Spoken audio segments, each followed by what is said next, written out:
what's going on, Susanna? I definitely appreciate you coming through, hitting the like. Hopefully, you're having a good one. And as far as for everyone else, hopefully you guys enjoyed your Monday. Whatever you did, whether you're productive or you just whatever you were doing, hopefully you enjoyed it. Um, so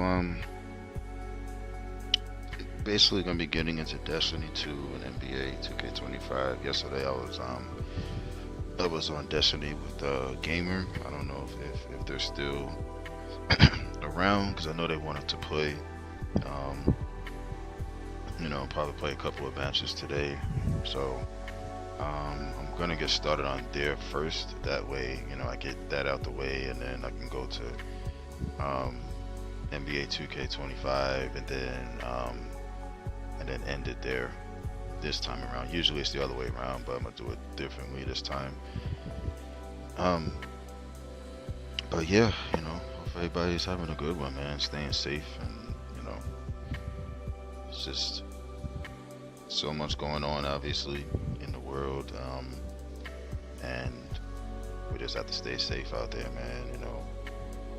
Don't take nothing for granted. Whatever you are going after, don't let nobody prevent you or stop you from achieving whatever it is you're trying to achieve on a day by day basis. Obviously, like I always say, it's one day at a time. That's basically the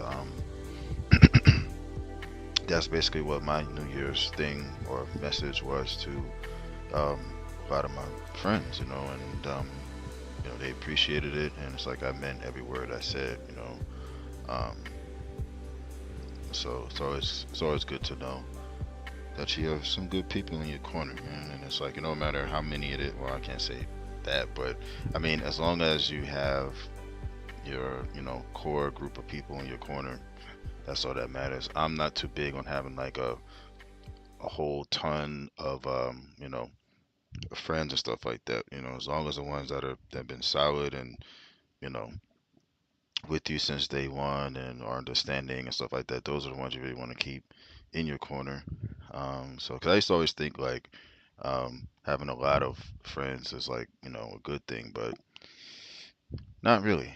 You know, a good solid few handful, whatever. That if that's all that you need, then stick with that. So, with that being said, I'm going to be getting into. If I could just find my charger, that'll be nice. Um, that's what I'm looking for now. For my phone, I always misplace it. But yeah, they said it was supposed to be down here. They said this we were supposed to be getting um like a nice chilly whatever you want to call it, Arctic blast or something like that. That's supposed to be hitting here. I think by the morning, and then um it's Wednesday and Thursday too, I believe. So the temperature is going to be like below normal, if that makes sense. I don't mind it. Because as hot as it is down here all the time, and especially humid, an occasional break from it is always a good thing. So, but let's get started with this here. Hold on a sec. So, like I said, it's basically gonna be this. I'm gonna start with this, and then when I finish, it's gonna be with 2K. I know I have it backwards in the whatchamacallit, but hey, it's what it is. I just wanted to try, do it differently this time. Even though technically it's the same, it's just switched around. That's all. Um, but yeah, like I said, hopefully everybody's having a good one and stuff like that. I think I'm gonna try a different whatchamacallit this time. I've always been using Hunter, but that's why I always had. I mean, you have the option to select three characters. The reason why I did was because I didn't want to just be stuck on one, the whole time. So, um, because then after a while, it's like if you don't have any more quests to do, or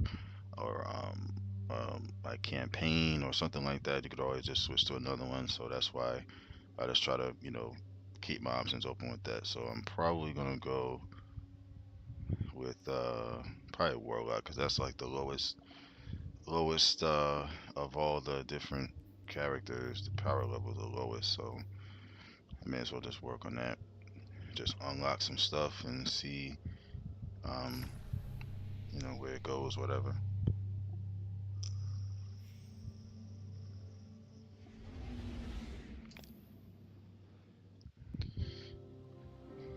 Let's see.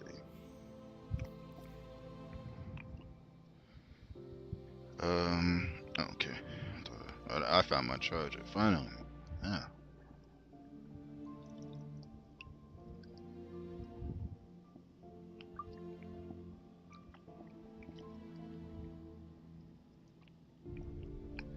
Well, since I hardly really use Warlock, I'm just gonna,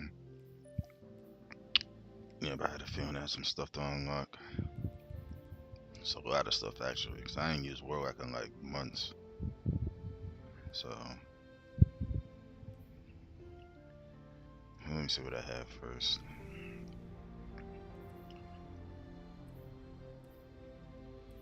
I have a sub. I have a sword. I'm probably gonna go with a machine gun.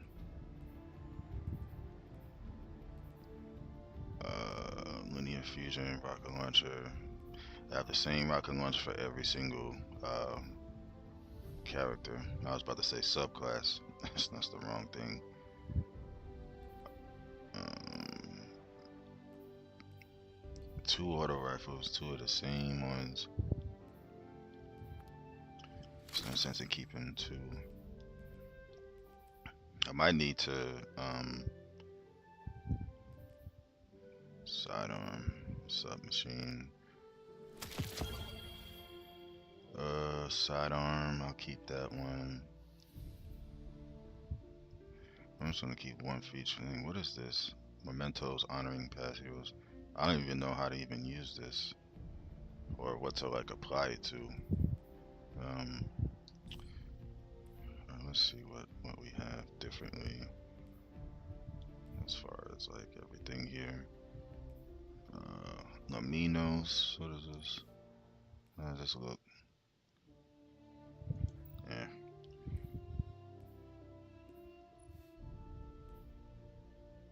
Yeah, I think I know which one I'll use. This one. Change this.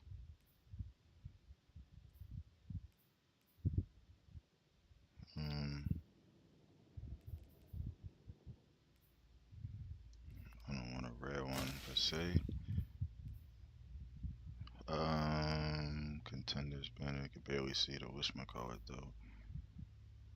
Probably go with that. Excuse me.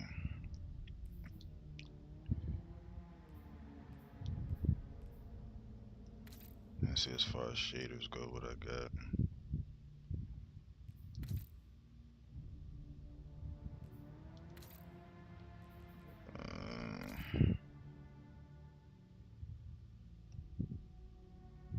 Uh, Princely presence.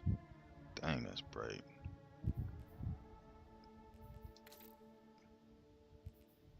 Luminous void. That's pretty solid, I guess. Yeah, so I'm just spending time in here trying to. Actually, I need to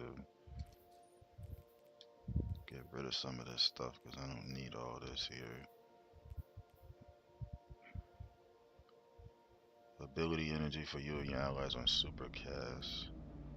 Arc ability or jolt final blows. Restore. Marks priority targets and buffs agility. Uh, Rift grants damage reduction. Grants Rift energy when critically wounded. Creates healing Rift on death. Hey, what's going on, Cherry? Hope you're doing well. I'm just waiting for one of the people that was playing with me yesterday. I don't know if they're um there because I know they mentioned that they was 'cause they was asking if I was gonna be on today because we played yesterday on this and I'm just gonna like start it off with this and then finish it with the 2K basketball was popping popcorn. Anytime I ain't seen that in such a long time was popping. Anytime I hear that, I say popcorn. That's that's just me. I mean, hey, popcorn it be popping when you put it in the microwave or whatever. Or if you have one of those other ones where you put the kernels in the thing and it just starts popping everything. So I'm good though. I heard that the weather was supposed to be doing. It's supposed to drop. I think the temperature. They said like it's like an Arctic blast or something like that is supposed to hit here. Like later on tonight into the morning, and then I think Wednesday and Thursday. As far as the wind chill, they said the wind chill could be like in the 20s, like 26, 27. Oh, I can imagine. It's gonna be like that here too pretty soon. Um, for I mean, considering like a warm weather state is gonna anything below like 50, I would say would be like chilly. Yeah, I guess y'all sending some stuff this way or something, because that's that's what it seems like. I personally don't mind it though, because taking a break from the humidity is always a good thing. So I'm fine with that. Y'all had snow? Did y'all get a lot of snow? Because one of my friends that lives up that way, she said that she said it was like a light dusting or something like that. But I don't know if it like really, oh, not a lot. Okay, 24 degrees. Yeah, that's definitely brickety up there, or brick. Um, but yeah, it's been it's been pretty crazy all over. Like I've seen some places because I have another friend that lives out in um Ohio, and she mentioned that like the snow started last night, but then like today it was pretty bad to where um uh like the some areas got more than because she mentioned that it was going to be like 6 to 8 inches, but then it was ended up being more than that, to like maybe like a foot or something like that. So like up to people's tires and stuff like that, and it was pretty bad. They didn't really like clean the like certain areas that well, which is not good, especially on the roads. So y'all getting all to back. Yeah, like you could even look it up. Like look up. Matter of fact, let me see, because I had it up before when I was Let me see. Yeah, foot over there. Yeah. Yeah, it says Florida map shows cities set to freeze as icy cold front hits. You know. So let me see. And this was posted earlier around 5 in the morning. Um, yeah, the National Weather Service has issued warnings for several Floridian cities as freezing weather continues to affect the state.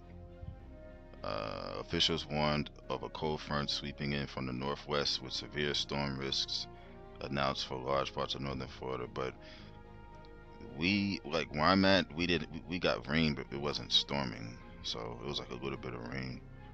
Um, So, the National Weather Service has issued several winter storm warnings and winter weather advisories in 15 states as cold conditions created by Arctic air have brought sub-freezing temperatures to the U.S. Um,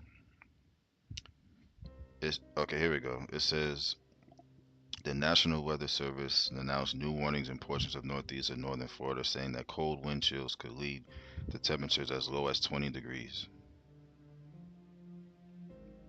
Yeah. What's next? A volcanic eruption? I mean, gee, at this point, I don't know what's gonna happen. Um,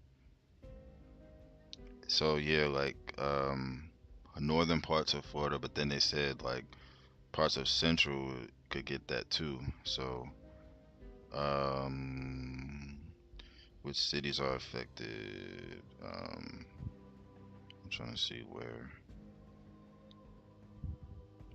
Yep, Tallahassee, Gainesville, Jacksonville, Daytona Beach, Orlando, Tampa, Melbourne, Sarasota, Fort Myers. Of all of these cities, I'm closest to Orlando compared to all the other ones, but even that's like a little ways. But of those cities I just named, um, Orlando's probably like maybe on a good day I'll probably say because with all the traffic and stuff, I'll probably say like maybe 30 minutes or something like that. But still, it can be felt here too. Appropriate action should be taken to ensure tender vegetation and outdoor pets have adequate protection from the cold temperatures. Young children, the elderly, and the homeless are especially vulnerable to cold. Take measures to protect them. Um, so it says the cold weather is, yeah, it is cray cray. The cold weather is expected to move across the mid Atlantic region this week. More warnings for other parts of the U.S. are likely to be issued by the National Weather Service. So I'm reading it directly um, from the source. So, but the fact that any part of Florida is getting that now, I can understand northern because that's closest to like the like Tallahassee and um like Jacksonville, like those areas, are more northern, so it would make sense, but still at the same time is Florida. So, you know,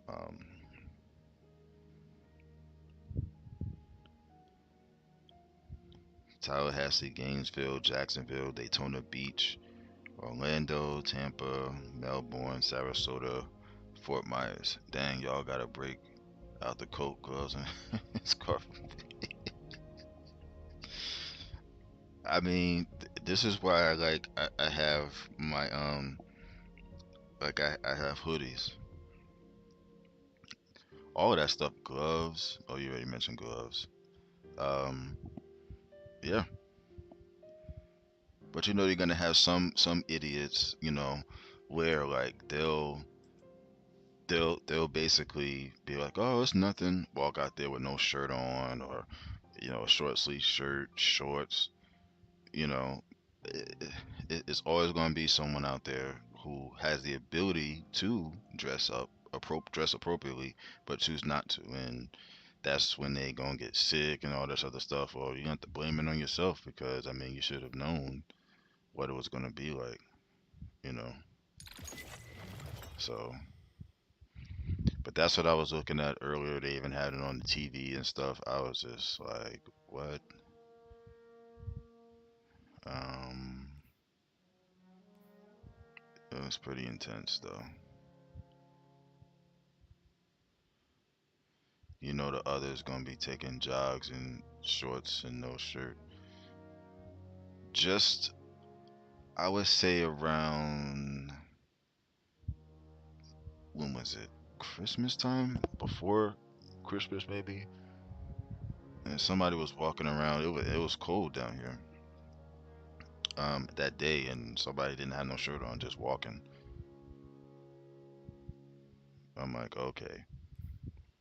I'm like, alrighty then. You wanna be the idiot walking around like that? Like, okay.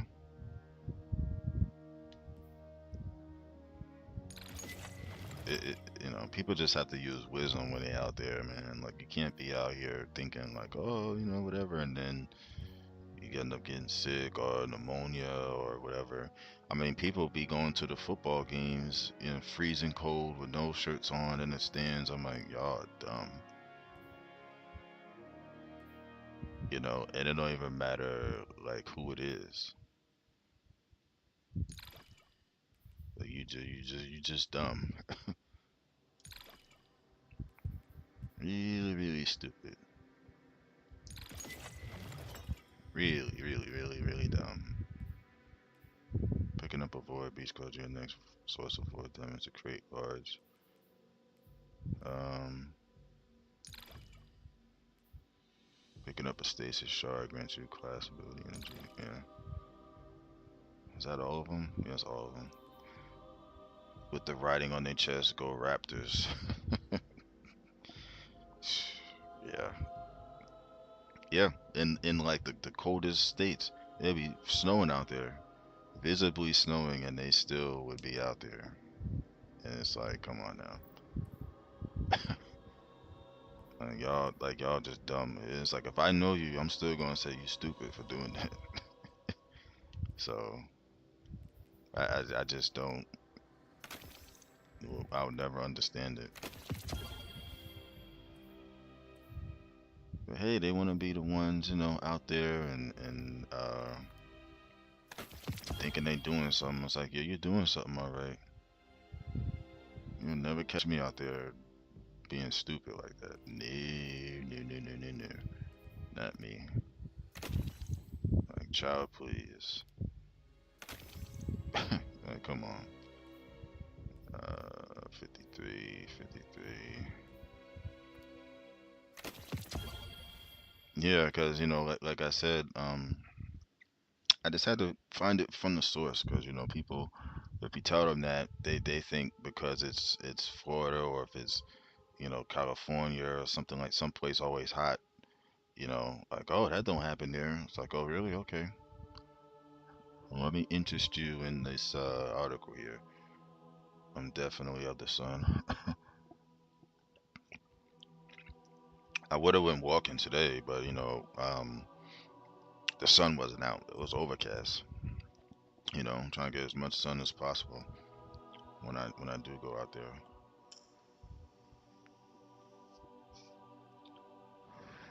And plus, they did say it was going to rain, which it did. I just wasn't sure what time it was going to do it.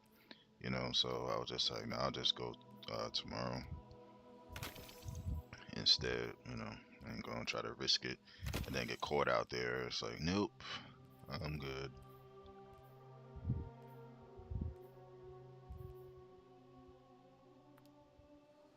Yep, I take them, and then at the same time, you know, um, just have to do that. Gots to use the good old wisdom. All right, let me use this one. Submachine. You have a pulse. Got too many dang auto rifles. Got this one, I got that one. So I may as well get rid of this one. And I don't do shotguns. So, yeah, I mean, I've never used sunscreen in my life. Well, they say it's good, but, I mean, I don't know. I guess like when you're at the beach or just out, if you're gonna be out in the sun all day or something like that, then just put it on and stuff like that. So,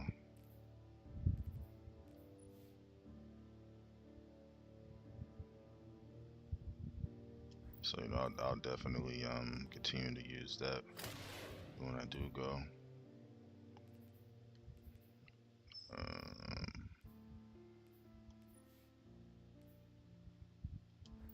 I can't even remember the last time I did.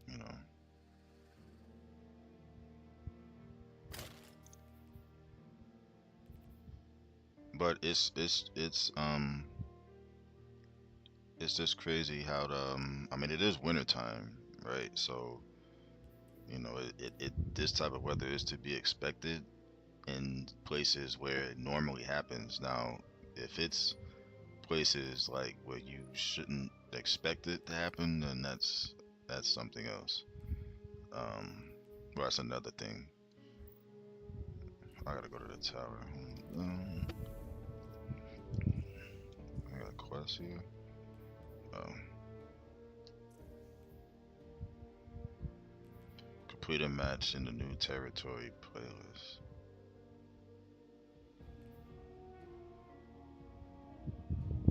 Okay.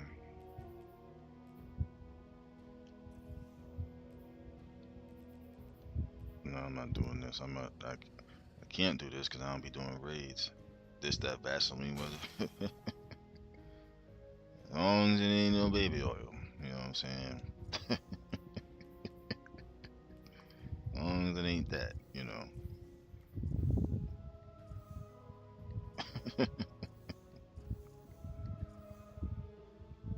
Ain't doing no baby oils around here.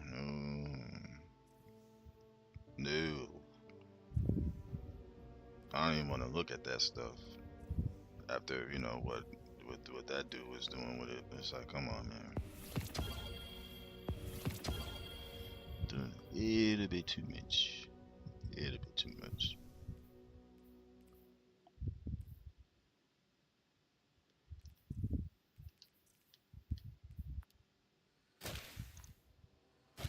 Nope. It ain't happening here. No, siree. Thought I said I had some type of gloves. I don't know. Let me see. Nah, not that. I'll never look at that the same.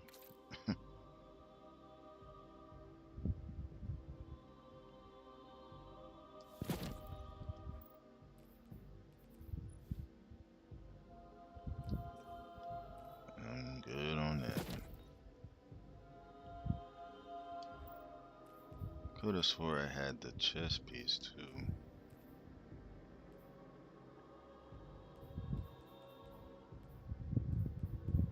Well, I think I know where it might be. I think I know where it might be. Yeah, we not doing. Well, I'm not doing that. You know, if anybody else wants to do it, hey, have at it. But I'm good over here.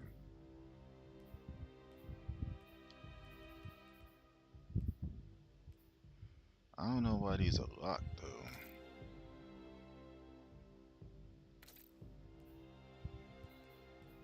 I don't even have any whatchamacallits anyway. I gotta go to the tower. Regardless. Nah, I am. I'm gonna play that after this. I'm starting with this first, and then I'm gonna go to that.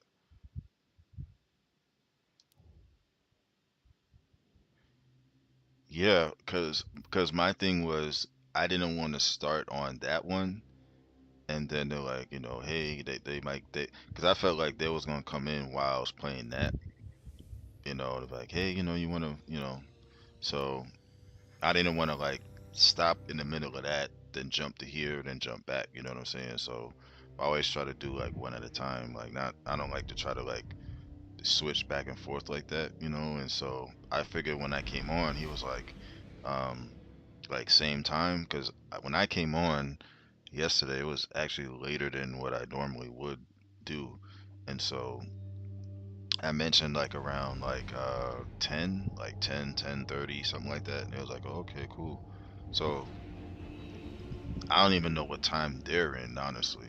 Um, but I did say 10 my time, and so um, I figured they was gonna be um, on like when I did. So, but they're not at least yet. So, um, I mean, regardless, I'm still gonna be doing this anyway. I'm not gonna just sit and wait, and then if they don't show up at all, then that's like a whole nother thing. Um, but this is something that can always be played with them anyway. I usually play my own, regardless. So I can't play Call of Duty because my wishman card ran out yesterday. The what do you call it? the Game Pass thing ran out.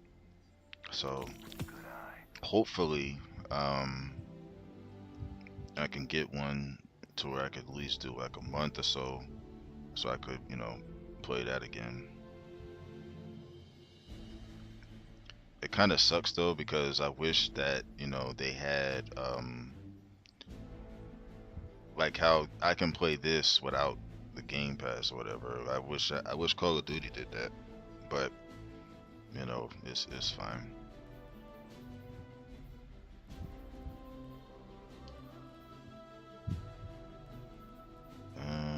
What was I supposed to do here other than this?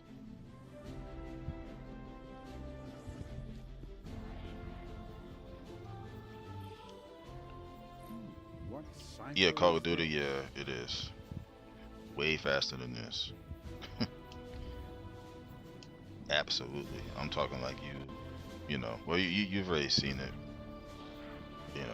It's just way too fast paced.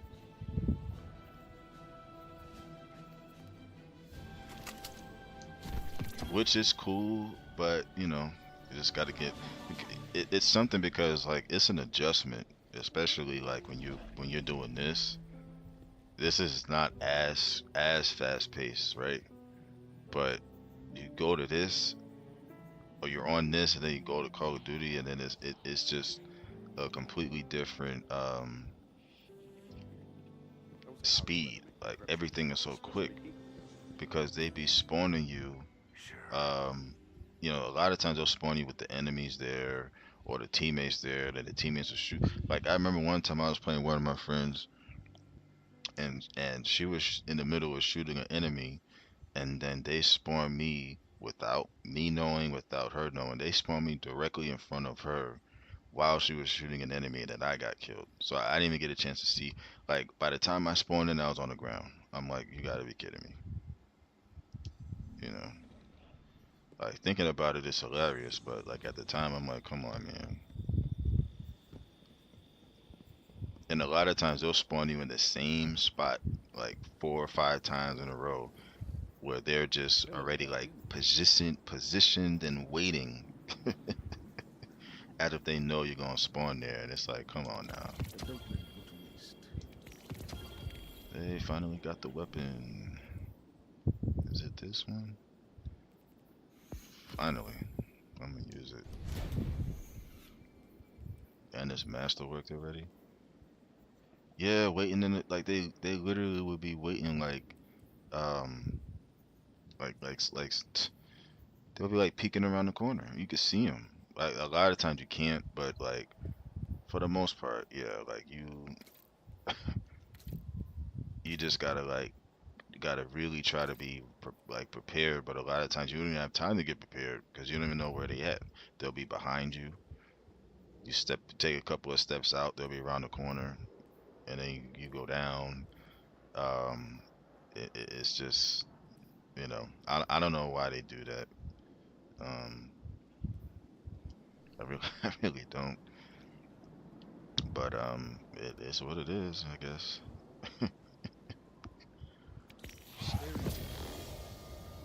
All right, so I got an ascendant shard.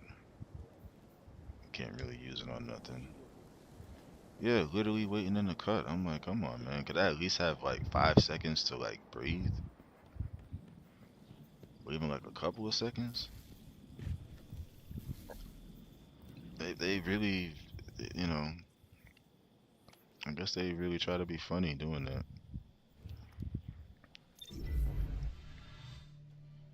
Yeah, I died like 6 times in less than a minute, and you're still commenting on like the second death I had. I'm like, that was like 4 deaths ago in a matter of seconds.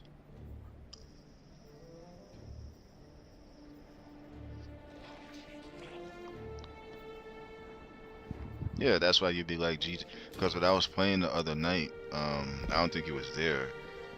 It was hilarious because I was saying GG's because I was dying so fast. I'm like, yeah.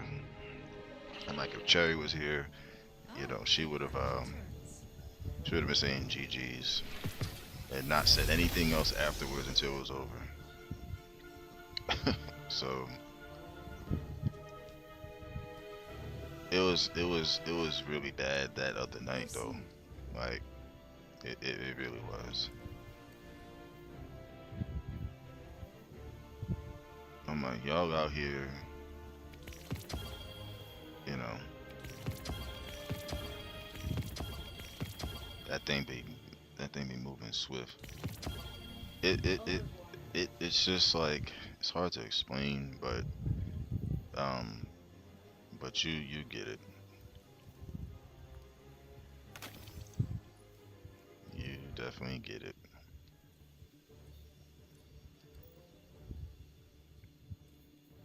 I'm like, dang man, like I think one of the matches I left because it was so bad and I couldn't do anything. Adopting this new So I just left. technology I'm like, I'm feels not overwhelming. staying in I this. barely understand it at I'm all. not gonna gain anything from it. Spice Yo, as has soon a as you charm come about out, her. it be man, right, or woman down, because a lot of times I have a female character. So be man down, woman down, all that stuff. It just be it just be too much. When the I'm like, traveler acts, the world y'all changes. out here, For some, it and goes that's why, better. like I always For say, others, these people what will need to its be revelation enlisted bring? because they do a great job at hiding. And I'm sure, in that type of scenario, you have to, do a lot of that. Sit back, not rushing out there. I'm a runner and gunner when I play, and I these once people love believed to the just sit forges in could wield corners all magic, day and but I was wrong. think that they're They good were because just they're a doing step it. on It's the like, no, path. you're not. And now, we walk on. No, you're not. You are not. You're not good when you get to sit there. Anybody could do that. That's not skill. Because you see it on the kill cam. They just sit there, you know, and a lot of times, Balloon was your they be crush, holding so that that was trigger down. That's obvious. why I be like, well, Thank in you for real your aid. combat, they'll be yeah, they will be crying. They definitely will be crying because a lot of times they'll hold that trigger down, and I'm like, dang, is your finger taped to the trigger? Because they'll just hold that trigger down, just aiming throughout the whole kill cam. If they're just sitting there, or if they're just like crouching, walking, laying on the ground, stuff like that. And it's like, man, come on. Spider, how well So do you know our mutual friend? The fellow who that's looked why over I'd your be like, well, you shoulder. know what? Y'all can have it. Y'all can have it. Y'all can y'all can have fun. Y'all can do whatever. Keep it. I don't want nothing to do with that. The only time like you'll see me like sitting there is if I'm reloading. That's it. Humans have That's the managed to only keep time. smooth entry, You know. despite being surrounded by guardians. I can't imagine what the Armory founders felt like during the collapse. I'll take that then. Shoot. Yeah, to reload or like if I have to like step away, like you don't see me moving at all. That means like I stepped away or something like that. But you're not gonna see me sitting there aiming down the whole like was it 10 minutes a I've been match? curiously fascinated by the No. choices you guardians make when molding your synth I weave. tried it once Special and garish. when I had a sniper rifle one time. I'm like, I can't do this, man. It's just boring sitting in one spot like this, man. Like I just can't do it. Kudos to the ones that do, but I personally can't do it. Not enough energy. I once believed the forges could Oh, I wield think I know where to magic, go to do but this. I was Wait a wrong. minute. They were just a step on the path. It's a team. Like you could do a solo. Like you can just like run around and farm stuff. Like on your own. You could do like public events on your own. So it's like optional. You know. Like you could have somebody join you. You could do a strike, technically on your own. But there's always going to be like two extra people with you. It could be like somebody you're in a party with, like I was with yesterday, or two random people. There's Crucible, that's basically multiplayer. Um, I can't stand that because it kind of reminds me of Call of Duty a little bit. You know what I mean? I might try it though, just to I don't need this. Something I was looking for in here. I already have everything. Um, yeah, it's Crucible is kind of fast paced. It can get chaotic depending on the mode. Like a lot of times they'll have like every now and then they'll have like a 2v2 mode, or they'll have a 3v3 mode, or um uh, what was it, a 6v6 mode. It can get crazy. Gambit I think is 4v4, and it's chaotic too. Um, so it's interesting. But I like playing this because it's like you really can't get bored. There's so much, like Call of Duty. All you can do is just multiplayer, zombies, campaign. That's it. This you can do what I just mentioned. You could do raids. That's with like you and five other people. Those to me remind me of like like like big strikes, if that makes sense. Because there's so much that you have to do. A lot of communication is involved in doing that too, and so um, I never done a raid because I don't have five other people that I know to do that with, and so yeah, it's pretty cool. Like oh God, Fortnite. Oh Jesus. I had to uninstall that. I mean, I'm not even trying to be funny, but I did because ugh. Fortnite was I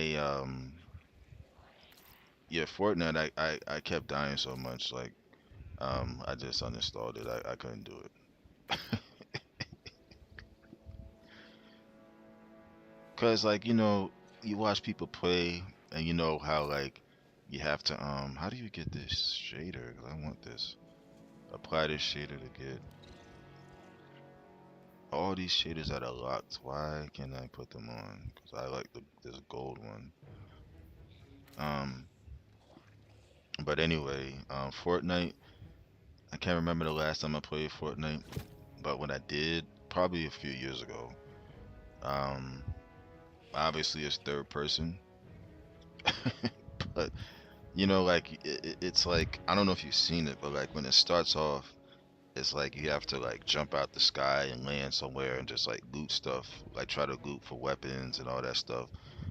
A lot of times I couldn't even get a weapon because I was always getting shot down while I'm parachuting down. I'm like, you serious, man? And a lot of, from what I seen, like a lot of kids be playing that mode.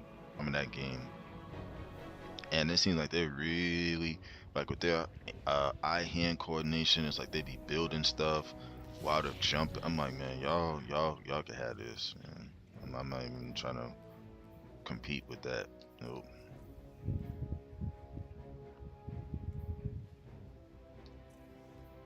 But yeah, I've tried it. I can't say I didn't, and was just saying like, oh, it's like this. I gave it a shot, and it is free. And oh, really?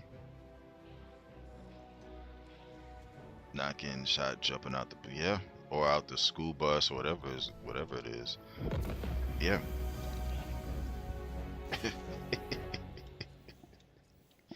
It's happened, and quite a few times. So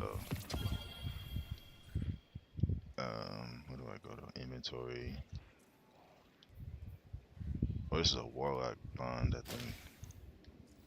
So I think that's this. Then come here. It's right there. But yeah, that's pretty cool. I didn't know they had nothing like this. Um, yo, I'm on the floor. Oh god, you're on the floor. It just wasn't fair. Like I'm like, man, come on. I don't even have a chance even in that. Yeah, because a lot of times I don't even know out the gate. Yep, a lot of times I don't even know what I'm doing in there. So it's like a lot of like if I have a chance, all you see me doing is just running around trying to find stuff and find people. And it takes forever to find people because they be all over the place. And and I'm like, dang man. So you ain't even hit the no. It's like I got that's happened. Trust me, it has. I'm sure it would have been hilarious to see. Um, but yeah, it's just one of those ones where yeah, yeah, yeah. I'm like, dang, like okay, so you're sniping from like 800 feet away or whatever, and like, come on, man.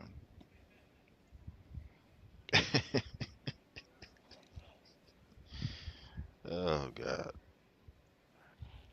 I mean, I'm trying to think if I should actually install it again because like I said, it is free, so I could always play that. You know, zombies on Call of Duty. That's another one. I'd be confused on what to do. Um, I'd I'd be confused on what to do on there because all I'm thinking is just you just shoot zombies and that's it. It's like you gotta do that, then you gotta open this door and do all of this. I'm like, half the time that you don't even, I don't even think they tell you. You just gotta figure out on your own. I'm like, dang, okay. No, you good. No, laughter is good medicine. So stay on the floor and keep rolling around and laughing. Ain't nothing wrong with that at all. You're more than welcome to do that. I welcome all laughter.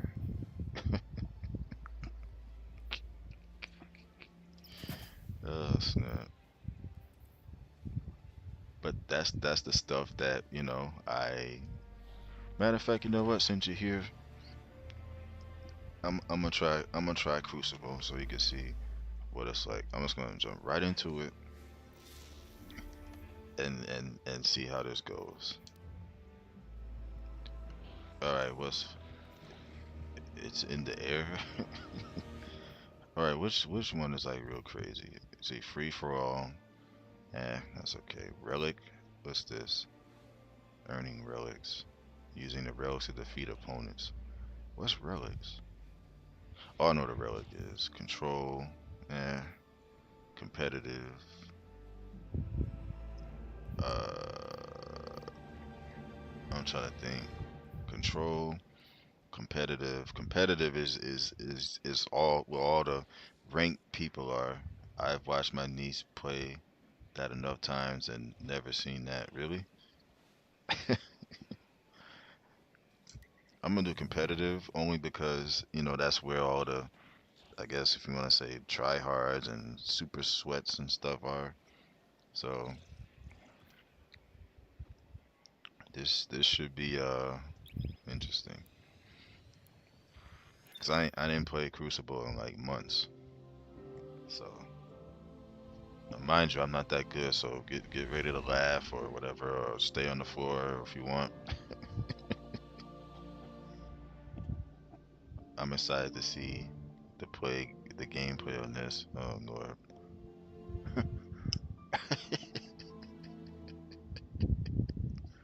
Oh God.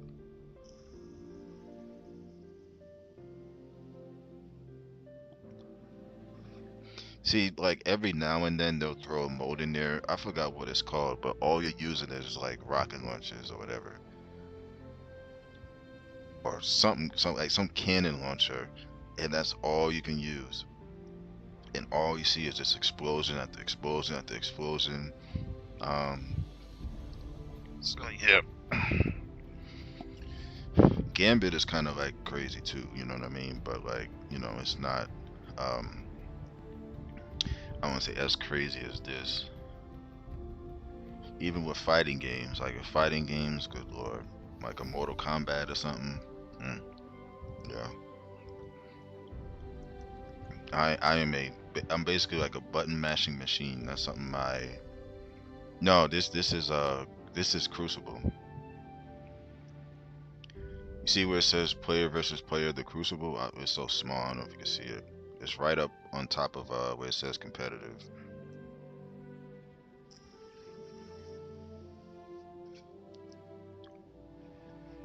Gambit, you gotta like kill enemies to get, and they drop motes. You gotta collect the motes, deposit it in the bank. I think if you deposit 5, what it would do is it'll spawn like a what do you call that again? Not envoys, but they basically spawn extra enemies that you have to kill and stuff like that. So like if you get 5, it spawns a small one. If you deposit 10 motes, it would spawn a medium blocker. I think the blockers. A small blocker for 5 deposited, medium blocker for 10. I think 15 is a large blocker. Now if you have motes and you get killed, then your motes drop, which sucks. I think the first team to deposit 100 motes, it spawns a primeval. You got to kill the primeval. That takes forever because then you have people invading, like actual players. They'll invade to the other side. So like when you're trying to kill the primeval, if you drain the primeval's energy, um, or stamina, whatever you want to call it. If the invader kills you, then because it's basically defending the primeval, and I think the invader, they only can last for like maybe 20 seconds or something like that. So if they kill you, then the primeval's energy goes back up. So that's what makes it challenging and frustrating. That's the only thing I wish they didn't have, because I feel like you should just focus only on the primeval, not focus on the primeval, then invaders, which is like other players spawning in or invading. Then you gotta kill all the other enemies within them. It's just like so much. Nothing to help you but your team and All your right, what's this? fight. Oh, I thought they would be in the same page too. Off the no.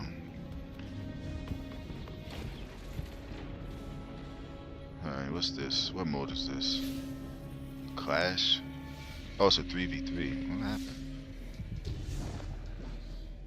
I gotta get used to playing this.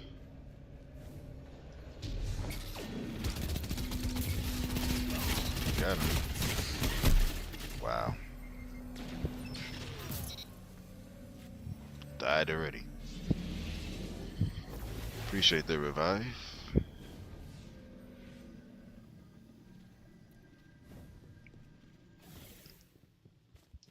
See that person, like the people with the blue things on them, like those are my allies or whatever.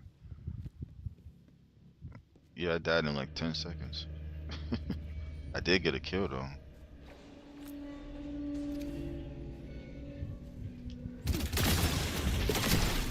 Wow. These are supposed to. This is ranked, so these are where the good people are. I don't consider myself good. I just consider myself doing enough.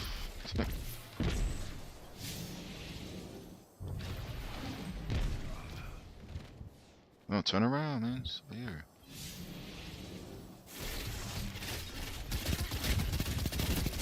Got him. Well, they did. I thought I did.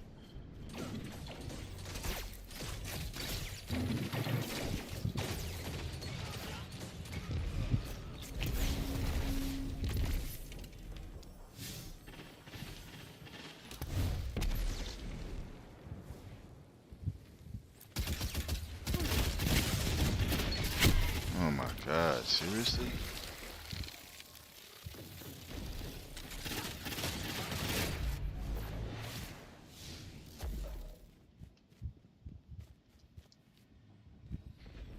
everything. They took all the heavy ammo, of course.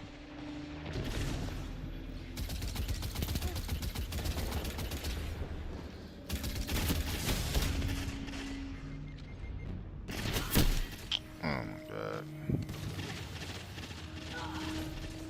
Hey, what's going on, me y'all? Me y'all, appreciate you for coming through. Appreciate you for coming through yesterday as well. Hopefully you enjoy your break or getting something to eat. Hopefully whatever it is, you enjoy it to the fullest. It's an auto? Okay. No, it's a submachine gun. Oh no, this way. I think they're over here.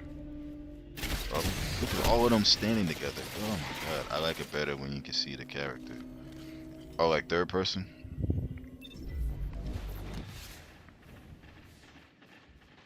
I think that's what you mean. Like third person view.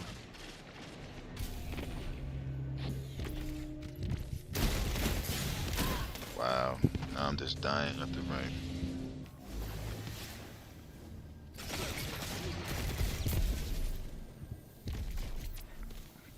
Where they at? Oh, they're over here.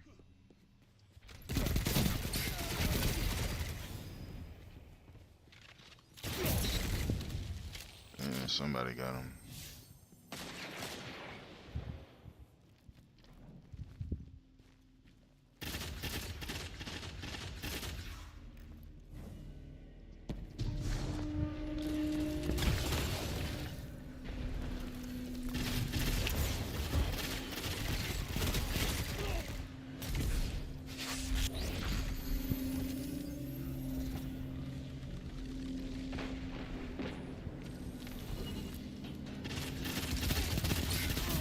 Gotcha.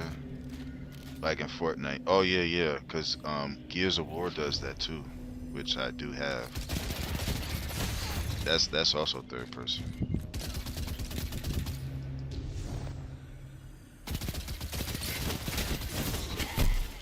We killed each other. No, I killed him and somebody else got me.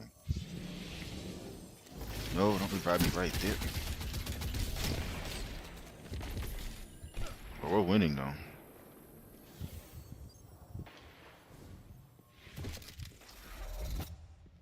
Minutes remain. A strong start. Fight on. Wow. Oh yeah.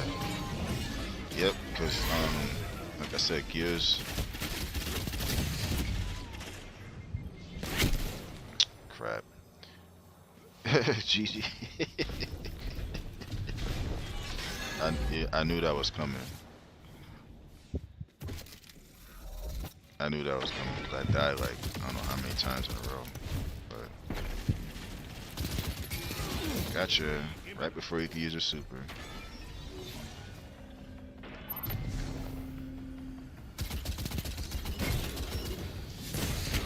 Oh, I had to reload. Is that how many times I'm dying out here?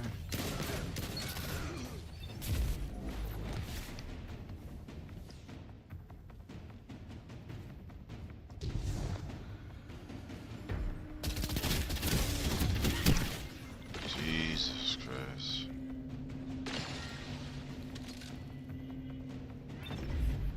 What do we have to get to 35 or 40? There's no way we should lose this. We're up 32 to 20. So. And I forgot what super I had too. The red orb basically shows where they died.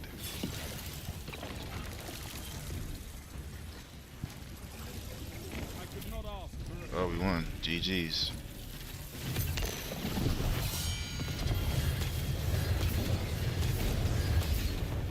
impressive, Guardian. You have an instinct for battle. And we won.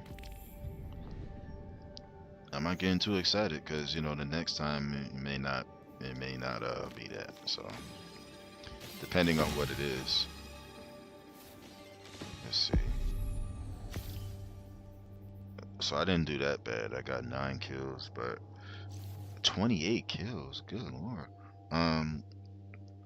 So if my efficiency was a 0.82, then it was that probably was like 9 and like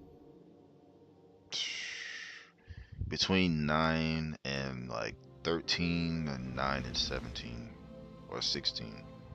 So it's not too bad. Croissant and coffee. I had a croissant earlier with cream cheese on it. What am I doing?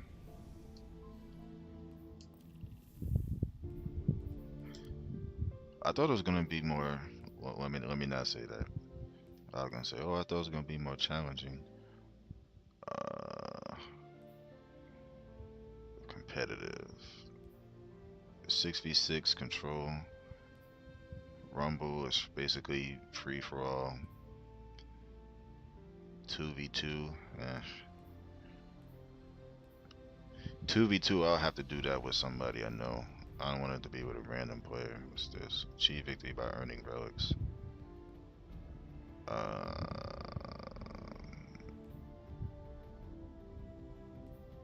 Did you want to see Gambit? Because I don't mind playing Gambit.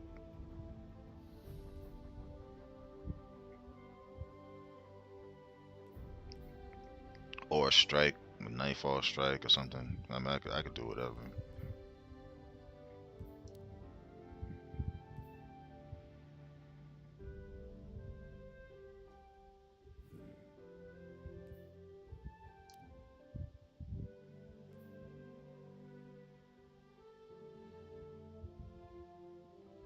Sure. All right. Should I go? No, because they don't have it there, so I could just go right into it.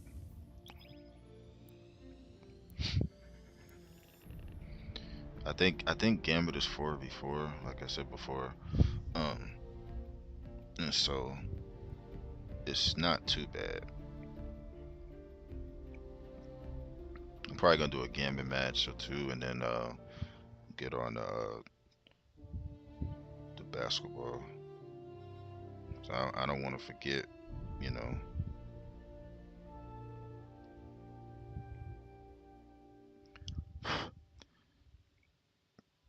Dang, I wish if I was able to play Call of Duty, I would have definitely played that.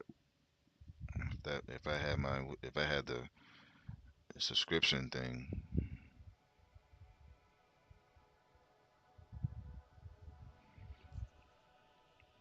Oh yeah, that's coming.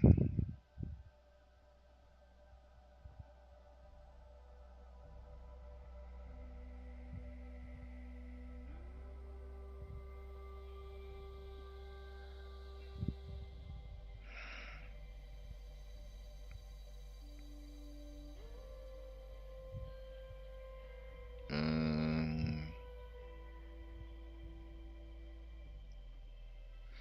oh yeah, that's definitely coming.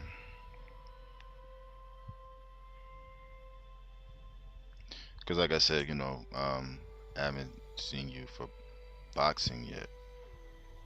Oh yeah, that's right. I have two boxing games. I have the new one that came out, Undisputed, and then I have Fight Night Champion. I could do that too, honestly.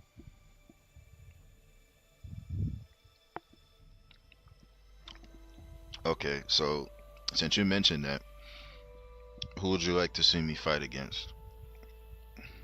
Like what class, what weight class? Uh, who would you want me to fight against? Because trust me, it will be on the hardest level. I don't play anything less than that. So because it has to be challenging. Mayweather's not on any of those games. He's not on any of them. He's not. I guess I guess for money reasons, which I don't understand why he has a ton of it anyway. I don't know why he doesn't want his likeness on there. Maybe if they make another boxing game, he might be, but he's not on there at all. I'm trying to think of guys that's already on there. Like as far as welterweights, like you have um,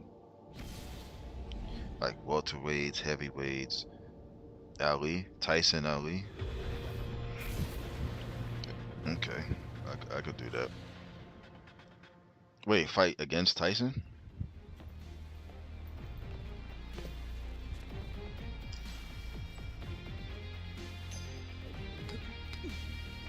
Enough fooling around.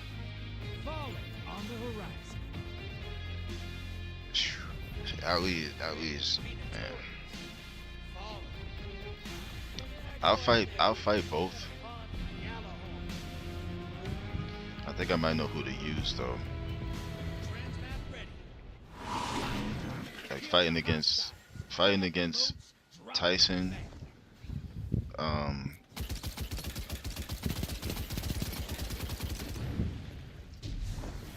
well, fighting against Ali is challenging because he don't stop throwing punches. Seems like, and see, because Ali, Rocky, or yeah, they definitely not on there. But I could fight either one. Well, Ali, I could fight on either boxing game. Tyson's only on one of them. So, because on the new one they have like they have Ali when he was um like the younger one, and then they have when he was older.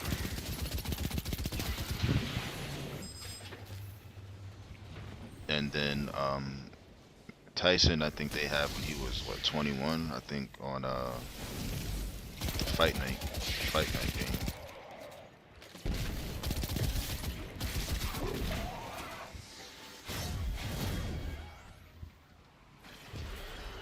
Ear bite? Oh no. Not that version.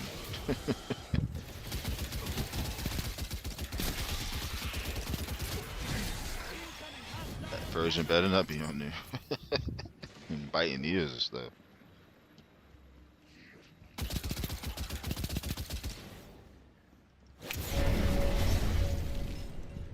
Ear biting guy, what's his name? Oh, Holyfield. Evander Holyfield. I could actually use Holyfield against Tyson.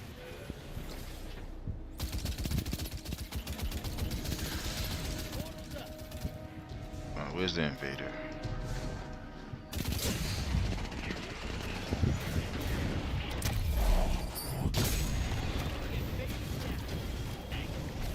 I need one more move so I can get 15. Crap. Yeah, I'll do Holyfield against Tyson. Foreman is on there. The old Foreman and the young Foreman's on there. I'm surprised.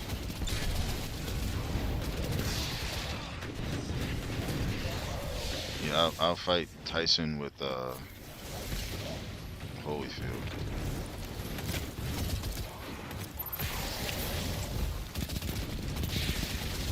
I mean, these things are moving all over the place.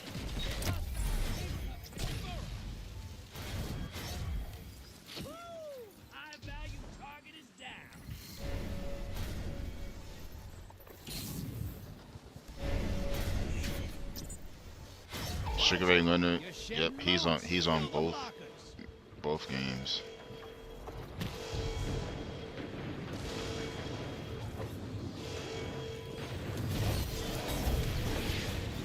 The only time third person is there is like if you have a sword on here. That's the only. That's just a lot of these.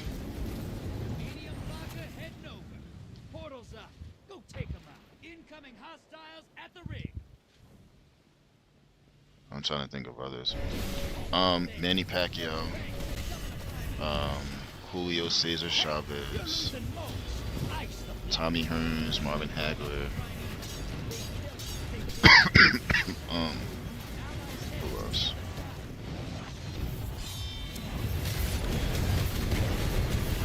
Who else is on?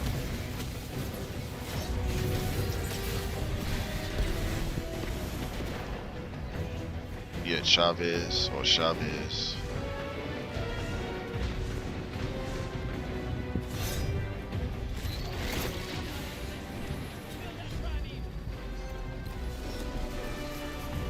sorry. Yeah, I'll definitely do that after this.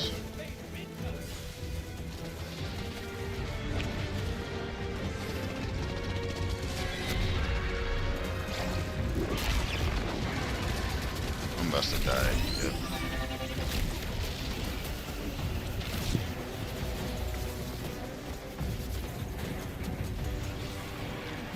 Who else is on there? Cause I'm thinking of Fight Night Champion, but I know Pacquiao's on one of them. Sugar Ray Leonard, like I said, Marvin Hagler, Tommy Hearns, Roberto Duran. Who else is on that game? We about to lose.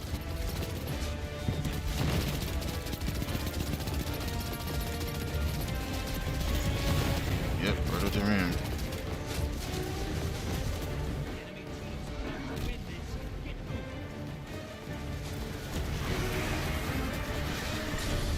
Oh, come on.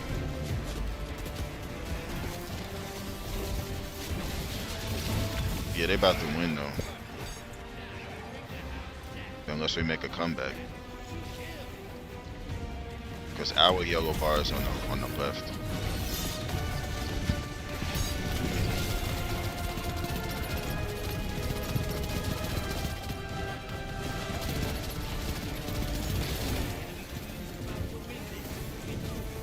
Oh, it's close.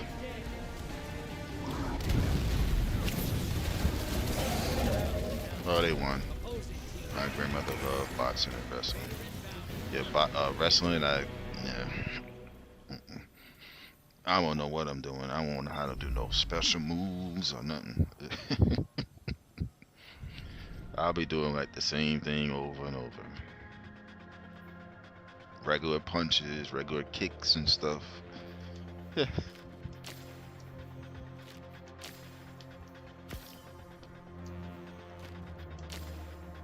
Yeah, good.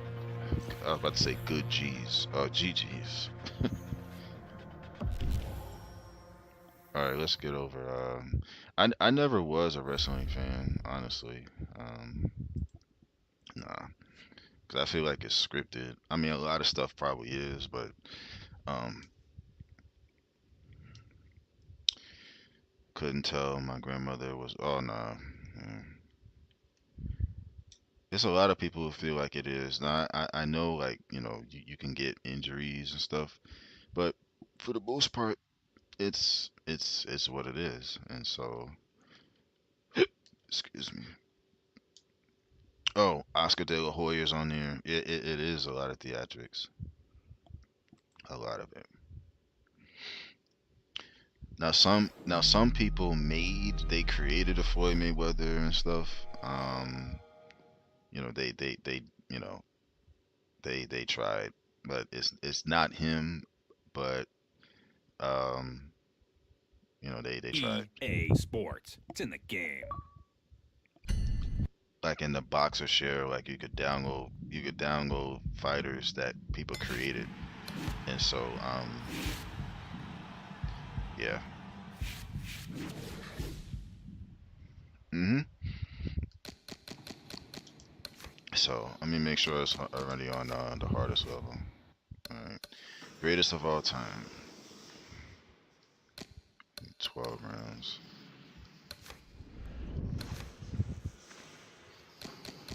Yeah, you'll see. Like when I go through them, you'll see. See, Tyson is right there. Um, but this is heavyweights though. That's I sure did. Yeah, because see with the newer Xbox, like it loads up stuff faster. The Xbox One, I think it takes longer, and so everything like loads up faster. I'm like, dang. Because on the other one, it took a good minute. You know what I mean? So David Hay, George Foreman, right there. Joe Frazier. That's my favorite fight. Him and well, he's my favorite of all time. Rest in peace to Joe Frazier, but he's one of them for sure. Lennox Lewis, Eddie Chambers, Tommy Morrison, the Duke. He was on Rocky, right? He was on Rocky 5, I think. Oh no, 4. Was it 4? Or was it 5? It was one of them. He fought. He was Tommy Gunn, and he fought Rocky, I think, and it had to be 5. Yeah, his name was Tommy Gunn. His name was Tommy Gunn on there. That George Foreman obviously is the older one. Um, the other one's the younger one. Klitschko brothers. Yeah, it was. I think it was 5. Let me see. Let me see. It had to have been. Well, let me double check. Let's see. While I do that, I'll just keep going through. The Klitschko brothers, Cristobal Ariola. Don't even know who that is. Um, all right. Now I gotta go through the Rocky movies. Well, you know Apollo, Clubber Lang. That was Mr. T. He was on, I think, 3. Vander Holyfield. Um, yeah, he was on. Hold on, Sonny Liston. He was on Rocky 5. He trained under him, and then he fought him, and I think he lost. Of course, Rocky always gonna end up winning in all of them. So Butterbean, just Butterbean. I forgot his real name, but they have him as Butterbean. Mr. T, I pity the fool. Jack Johnson, Rocky Marciano, Joe Louis, Jack Dempsey, Floyd Patterson, Andre Bishop. Andre Bishop is from he's from the when you do the career, like he's in there. So like all these people here is from the career. He's this guy right here. He's the last person you fight. Um, yeah. So all these people are just basically not real people. Okay. Light heavyweight Roy Jones, Joe Calzaghe, Chad Dawson, Bernard Hopkins, Andre Ward. That's not a real person. That's somebody that somebody created. Andre Ward. He don't even look like a real person. All right. Middleweight Sugar Ray Robinson, Jake LaMotta, Marvin Hagler, Carlos Monzon. So this is basically goes in the game. Ray Leonard. He's a middleweight and a welterweight. Sergio Mora, Danny Jacobs, Fernando Vargas, a young Roy Jones, a young Bernard Hopkins, Tommy Hearns, pretty much. Then Andre Bishop again, all these other people from the career. Ricky Hatton, Thomas Hearns, welterweight, Miguel Cotto, everybody knows Miguel Cotto, Shane Mosley,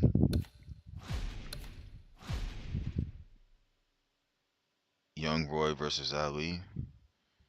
I don't know if they'll allow me to do that. Cause that's because Young Roy was a middleweight. Now he's a heavyweight, so I don't know how that. But I know what you're saying though. Chavez, Manny Pacquiao, Emmanuel Augustus. I think Oscar's on here too. Oh, there he goes. Oscar. So young Ray Leonard, Timothy Bradley, Zab Judah, Pernell Whitaker. Um, Probably the best defensive fighter other than Mayweather, but I consider him because it's like he was first. you know, and then obviously Mayweather came after him. So Beto Duran, that's a Floyd Mayweather that somebody created. That's not the real him. They tried, like I said, but um, it's not that bad, you know. All right, let me he was a lightweight. I didn't even realize he was a lightweight. All right, let's do this. Uh, it's a Holyfield.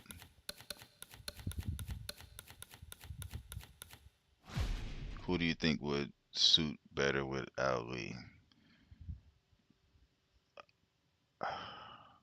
Uh, on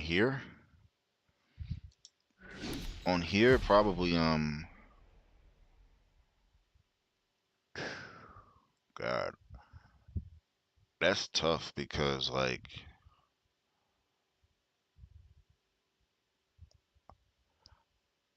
I would have to say Frazier. I would have to say Frazier personally. I know most people probably would say Tyson, but I don't think Tyson. I think has a problem. Even a young Tyson. I think okay, me y'all, you have a good one. That would be a dope one, a dope fight. Like, but personally, I think that Tyson would run out of stamina. If it goes into the later rounds, I don't think Tyson would be able to hang around in real life. I'm saying like I don't think he will last because Ali moves, especially Ali in his prime, moved around a lot. Um, like a lot. Like he yeah, real life. Yeah, I don't think Tyson would have a chance. You know, because he did good against like he did good early on, and then you got to remember Ali did a lot of talking, so he probably would get in his head with that stuff, like pre-fight, you know, and then during the fight, you know.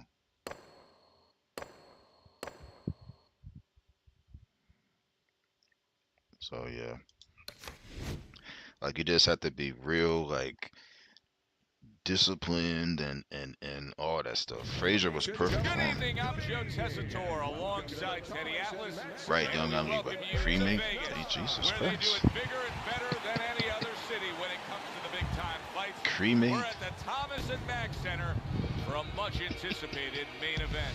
Eh, 12 rounds of I heavyweight agree. action between the real deal Evander Holyfield and Iron Mike Tyson. Evander Holyfield's had this experience so many times. They're supposed to be making a newer version of this. This came out like 2011, I think, or something like that. They're supposed to be making a new version of this. I think in the next, I'll say maybe next year or so. Oh yeah, I heard you said cremate.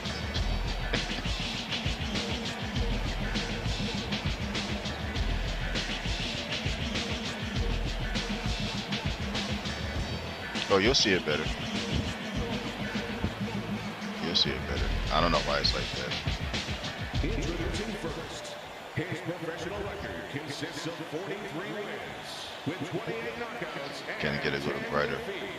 Fighting out of Atlanta. Yeah, cause like I guess that's how the lighting is when they come out.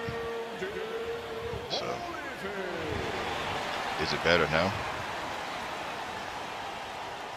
And his opponent across the ring, by way of Brooklyn, Iron Mike Tyson. Oh, it's still dark. We went over the rules in the dressing room. Let's have a good, clean fight. Touch them up. Well, you could let me know. I could try to make it brighter. Opening stanza of this 12-round fight. Good jab by Evander Holyfield. That's a big uppercut that just crashed home. I think it might be my brightness. Matter of fact, let me see something because let me see something. I don't know if this would change things, but let me see if it does anything.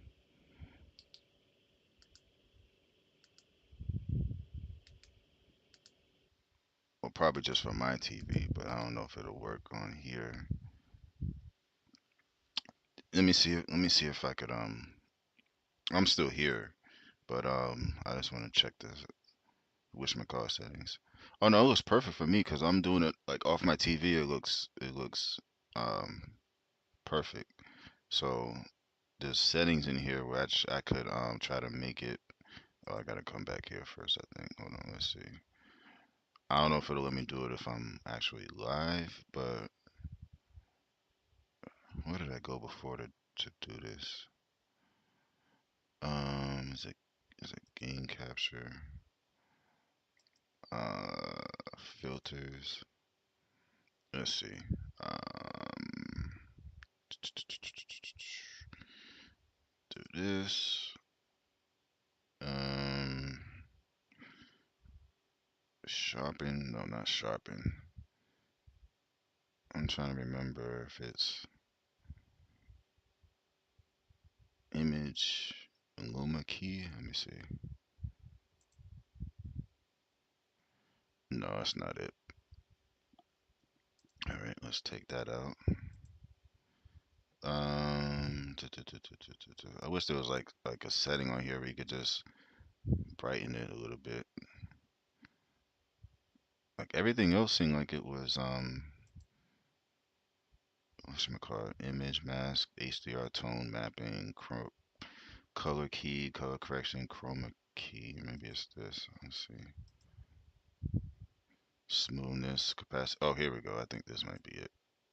Oh no, that's. Let's see. um, Gamma. Is that it? Maybe. All right. Let's see. All right. Let me know if you think it's a little bit brighter.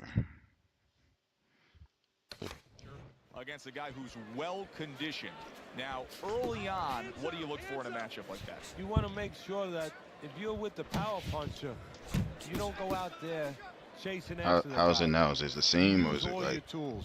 You use your jab and you control him. much better? You Okay. make him Well, at least think I figured about that your out in power, case so I he's need not to, you know. controlling rounds.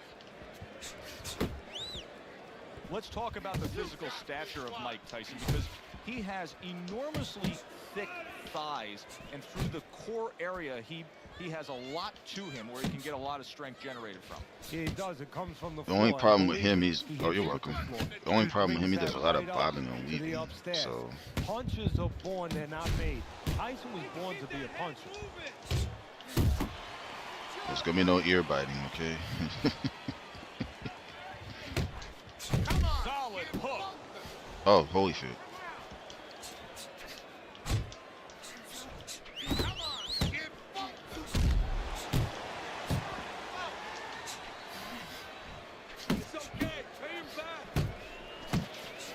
A little something for his opponent after getting tagged. Well, something's got to stick. He sends the combination to the body.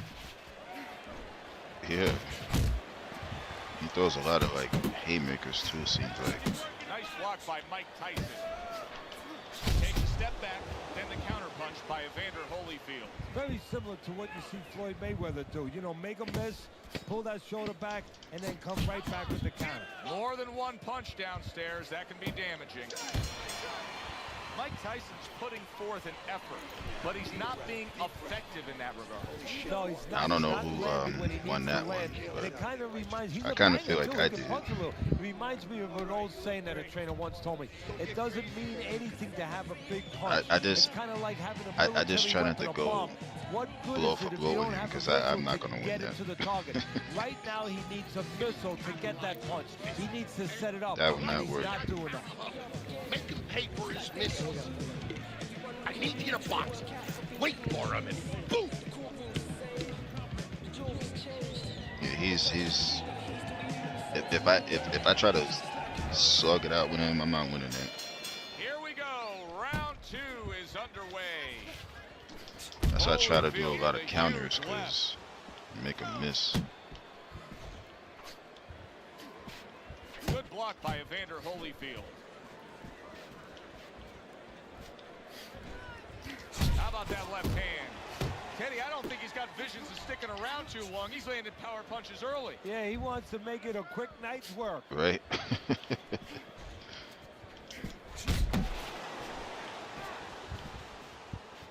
Evander Holyfield's nailed by a huge uppercut. Tyson with a powerful left hand. Good clean shot, returning fire. Well done by Evander Holyfield. I try to like pick my spots because Evander Holyfield counters with a power punch. Halfway through this round, Tyson's got to feel that right there. He was just tagged by a big uppercut. he is. Look at his stamina already. It's going down. I'm trying to make sure he wastes a lot of his energy because if Through not, the years, especially in the heavyweight division, there have been some guys that can throw a good right uppercut. But when Tyson fully dips and gets all that body behind it, it's as good a right uppercut as we've ever seen. Yeah, it's coming from Brooklyn. You know, it's coming from a place that really you wish that you didn't have to visit because you get hit with that punch. He's putting everything into it, but he sets it up nice. He hits you behind the back a little bit in the rib area, and then all of a sudden, when your arm moves a little bit, it's coming up the middle. and I gotta be careful with him because like sometimes he could do one of those whatchamacallits, like one punch knockouts. That could happen. That flash knockdowns. Mike Tyson's got to wake up to the fact that he just lost that last round. And the reason he did was because he wasn't efficient. He wasn't accurate. Yeah, he was throwing punches. He wasn't landing many. No, he's throwing them from too far away. They're too wide. He needs to shorten them up, get into better range, and use that jab as a fighter. I'm not trying to let him catch me anywhere because all it could take is one punch, and that'll be it. And round number 3 is underway. It's happened though. I wonder who won that round. Able to cover up along the belt line, blocks that one. Piercing jab. Because you know, in real life, I think that Tyson he struggled with guys that move around a lot. To take away speed. One is to go downstairs to the body and start to discourage the guy a little bit. You know, take some of the air out of those sails. Good looking uppercut that time. Let's see some more head movements.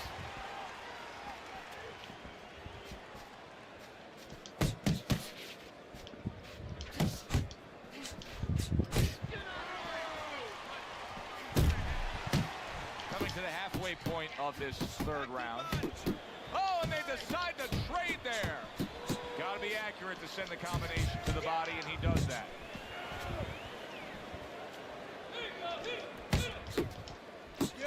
He takes a shot and then commits to giving one right back.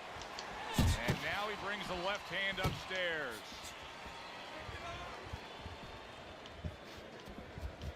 Body shot lands. It was the right.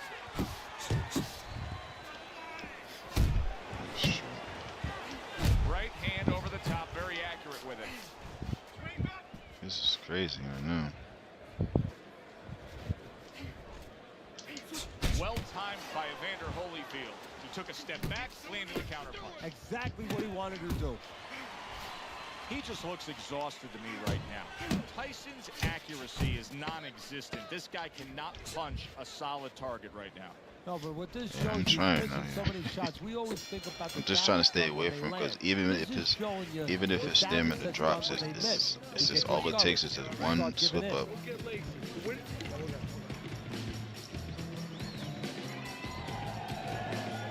Like when I use these fighters, I try to use them like how they do them, like how they are in real life. There's a lot of people in here, they just just start spamming and just trying to knock people out with no matter who they have, and not trying to worry about the stamina or nothing. It's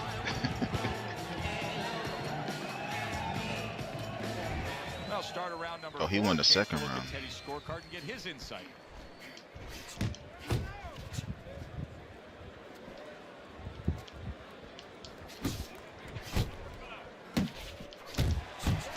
Huge uppercut by Tyson. He got all into that one. That was a solid uppercut. Holyfield's in a good rhythm defensively here. Teddy, what is that? A credit to his ability to anticipate? You know, also it's the teaching. Let's give the trainers credit. Of course, let's give his background of the amateurs credit, but he learned how to get away from punches. This is technique that was taught to him. Very accurate two-punch combo by Evander Holyfield. Yeah, the commentators. Yeah, there's something else. What is the formula for potentially defeating a prime Mike Tyson? Stand up to him. Same formula when you were a kid, you were in the schoolyard with that bully. When he goes after you, don't run away from him. Stand right up to him. Do not submit. He cannot deal with resistance. He cannot deal with somebody saying, okay, I'm going to actually make you fight. I sure do. I mean, his stamina is like at the halfway point, you know, in the 4th round, throwing all these punches.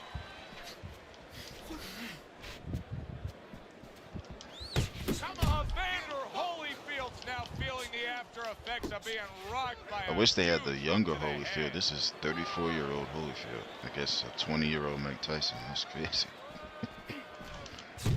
Good flush shot upstairs.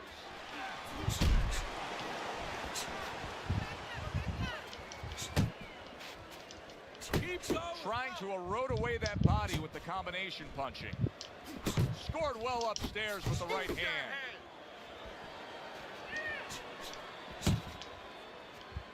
10 seconds remaining in this round. Blocks a shot and then lands an uppercut of his own.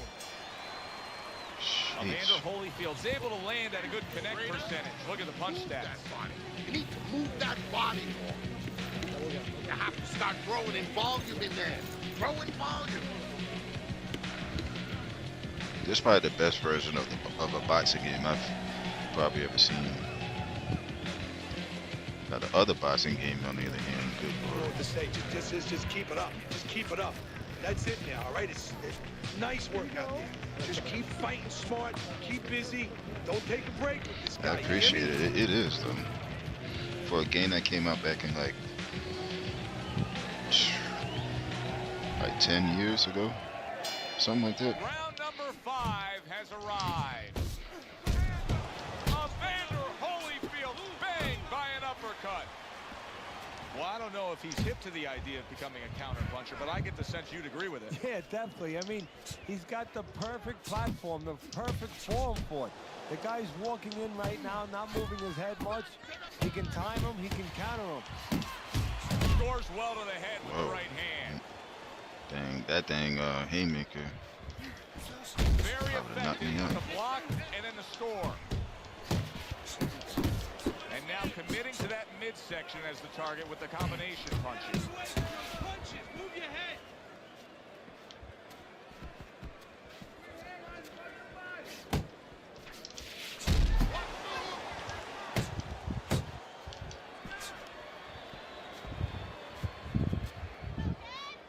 Seconds to go here in this round. Comes right back at him with a left hand.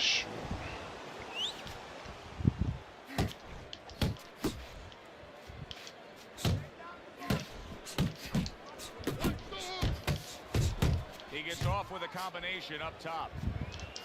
He took a shot, but he gives one of his own. A left hand scores.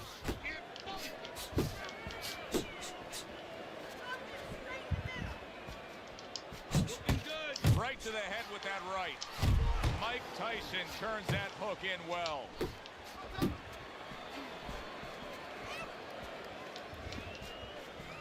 Tyson's finding out right now that this counter-punching style is not getting the results he needs in these middle rounds. What is the answer? Well, when a guy's not coming in or walking in, you can't counterpunch. I mean, he's not getting you the kind of turf that you need. Now you have to find a way to create your offense, to lead a little bit. That starts with the jab, getting off first.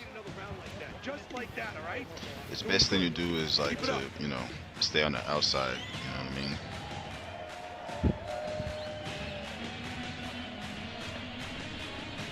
Keep your hands, all right? You have to keep your hands up. I feel like the longer he lasts, the more tired he's gonna get because he's throwing so many punches. Like,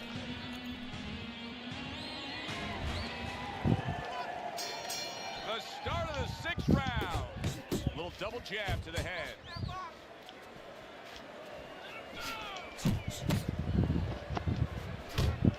Making away a body shot with the right hand.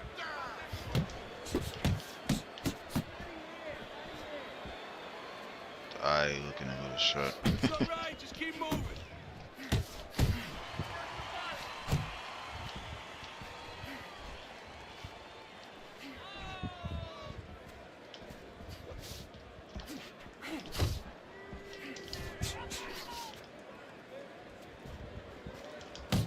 Gets rid of that. It was intended for his head.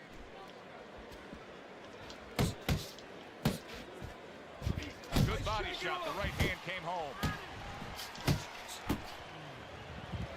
You see him holding on. Scores up top with a left. Zoning in on that gut combination punch downstairs. Evander Holyfield's doing a really nice job here. I mean, putting his punches together.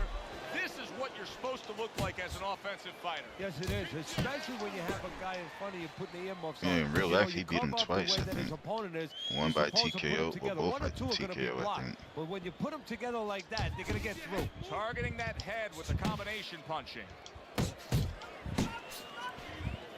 Taking too many punches, hands up. That is a classic Tyson uppercut.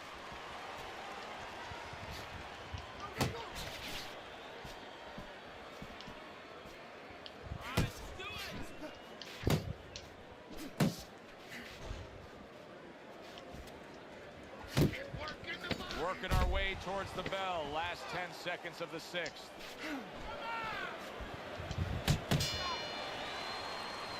Evander Holyfield, trainer you can see working with him right now in between rounds, said, hey, you've never seen Look at his anything like the way stamina, he look at works my a double stamina. end back. It's proven true. Yeah, it has. You know, part of why he's so accurate is his calm, but part of it is he works on it like you just said. He gets on that crazy. I didn't even that put double like end none of bag, us put no and he makes sure real that those damage punches like are right on the mark.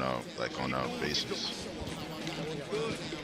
Oh, good. Nice work. Listen, I want you to go downstairs, then upstairs, okay?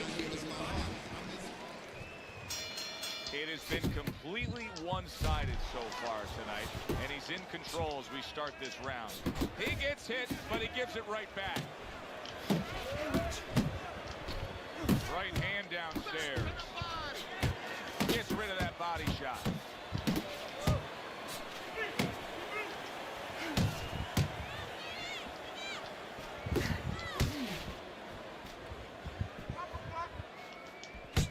Mike Tyson's known as a brawler. He's known as a slugger. Right now, that's not working out. He's doing a poor job in these middle rounds. Well, he picked the wrong guy to fight that kind of fight with. You know, he's gonna. He is There we go. not in good. Solid. Finally. Down he goes. Uppercut did the damage. Finally.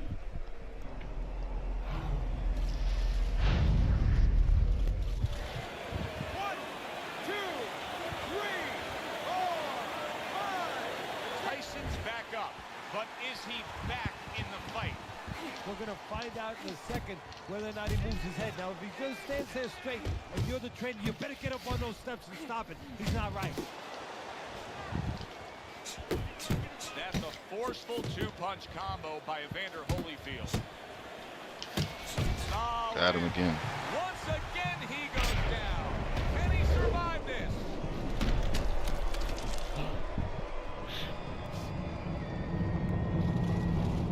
It's good. He's tired. 1, 2, 3. GG's. GG's. The fight is over. Tyson's unable to continue. This fight is over. Knockout. By way of knockout, your winner,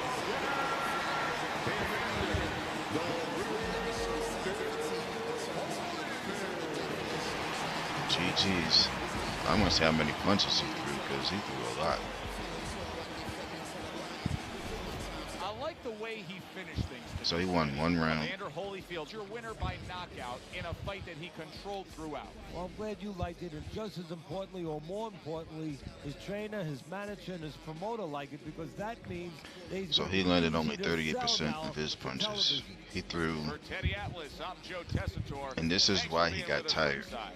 He threw 207 power punches. I only threw 43. Then landed 20. I mean, imagine throwing 207 like power shots and missing most of the time. You're gonna definitely tire yourself out. Yeah, just make it a miss.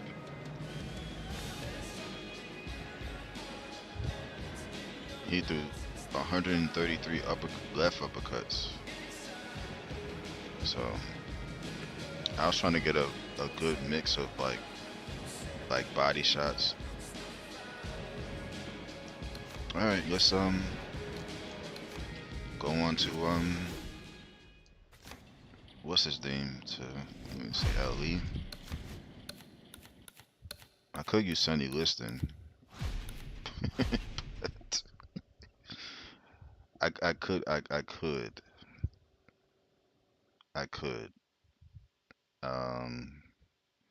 I'm trying to think. Should I though? Because he don't really. Yeah, his. Well, to make it a challenge, I guess I will, because he lost to Ali twice, both by I think the first one was a TKO, and the second one I think like he basically just quit. I was like, what? You could, but do you really want? Yeah, I really want him. It might go bad. This is definitely not no Deontay Wilder. Whoever created him, his face is white. I mean, come on now. But anyway, Deontay Wilder's on the other game though. He's on the other boxing game. Yeah, I am. I am. I am. I am. Yes, I am.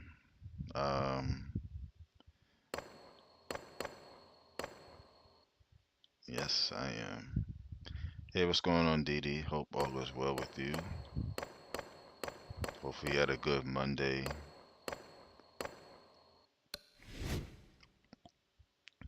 Yeah, this might not end well for me, but it's a challenge.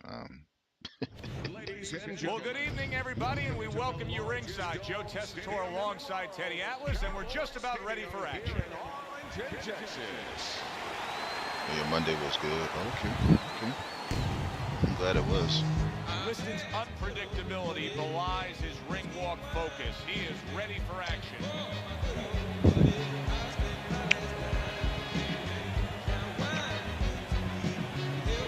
Glad to hear that, DD.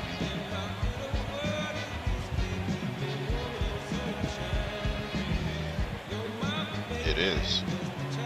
I'm basically going to be trying to survive. Muhammad Ali's ring walk. Something special in the air. You can just sense it out of him.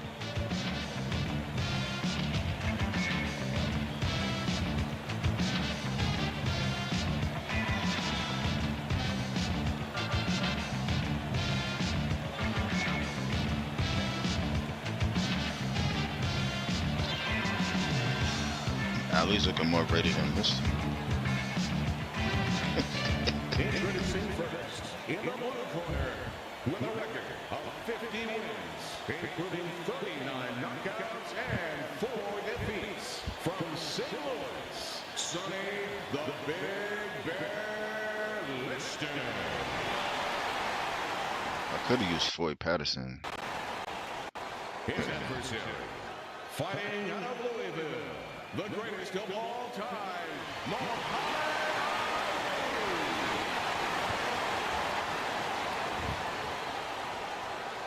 We went over the rules in the dressing room.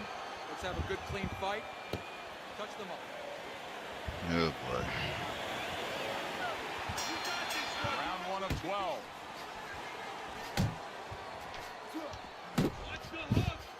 How does the power puncher actually use the jab to close the gap? Might want to start seeing GGs now. That strategy?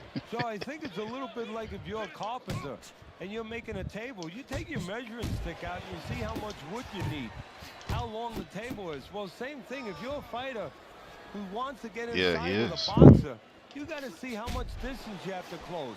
If there's a lot of distance, you need 3, 2 jabs. One is not going to work. Liston's doing well here with that 2-punch combination.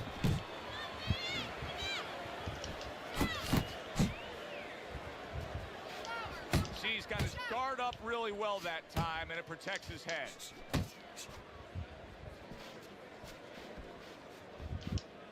Come on, kid. Not much action as he just ties up. A clean, crisp right hand by Muhammad Ali.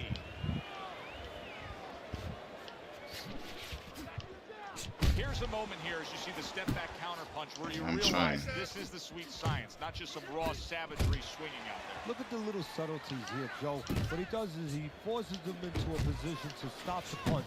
And then when he stops, steps back, makes a miss, and comes right back. Right back to the midsection. Yeah, that's what it's like. I gotta get inside because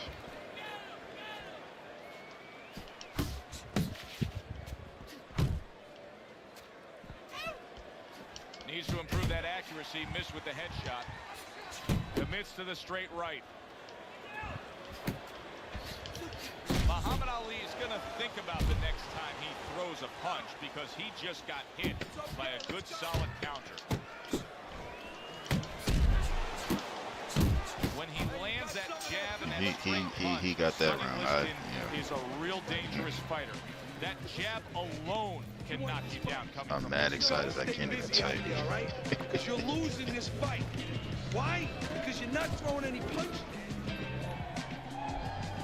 He said I'm losing the fight already. Okay.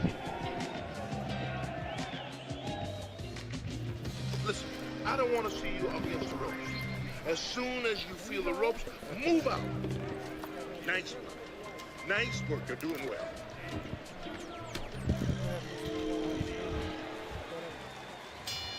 Here we go. Round 2 is underway. Liston's proving to be elusive. Liston's work in training camp is now paying off. Do you see the accuracy and the effectiveness with that combination?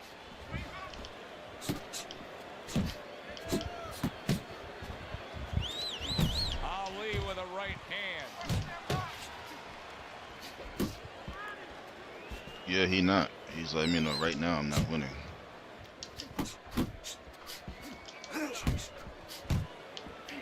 Muhammad Ali's got a little something coming back at him. A counter punch scored. Side to side, move your head. It's much different than Tyson.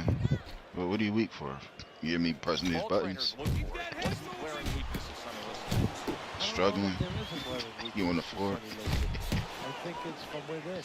It's probably Sonny Liston. You know, where he's done the unpredictable, when he hasn't given the effort that you knew could be there and has been there in the past. Well played, straight right hand. Now he ties up there. A headshot blocked. Combination to the head.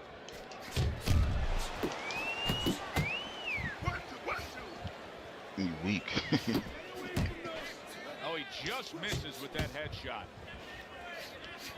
Solid left hand to the head.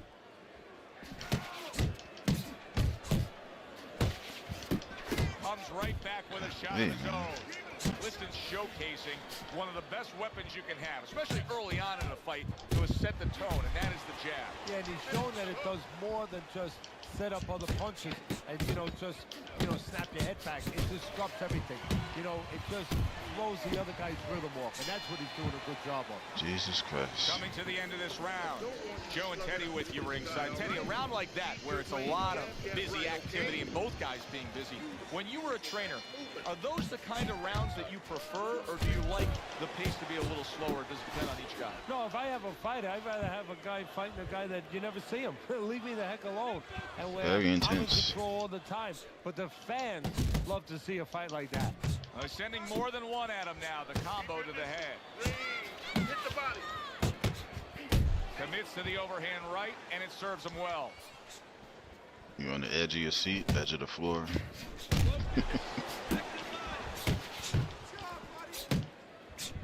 He just missed that shot up top. Ali's right hand scores well.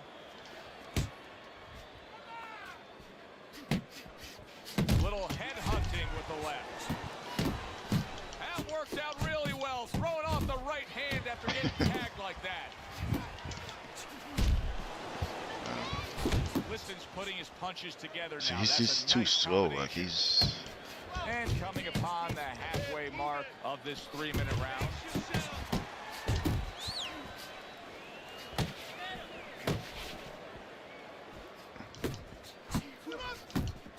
Nice. Liston's coming up with the answers, avoiding that punch. Hey. I mean, Wow, what a right he was hand never from really. Muhammad Ali. He was always slow. So, hey. Liston's showing you that I don't even know how my stamina is all the way down here. I ain't even really And he returns on going that crazy exchange. like that. Oh, and he returns fire with a left hand. Good flush shot by Muhammad Ali. Plus, I'm getting caught with everything because he's just throwing everything so fast. I don't even got time to think. 10 clicks of the top. Able to block that away. It was He's catching me with targeted for his everything. head. Jabs, And the end of round hooks, 3. straights, left uppercuts, right uppercuts, bodies. It's just. My stamina's all the way down there. And my face is a little bit messed up. Just a little bit. Nice work on the outside. Keep it up. Where's your body work? Hit the body. So as He we won every start round, as you can see. 4, we reflect on the first GG's. 3, looking at Teddy's scorecard. Ali's opponent landing an effective counterpunch right there. Liston's coming up big here early on in the fight because he just showed his opponent, hey, listen, you got to be careful. I can counterpunch you. No better way to slow down your opponent. You know, Yeah. we know the other way you slow him down. You hit him right on the chin, and you make him say, hey, I don't want to walk in. But when you make him miss and you counter, that slows him down, too. Very nice work to the head. The right hand landed. Liston's left now getting into the mix. And now a little combination punching, landing both shots. Appreciate that. Good counter punch. I loved how he moved off to the side and landed it.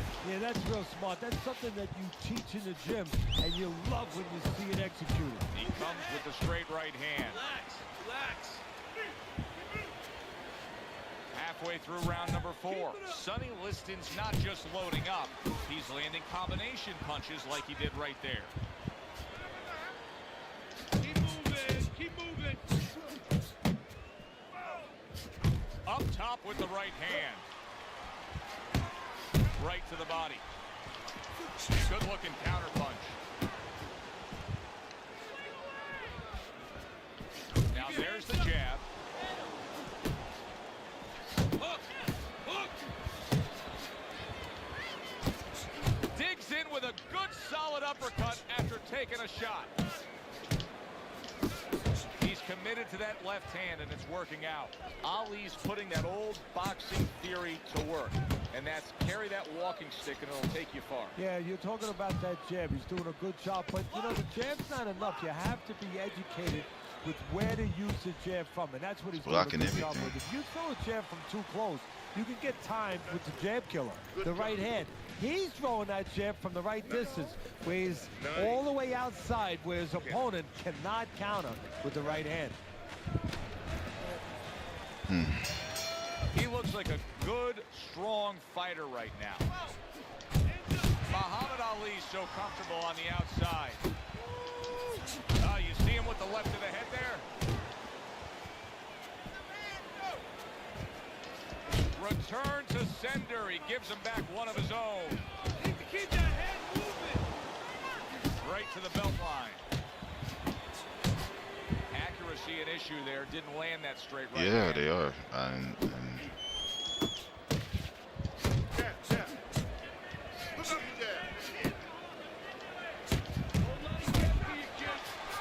now he's targeting upstairs. Muhammad Ali's hit by a counter punch there. Hey, man. He returns the favor with a right hand of his own. Ali's combination punching is just perfect there. 3 punches landing. He just gave his opponent a really good taste of how fast his hand speed is. Yeah, you know, a lot of times we talk about power, and we see that power, you know, can damage a guy right away, obviously, and it can intimidate an opponent. But hand speed can do the same thing, and I think it's intimidating right now to his opponent. He's afraid to let that jab go because he might get countered with one of those lightning right hands.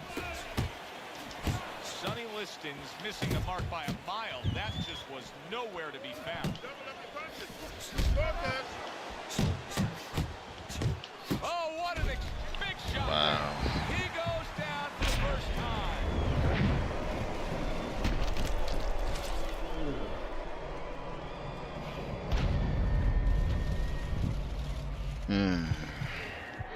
One, two, three, four, five. Liston's up Yeah. from the knockdown, but what we really want to look for is how he reacts in the coming moments of this fight.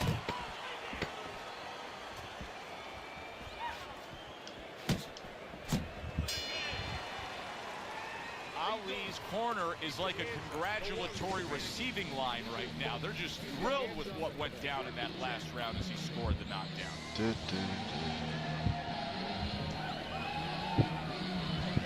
Yeah, I don't want to like pop right up. You know, so. Keep your distance. Stay away from him. Keep throwing that jab. Liston's got to find a way to survive and maybe even do more than that. He was knocked down in the last round, and here, you know, all eyes are on his status here to start this round. Well, Joe, don't put too much on his plate in this kind of situation. Right now, surviving would be enough. He can worry about winning later on. He tried to nab him up top, but was unable to connect.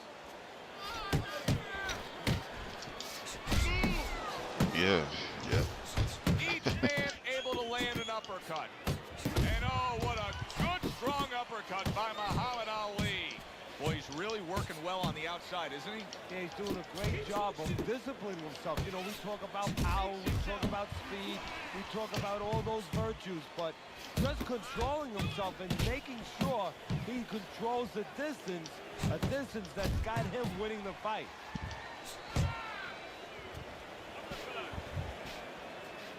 A well-placed left hand up top.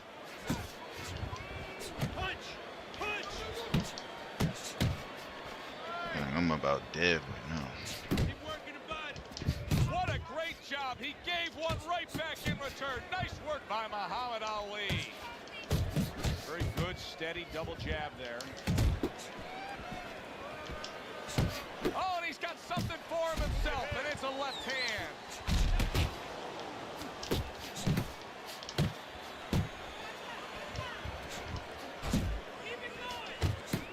Solid right by Muhammad Ali.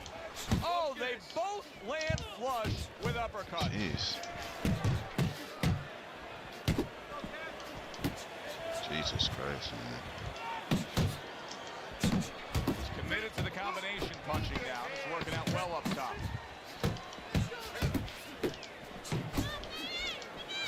Nice strike after catching one by Muhammad Ali. They're fighting on the inside with this I guy. pretty much I have to, want you but it's like use a the fight. ring and keep your distance. It's hard to stay on the outside because that's where he's most effective. So then if I get inside, it's just like he be blocking everything. I'm like, come on. I need you to cut this guy off. Start moving your hands. 1, 2, 3s. 1, 2, 3s. All right? More than one punch out there. More than one. We're in a fight now. Throw punches. Got me? We're in a fight. I'm hanging in there because it could have been over a long time ago.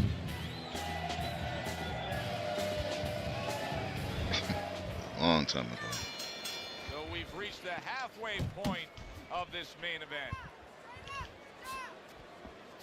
Teddy, there are opportunities that are here for him, aren't there? Yeah, counterpunch opportunities because he got an opponent who's walking in a little bit.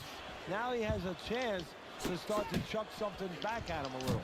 The jab, once again, an effective tool.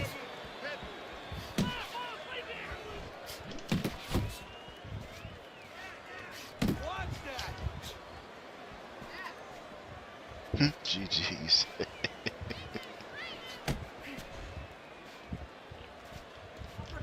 Pace yourself. Get after him. Good work by Muhammad Ali on the outside, staying out there at that safe zone, but still scoring on his own. Oh, he took some damage, but he gave some back with the right hand. Well, supposed to be fighting, but instead he's hugging.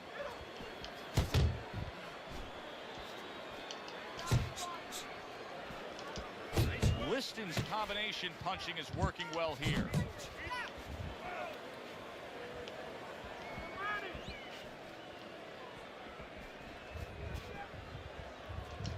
Relax. Relax. Come on, kid, focus.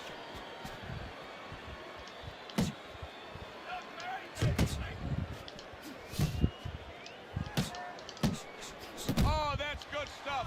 Firing right back with one of his own. Good work by Muhammad Ali. Liston's gone into a defensive shell, but that shell has cracks in it. Yeah, it does. And the reason why it's getting cracked is because his opponent is confident that with those earmuffs on, you know, going into that peekaboo defense that he knows he's handcuffed. So he's putting together 3, 4, 5 punches where normally he would only throw 1 or 2, worried something's going to come back. And this round comes to an end. This is it. You gotta make it a fight now. You can't just move around. You gotta move your hands again. Right? Let's go. Okay. Well, let's get him some water. I'm trying, sir. There's not much I can do with such limited stamina. Keep this fight in the center of the ring, okay? Okay, listen. As we He won start every round round. number 8, Ali's up on Teddy's scorecard. I think Basically that's gotta clear knock to him see, out, Teddy, but it's because- also clear to see that it has not been the easiest of nights for him. No, and it's clear to see we're coming up to a fork of the road. It could go either way. We're going to find out.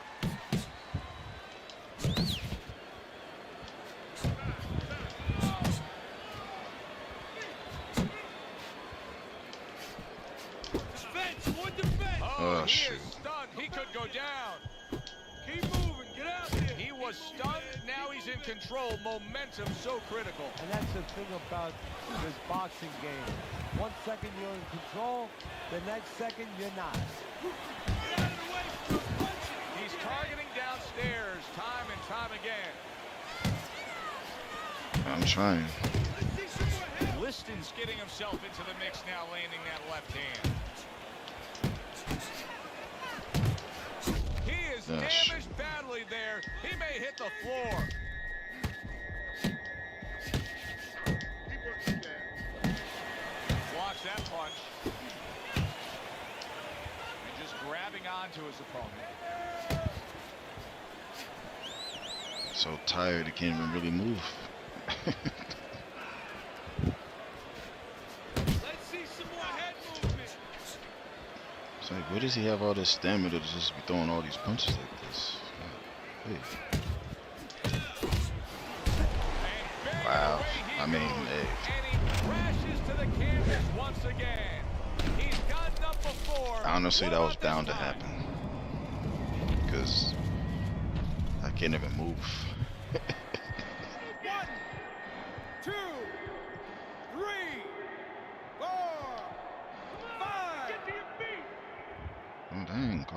trying to. Liston's able to get up. Teddy, I question, though, if he'll be able to go on. What does he have to do? Well, he's got to know what to do, but what not to do. Don't use your legs. Don't try to move because that's the inclination. Get on your bicycle when you've been hurt. No, the bicycle's not there. You got flat tires. What you got to do is grab on. And Wow, another again. big shot comes in. That was a big shot that scored him, and it's a big shot that may end him right here. That looked like the great pitcher, Great Maddox. His sinker ball. Boy, it went down quick. Don't stand toe-to-toe with Lucky this that was guy. at the end of the Keep round. getting distance, all right? Nice work. He's hurt. I need you to jump on him in this round, all right? That was rough.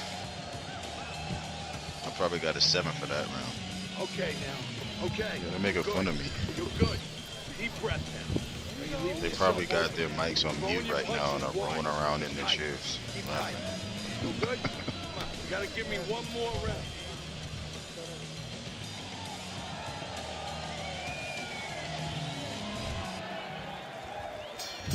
Liston's searching for something different as this round starts here.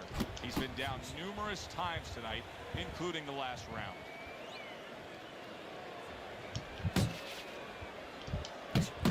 Yeah, I know they laughing. Pulls the trigger right away with the left hand after getting tagged himself. Liston's landing a combination. Imagine me That's playing what he Mortal does Kombat. when he's at his Good very Lord. best. Tried to land that upstairs and was off the mark. Ali's putting together punch stats tonight that fall right in line with what his strategy is.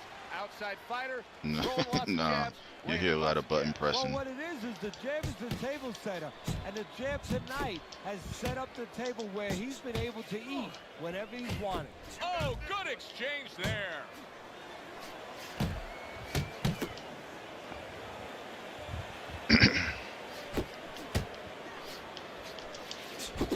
Oh, and he's going to the body well.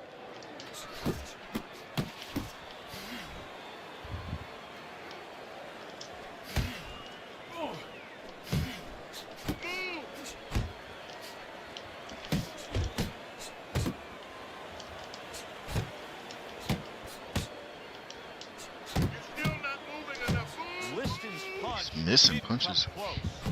Really good work right there, landing the 2 punches in sequence by Muhammad Ali. Fires right back at him. Ali's on the receiving end of a very good counter punch. Comes right back at him with a left hand.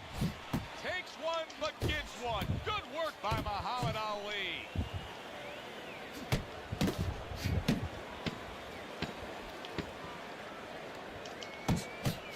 Liston has a long reach too, but you know. Easy to see, easy to score, clean and effective punching by Muhammad Ali. As this fight has gone deeper and deeper, that has I'm been gonna the great need all the divide luck between now. these two. Yeah, it's like painting. I basically by the did a numbers. knockout. I He think won it's been all laid out there. 9 very rounds. Simple, very effective. Listen, I I didn't don't win want to any see you round. against the ropes. As soon as you feel the ropes, move out. Carry it away and catch him. Got that? It's gonna happen. You're gonna catch him. And now they start round number 10. Ali's come off the stool for this round, and I like the way he looks. Here's one for you now, he says, right back with the left hand. He is not in good shape. He could be on the deck in moment. Oh! Unbelievable. Just the barrage continues. He's knocked down again. But his desire and heart is just as strong as it was before.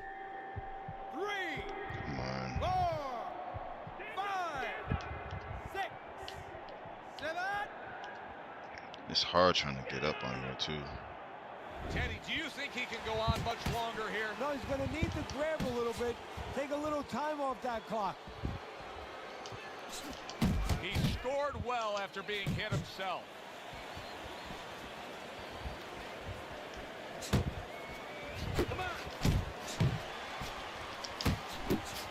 There's the combo to the body.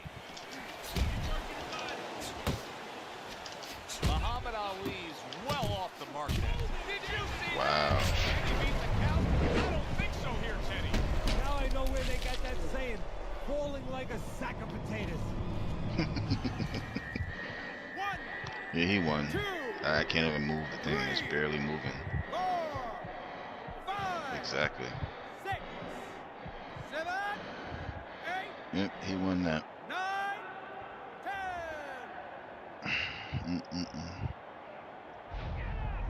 10. It's over. This fight is over. Ali's gunned down yet another opponent. A knockout victory.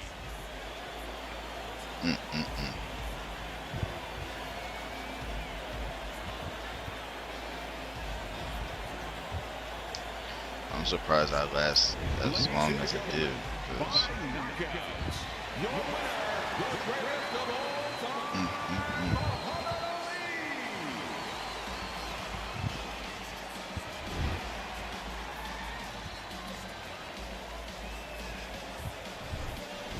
So here we are, late Yeah, I in the fight, did. just coasting You know. along, and then that happens. see, he And won every that's single exactly round. why it happened, because he was coasting along. Everybody was comfortable. Everybody thought nothing big's going to happen. We're going to wrap it up. And that's when something like this does happen. Thanks for being with us, everybody. For Teddy Atlas, Knocked I'm me Jim down 5 Tessitore. times. Have yourself a great night. Wow. No, I could barely hit him in the face. Didn't really do no damage, you know. Who should I fight now? Pacquiao, he be throwing a lot of punches too. Hagler, Leonard, Duran, Cotto, Shane Mosley, Chavez, Cora Jones. That was rough. But hey, I tried, and you know, like I said, for me to get to this point with using him, Pac and Chavez. Let me see. Well, I'm definitely not using Pacquiao because he's a I think he's a cover athlete if I'm not mistaken.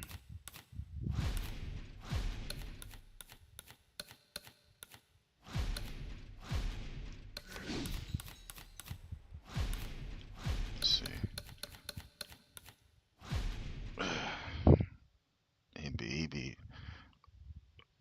He be throwing. If you think Ali throws a lot of punches, this dude be throwing like way too many. But and he's a southpaw. That makes it even harder.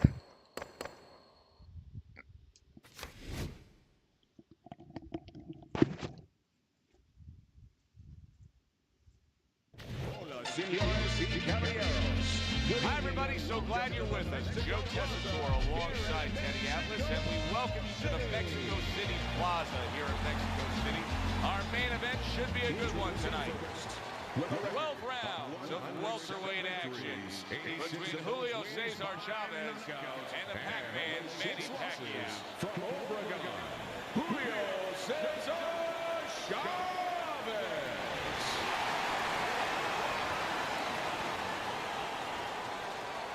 And his opponent across the ring with a record of 52 wins, 38 by way of knockout, and only 3 defeats. Fighting out of General Santos City, Manny Pacquiao.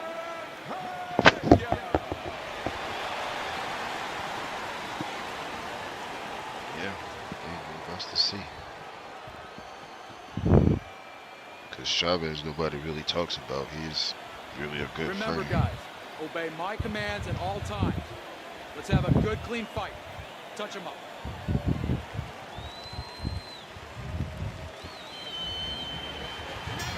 The opening bell of this scheduled 12-rounder here. A much-anticipated fight. Round 1 underway. Good block by Julio Cesar Chavez. Teddy, when fans come to see Manny Pacquiao, when viewers tune in to see Manny Pacquiao, they do it for one reason. they think they're going to see a lot of action. Is that what we're going to see? Yeah, he's fan-friendly. And you know that he's going to be a guy that's going to take chances. He's going to be a guy who's going to try to get to his opponent.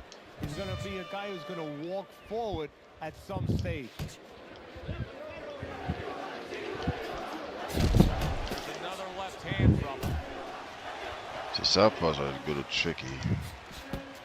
Julio Cesar Chavez, right-handed fighter with that great left hook, but here facing a southpaw. And you know the southpaw killer the right hand, so expect Chavez to go away from that traditional, maybe that Mexican left hook, and chuck some right hands.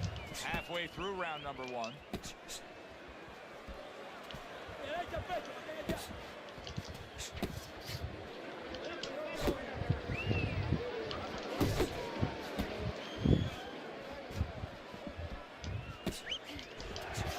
Scored well up top. Not what he was looking for. That's a miss right there by Julio Cesar Chavez.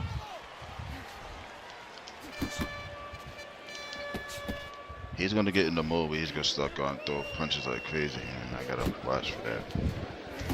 He's kind of doing it now already.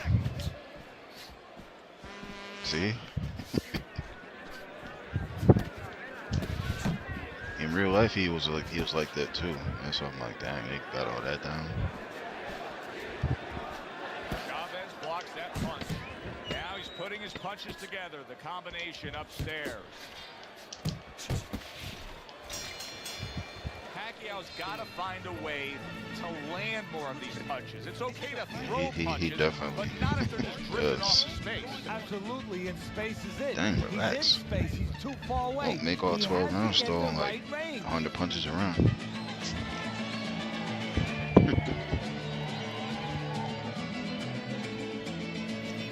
Let's go. What are you waiting? You want this fight? Then let's get moving out there. This guy's gonna win this fight. If you don't take control, son, you need to take control. Yep. He threw all them punches and his stamina's still at 100. Here we go. Round 2 is underway.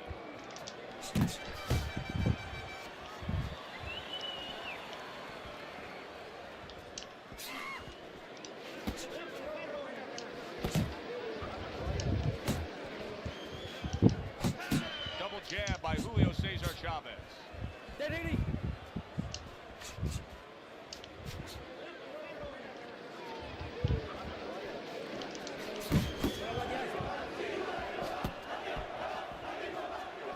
I don't know what the crowd is saying, but it don't sound like it's in English. Flush right hand to the head. Shoot. Manny Pacquiao comes from a fighting family. Many times we've seen his brother Bobby in the ring. Yes, we have. Not at the level, of course, of Manny, but that tells you the bloodlines are there. I'm just trying to fight smart. Pacquiao. Yeah, definitely a Spanish thing. I don't know. It's definitely not in English. Good solid overhand left. And right from the start, he's throwing the power punches and landing them. I think he has a date and he wants to get to it. He got hit right there, but he also gave one. Solid effort by Manny Pacquiao. Great work offensively landing that combination by Julio Cesar Chavez.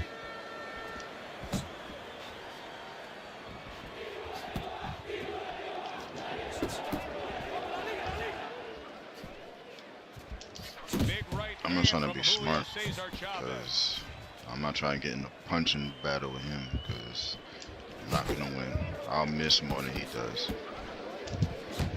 Last 10 seconds.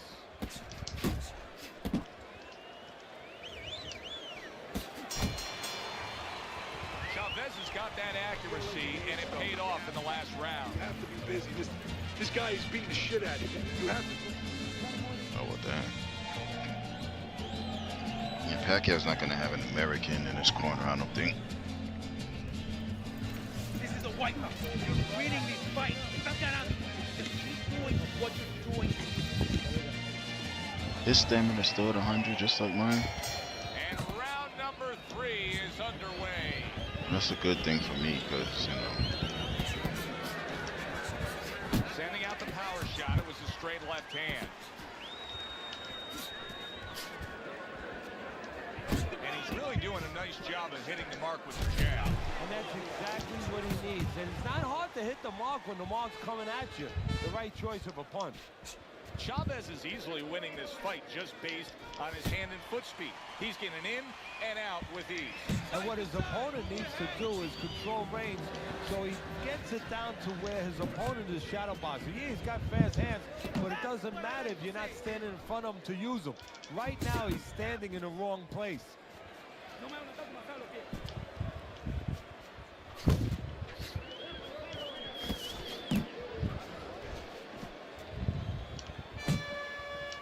Reaching the halfway mark of this round.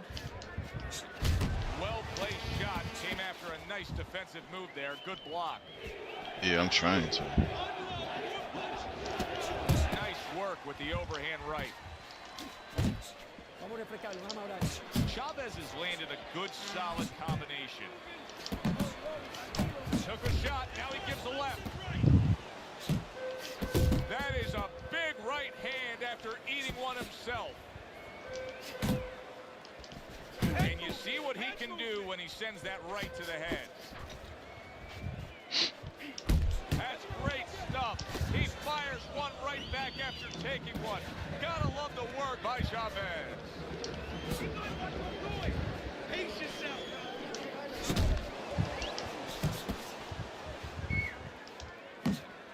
10 seconds to go in this round.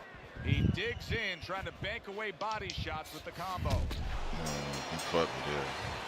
And round 3 comes to an end. Keep it up. That's it. Nice work. We both cut already. Don't take a break with each other. Yeah. All night long, this is short fight. Sure in control.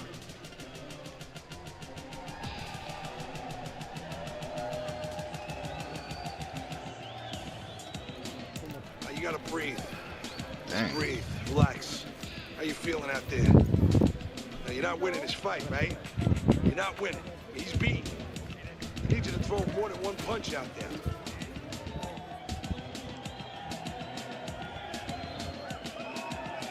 Won 3 rounds So in. as we start round 4, I'm winning every round. First 3, looking at Teddy's scorecard. Chavez has earned good marks, taking all 3 rounds. Yeah, not eventful some of the rounds. Not a lot to separate the two guys, but I think that his jab has carried the day. How about a return to sender with the left hand? Keep moving. A crushing 2-punch combo by Julio Cesar Chavez. Chavez is doing a good job of putting his punches together. His opponent's got to be wondering, how do I stop this? Well, right now, you made a good point there, because right now his opponent is wondering too much. You know, he's just busy blocking the punches, wondering about the combinations. He's not getting off.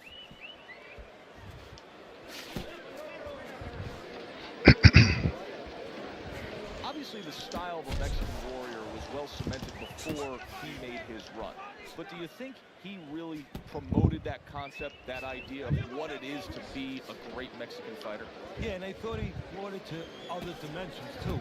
He wasn't just left hook. He was left hook, he was right hand, he was technically sound. A lot of times with the Mexican fighters, you thought about heart, but not the technique. He gave you both. A little give and take, and here comes the left hand.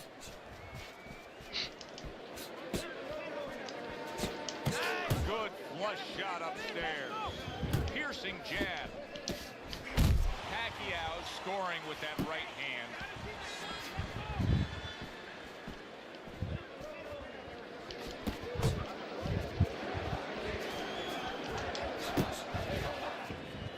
Hmm.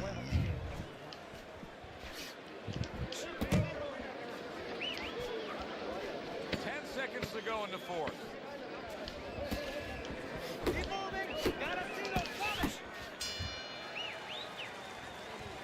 That was a decent round. You want this fight? Just listen to me, man. If you want this fight,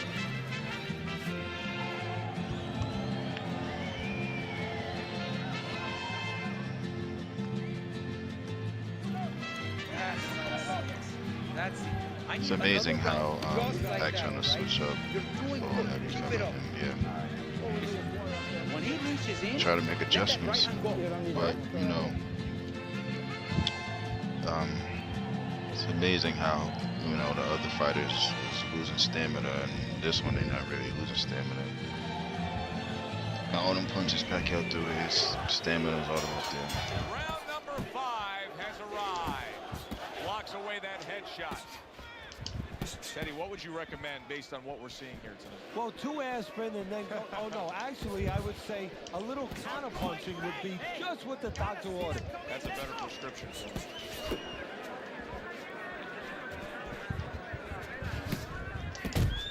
Must be the punch of the day. Both guys bringing home uppercuts.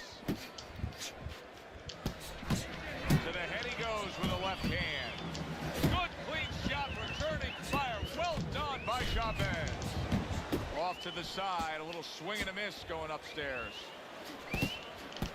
Chavez is doing a nice job being comfortable on the outside.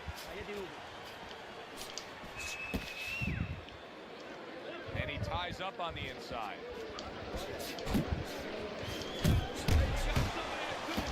Halfway into round number 5 here. That is boxing 101. A nice, crisp combination by Julio Cesar Chavez.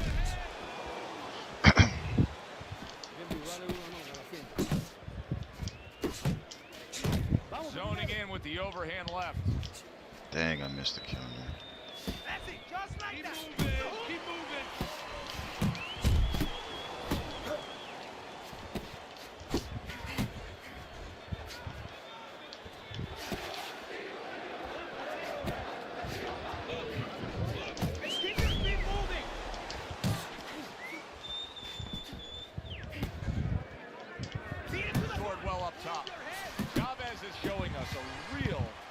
Solid skill set here with his head movement. Teddy, how much of that is just natural athletic ability and instincts, and how much of that is being trained well?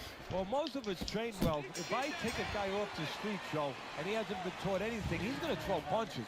But usually he's not going to have a good defense. That's something that has to be attained. That's something that has to be taught. This guy has been taught good defensive fundamentals. You don't need that. Throw that away.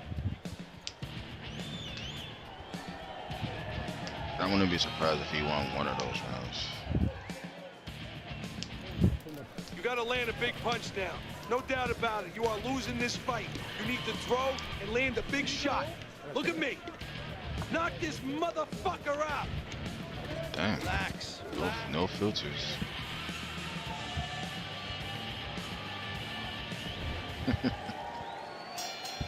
Another round underway, but how many more? What? And out of nowhere, things can turn like that, Teddy. Everything was looking good. Now it's looking bad for him. That's well, that's crazy. Exactly why, because nothing was coming at him. His opponent wasn't throwing back. He got a little lax, and he paid a price.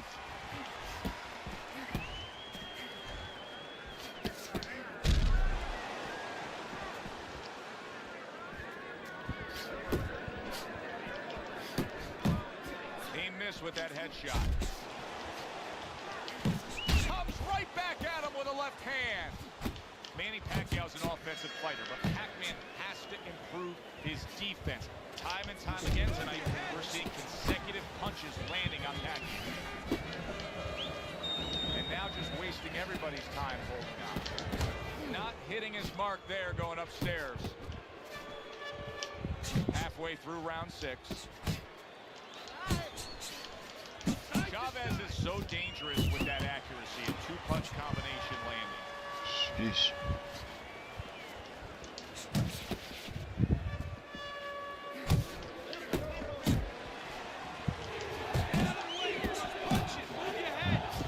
Manny Pacquiao with a big left hand.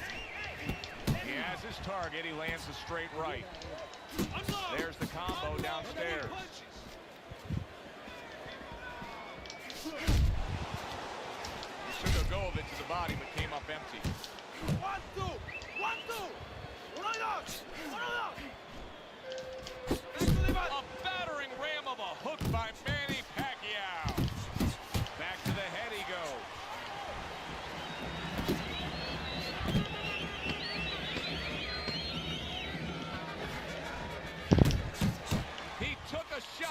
trying. One of his own, a left hand scores.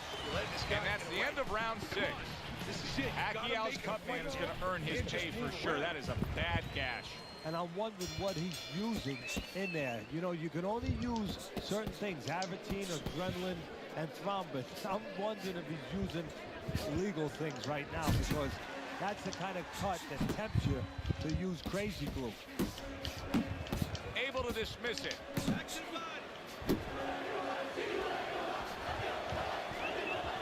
Pacquiao's doing a poor job. There's no other way to really say it. I mean, he's sitting there trying to stay committed to being a counterpuncher, but in the meantime, the fight is getting away from him in a big way. Yeah, he needs a plan B right now. You know, he came in with plan A, Joe, but plan B is what he needs. He has to find another way to create offense. He's not going to be able to do his countering on the back end. Comes across with a hook up top. Chavez able to land a very nice looking hook. Chavez is doing a good job tonight on the outside. He's able to score from the outside, keeping a safe distance away from his opponent. What a great job. He gave one right back in return. Nice work by Chavez. Focus. And he's holding. Not for me, man.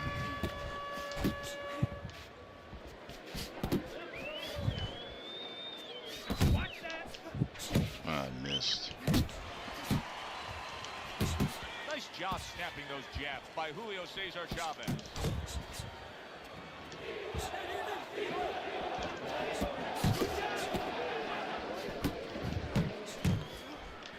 Ace yourself.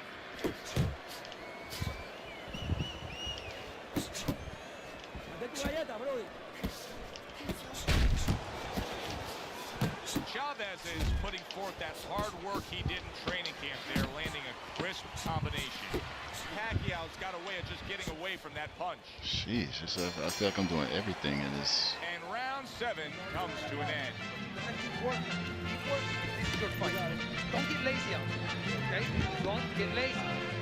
You're winning this fight. Jeez. Don't get lazy. I feel like I'm doing everything possible, and he's still up. Still standing. I can feel it. Losing this fight. I need you to take some chances now. It's just a matter of time. I'm just trying to be careful at the same time. Start of round number 8. Look at Teddy's scorecard. Pacquiao's in poor position right here. He needs to find a way to overcome this. You know, Teddy, I'll say this. He has not pushed himself at all. The good news for him would be the gas tank is completely full. The bad news has been he hasn't shown us that he can do anything with it. Yeah, and if I'm his trainer, I'm going to say to what are you going to shadow box in the dressing room?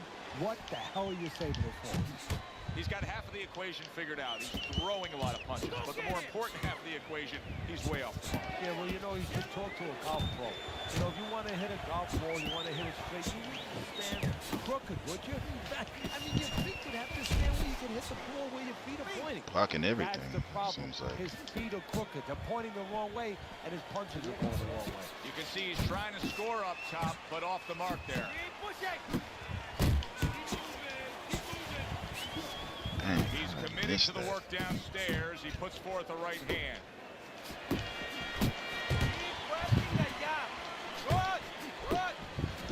What an excellent two-punch combo by Manny Pacquiao. Manny Pacquiao firing off that hook very well. Nice strike after catching one by Chavez.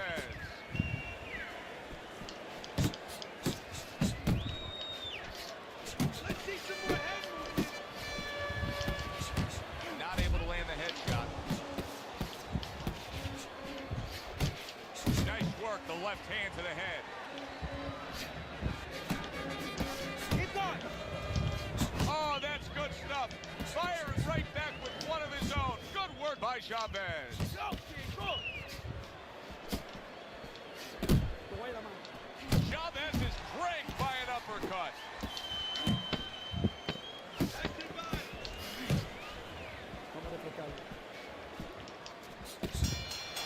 Sheesh.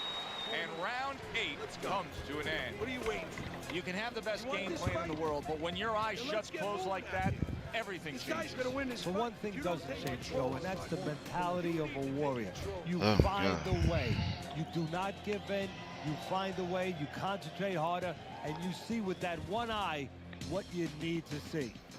Keep doing what you're doing. I sure do. The jab's bumping. Then throw the Still got to lead be right careful hand. though, because he still has a lot of stamina, so it ain't like he's dead. It's just that if I could just damage his eye more, they'll stop it. But I just got to be careful. I don't want to just strictly go for that, and then I get, you know. So They are back to action here, but that action has only favored one man. Completely one-sided. Hard to see the scorecards coming into play here with how dominating he's been. Takes one, but gives one. Good work by Manny Pacquiao. Needs to improve that accuracy. Missed with the headshot. Very nice defensive guard there. Chavez is really making some boxing purists out there put a smile on their face because his defense has been stellar. I mean, so fundamentally sound. Yeah, well, that's why he always goes rounds, and that's why people think he has an iron chin. I don't know if he has an iron chin because the chin never gets touched. He's a guy that's always going rounds because his defense is so good. Little head knocking with that right hand. More and more punishment is being doled out. Manny Pacquiao's face is absorbing, and it's not holding up well. It looks like it's sunset right here on his evening. 90 seconds into the 9th round. Lands flush with the combination upstairs.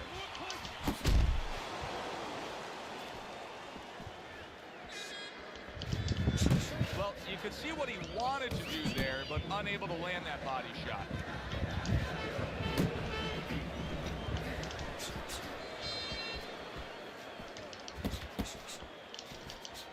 Pacquiao's left, landing well. Left and right. Chavez is way off the mark. That punch didn't have a chance.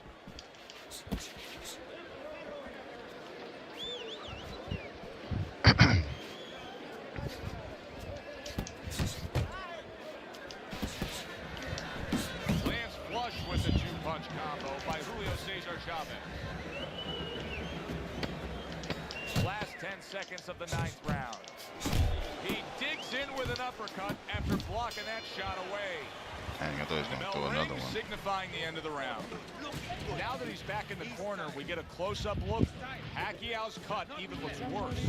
And it's up to the fighter now, Joe, for his attitude not to change. You know, we can look at it and we can say, wow, that cut looks worse. The fans Yeah, can that was look at pretty it and say intense. that. I think But the the fighter one, must be even the steady, last one the was. same attitude, as though he doesn't have a cut. Otherwise, he has no Wasn't that chance of winning bad, this no. fight. You have to be busy. This guy is beating the shit out of you. You have to.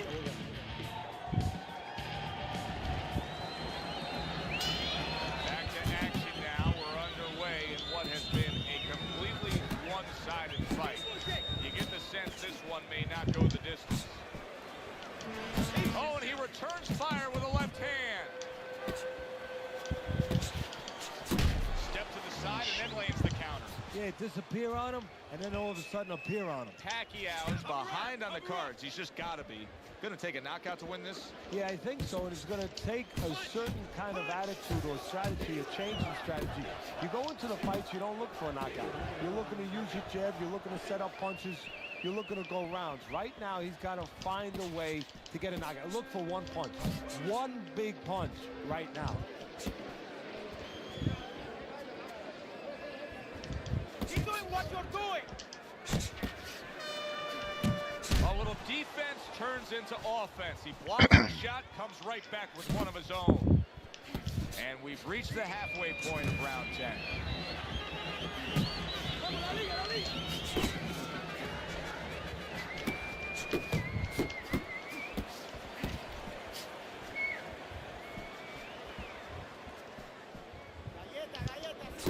There's the old 1-2.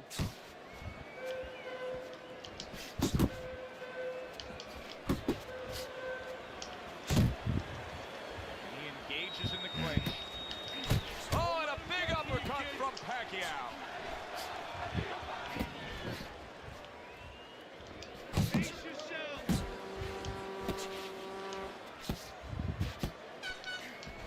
Scoring with the right hand by Julio Cesar Chavez. Keep moving.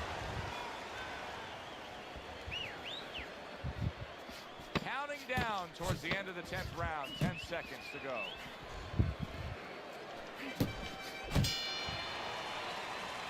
And that's the end of round 10. Just breathe, relax. Sheesh. How you feeling out there? Now, you're not winning this fight, right? You're not winning. I take a water break myself. I need you to throw more than one punch out there.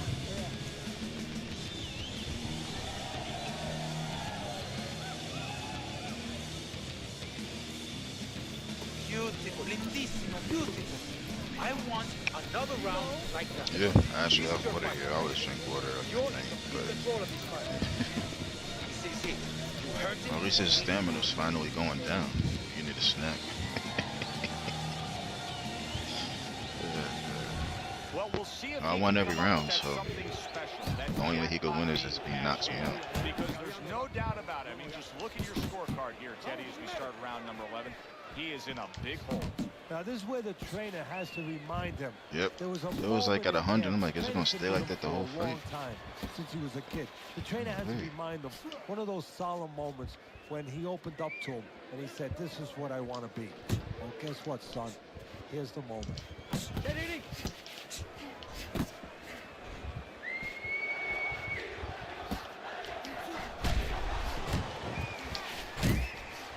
Well-targeted left hand by Manny Pacquiao.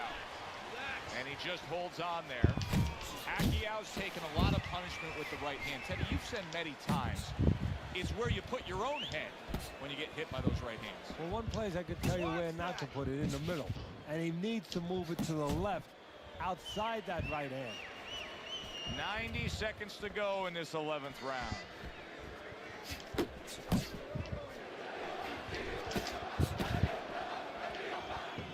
He took a shot, but he came back with a right hand of his own.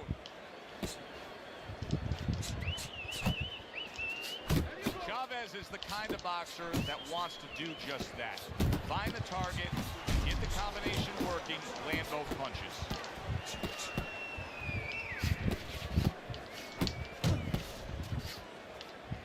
Couldn't hit the elusive target with that straight right. Manny Pacquiao's opponent knows exactly what the game plan can be now. That counter punch landed with some success. Yeah, it's like I'm trying to make him miss a lot, you know. Off the target by Julio Cesar Chavez. Chavez is doing well here with that two-punch combination.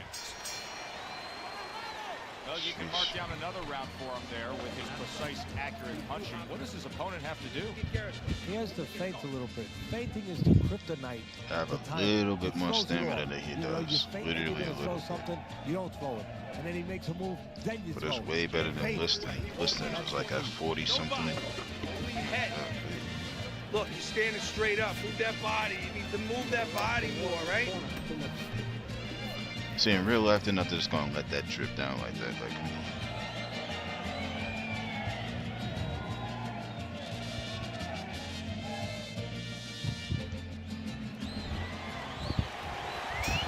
They put forth a good effort throughout. Now one more meeting. The final round is here. You know, many times we talk about the fact that, hey, at least he's throwing punches, but that's all you can say in this yeah, case. they're not gonna because say he's let that landing drip down like No, that. they're They being just leave blocked it. or they're missing. Like, They're oh, we're just definitely gonna not leave it here. landing We're not gonna clean. wipe it off. And you have to give credit to the other fighter being that good defensively. He got hit right there, but he also gave one. Solid effort by Manny Pacquiao. Uppercut!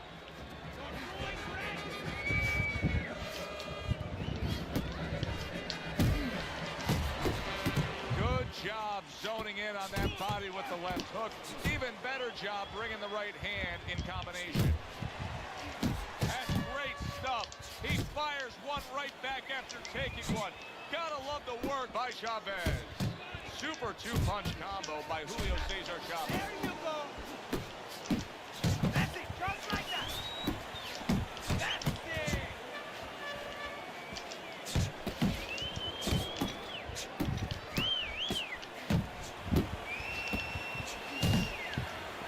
Oh, and he's got something for him himself, and it's a left hand. Hits him in the mug with the right. midsection now with the combo. Pacquiao's done a good job there, offensively scoring with that left hand. Teddy, this is like a horror film in this ring right now. There's blood everywhere coming from that cut of his. Yeah, well, the only thing that matters right now is Freddy Krueger needs to throw a good left hook.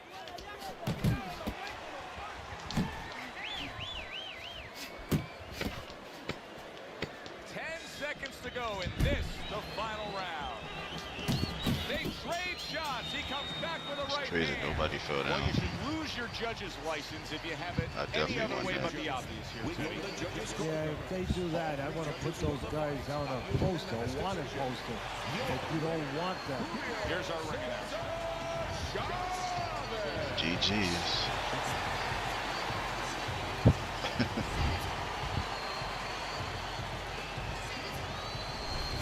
That's a well-earned victory by Julio Jeez. Cesar Chavez. Wow.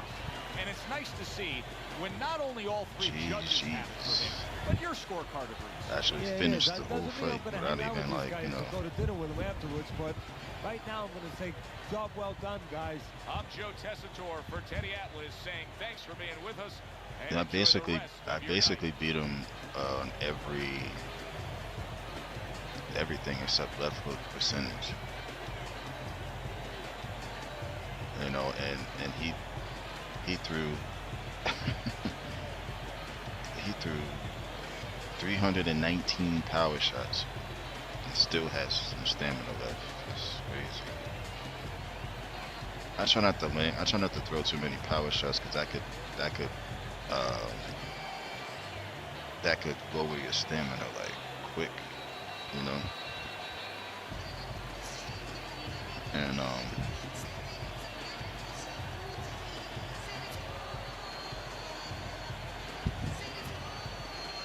so you want to see next? I could do a few more since they don't, you know, they don't last that long.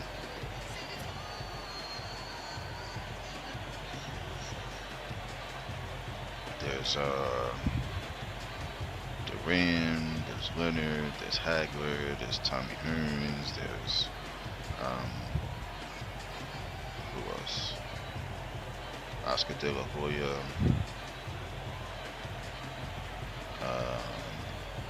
Zab Judah. Let's see who else.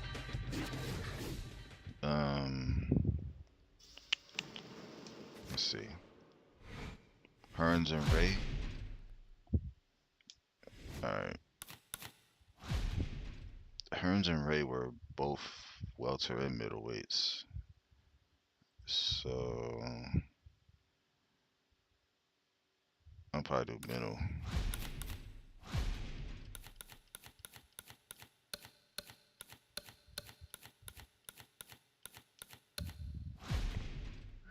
Tommy Hearns.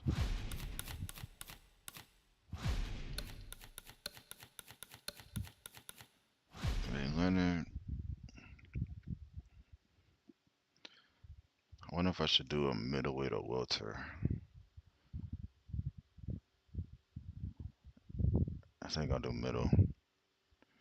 Yeah, it is. Because both fighters, you know, are outside fighters. And they can punch too if they have to. But they had, I think they had 3 Good evening, fights. everybody. Joe Tessitore and Teddy Atlas welcoming you to the Metro Manila Arena here in the Philippines for a much-anticipated main event. 12 rounds in the middleweight division.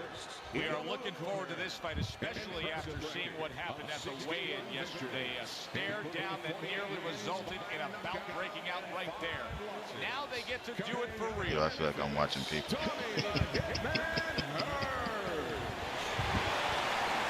Well, the presentation makes you feel like you're watching it, you know? And his opponent across the ring with a record of 36 victories, 25 big knockouts, and 3 defeats by way of Wilmington, Sugar Ray Leonard.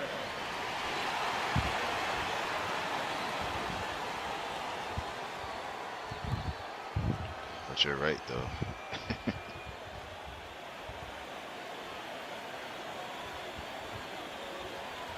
Okay, guys. We went over the rules in the dressing room.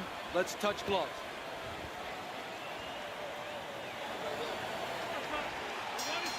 We're scheduled for 12. Here's round number 1. Dang, Makes Leonard that going nice crazy right too. angle on that hook upstairs. Able to get away from that headshot with the block. Teddy, typically in a fight like this, when we have a Ain't power no see puncher my against a real eyes. high stamina, well-conditioned fighter, Done beat what up this adjustments thing. do you usually see made throughout the fight? Well, one of the adjustments is on the side of the power puncher. He may find out that he better stop looking for home runs, stop swinging for the fences. He may have to adjust his game where he's using the jab more, looking for singles and doubles, not just that big one over the fence. Oh, he just misses with that headshot.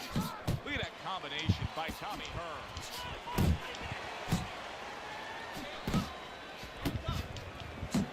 Leonard trying to go for the knockout, seemed like. Good defense upstairs to stay away from that offensive assault. A striking combination by Tommy Hearns. Halfway through this round. The only thing about Hearns is his chin is not the best.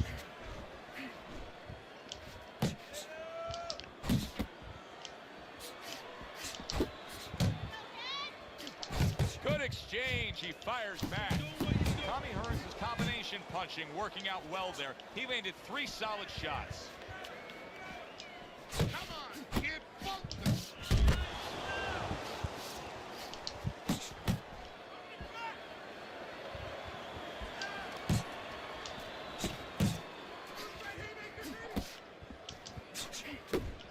Yep. Oh, shoot. Stay away from the inside. Pulls the trigger right away with the left hand after getting tagged himself.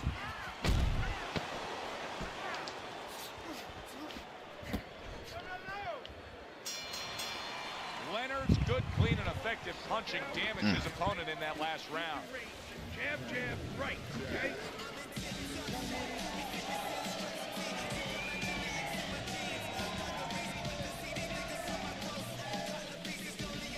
Listen, I'm not gonna stand here and watch you take those shots. You understand me? Let's see some defense and more punches. Don't look for jumping punches, okay? Speed.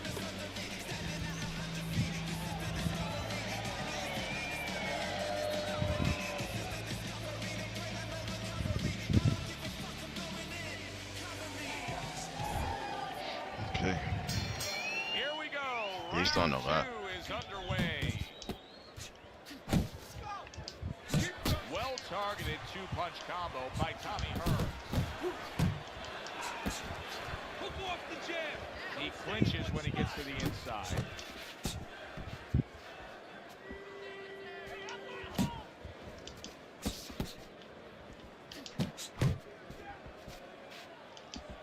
Comes right back at him with a left hand. Oh, keep it. Protect yourself.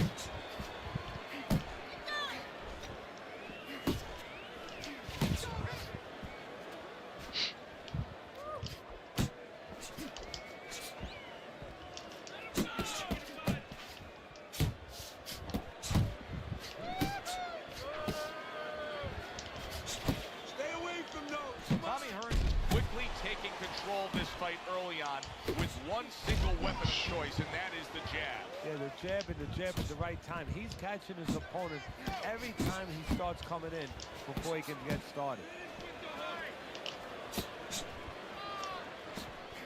Scores big with the hook to the head. The combo lands upstairs. Here's one for you now, he says. Right back with the left hand. He gives as well as he takes. You saw it on that exchange. Keep working the jab. And now he's targeting upstairs. That is exactly what the corner wanted to see. A good combination punch by Tommy Hearns. Just 10 seconds to go here in the second round.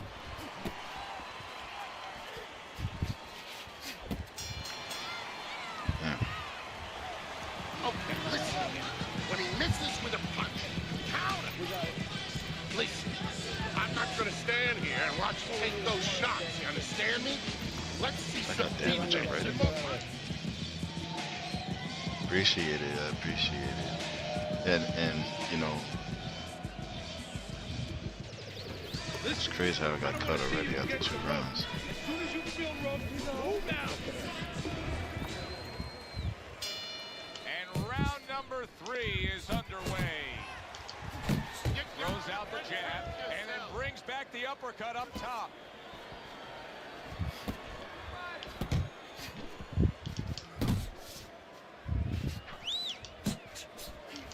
That was not well targeted by Sugar Ray Leonard. There's another right hand.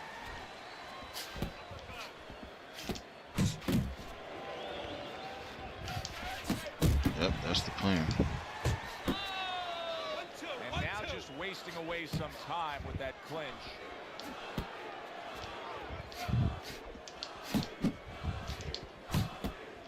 Didn't get it done going to the body there.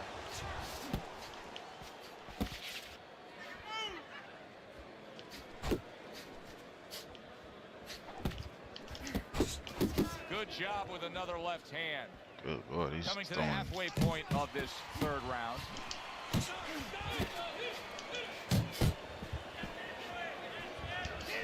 Good shot to the head with that right hand.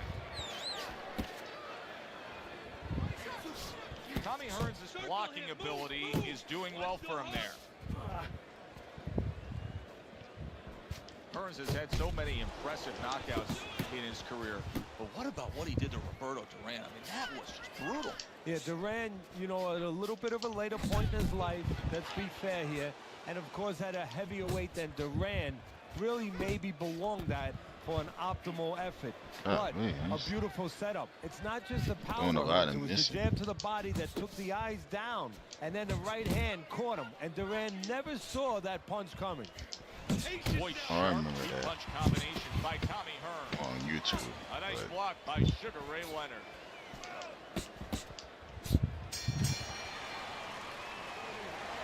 yeah, he's missing a lot. Leonard's enjoying a lead on Teddy's scorecard the first time we look at the scores ringside here tonight. Me too. I'm missing on too. Here, it's not as if either man is in complete control of this fight. How about that left hand? Oh, a nice 2-punch combo by Tommy Hearns. Keep moving around the ring.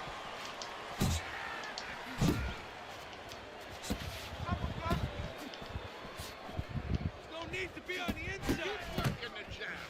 Good, good. Tommy Hearns blocks that punch. And now he brings the left hand upstairs.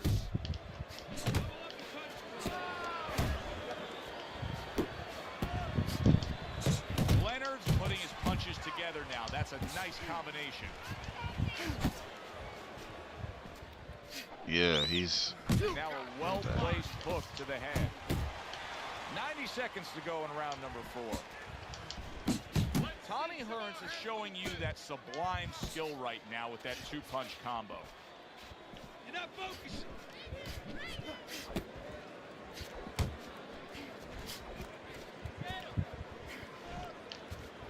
Nice block by Sugar Ray Leonard. And now another left. Able to land the hook to the head. yeah. I never seen him missing this many times. Scores up top with a left.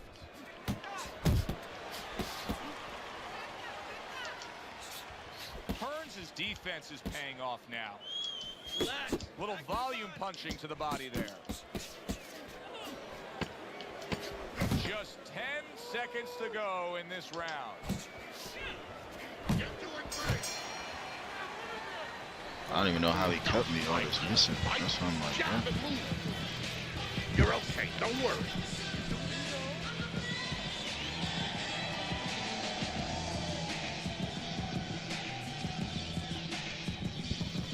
You have to keep your distance. Stay away from him. Keep throwing that jab. You have to.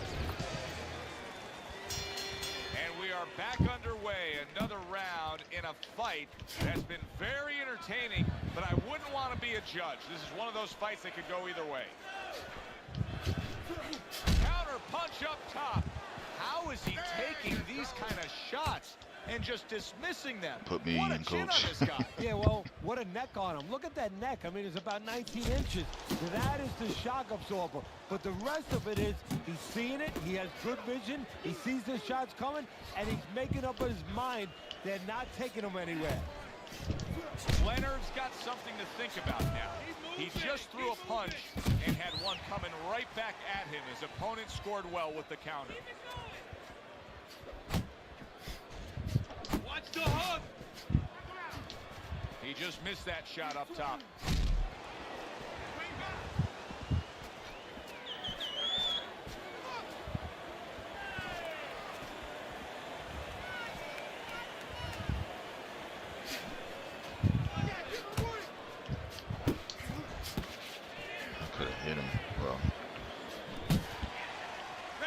He's like barely hitting my face, but my face is cut. He must cut easy. Because, God,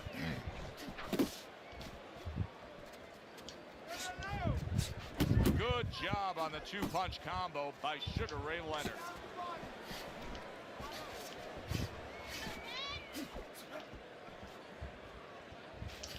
Yeah, that's it.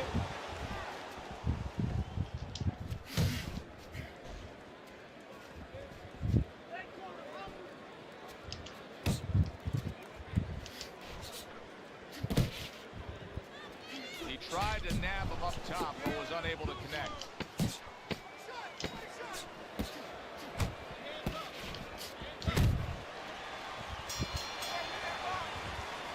yeah, it is going. He's throwing so many punches. I'm like, my God. Hearns' defense is going to need to shine when he gets back out there. I mean, just look at the close-up of that cut. And I'm cut like this. That's crazy. Right, so he's got to get out there. You would think and he buy was. some time for those medicines to work. You know.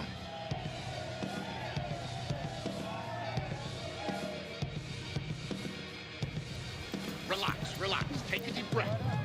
I need you to focus. Anticipate his punch.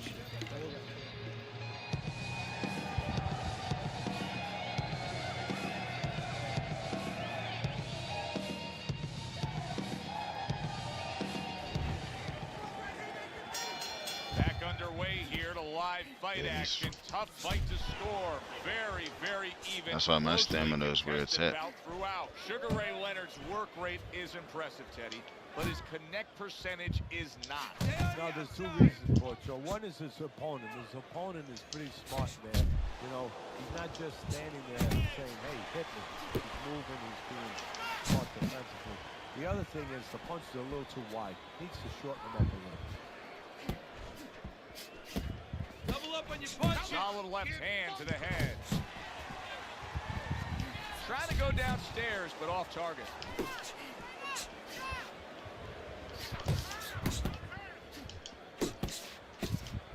Good clean shot, returning fire. Well done by Sugar Ray Leonard.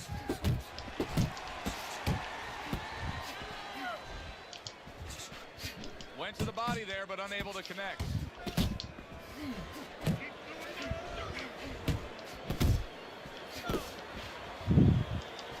Good jab from Hearns. Very accurate two-punch combo by Tommy Hearns. Took a shot, now he gives a left. Good job, it was sudden, it was fast, it was direct by Tommy Hearns.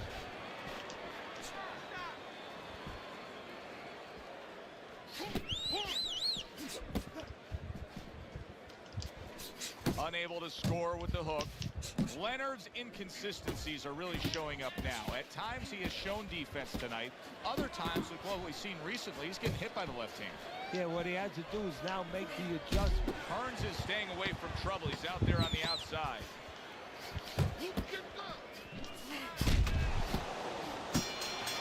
Sheesh. And this round comes to an end. Teddy, did you bring any either swap gloves? Because there is blood flying everywhere from these two. Yeah, I got a poncho. I picked it up. A guy was selling it outside. It was raining, but we never thought it'd be necessary to use it inside. It is now. Feels like this fight just started and it's already the 7th round. Goes up top with the right hand. He's Unless always it's just believed me. in his jab, and you can see Sugar Ray Leonard utilizing it here. You gotta love the offense there, putting his punches together. That's just good, solid, accurate work by Tommy Hearn. You see what happens when he commits to the uppercut. Look at that. Great work there. Tommy Hearns is able to avoid that punch. Yeah, like it feels like it's like the 2nd or 3rd round, not 7. Tommy Hearns' combination punching is working well here.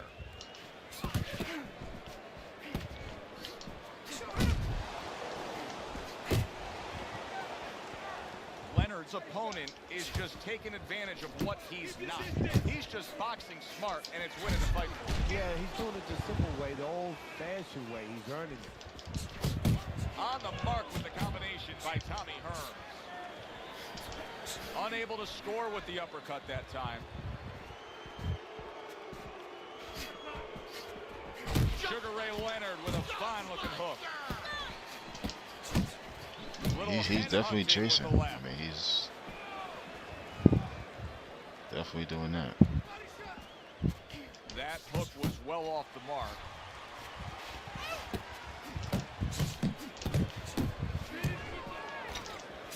Hearns is landing a combination here. That's what he does when he's at his very best. Well-placed counter punch by Tommy Hearns.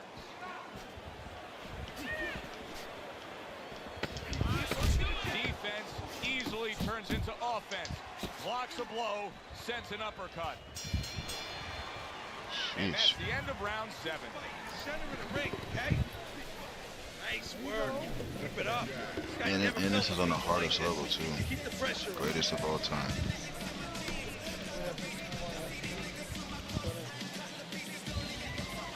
Obviously it is, because I would have not lost any fight. That Glisten fight, I wouldn't have gotten knocked out. Keep your hands up, all right? You have to keep your hands up. Don't just walk. Teddy's scorecard through 7 rounds. He's got a commanding lead right now, and he's just been the more effective guy, Teddy. I love what he's doing. He's picking his spots, and when he does throw punches, they are purposeful. Yeah, they are. He's making everything count. As you said, he's got a reason for everything he does in there, and that's because he's calm. See, that's a talent, too. We always look at the other talents that are easier to wrap our minds around, you know, power, speed, but what about being calm, where you can see things, you can control things? This guy's a calm son of a gun. Tommy Hearns' defense has been just unbelievable tonight. I mean, Teddy, it takes such appreciation seeing a guy putting forth his craft like this. Yeah, you do, and that's why he's able to have such a long career. That's why he's able to be, you know, so consistently good, because he doesn't take a lot. He doesn't get worn out. He's fresh. 90 seconds to go, halfway through round 8.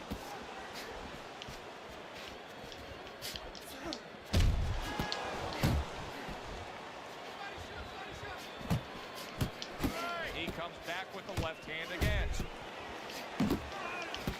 Leonard's rocked by a huge hook to the head. 1, 2. Resourceful hook by Tommy Hearns.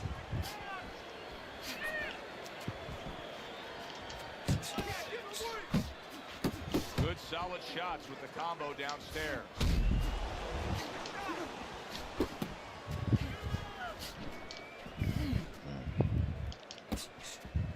He has a good right hand, that's dang sure, but and it's a good jab. That's a forceful 2-punch combo by Tommy Hearns.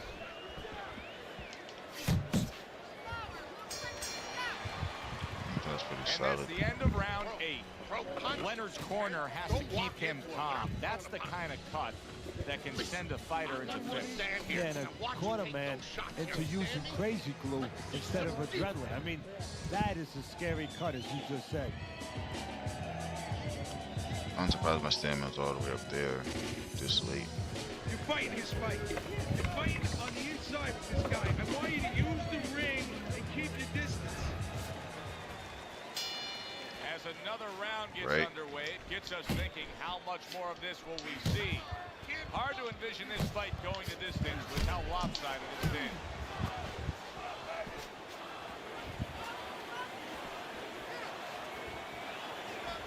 Keep working the jab. Good. Good looking right hand after he got hit. Leonard's got those earmuffs on. He's got his hands tight against his body. But Teddy, still, some things are getting through. Yeah, I mean, it's kind of like driving a car, Joe. You know, and the weather's a little bad, and you say, I want to be safe here. I'm going to stop the car. You don't stop and park the car in the middle of the highway where cars are coming. I mean, he stopped right there in the middle of the highway. Cars are coming. You know, pull off somewhere. You know, get the heck out of there. Find the right parking spot. What a great job. He gave one right back in return. Nice work by Sugar Ray Leonard. Halfway through the 9th round.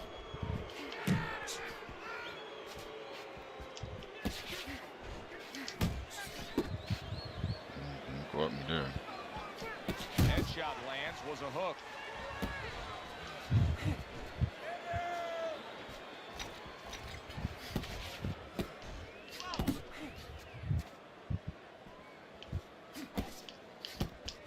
A shooting right hand by Tommy Hearn.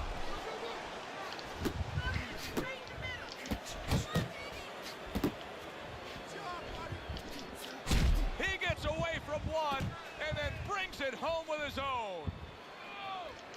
How about a return to sender with the left hand? Sugar Ray Leonard's now seeing his own blood, and it's coming from his mouth. Oh, hands up, hands up. As we're between rounds now, Teddy, it gives us pause and time to reflect on what he's accomplished. Tommy Hearns is... Don't stand in front of him. Yeah, and I tell you, it's not because he ate a lot of carrots when he was a kid and he has real good eyesight. It's because he's calm, he has good technique, and that is why he's right What's on he the ball. talking about? Look, you're standing straight up. Move that body. You need to move that body more. Here you go.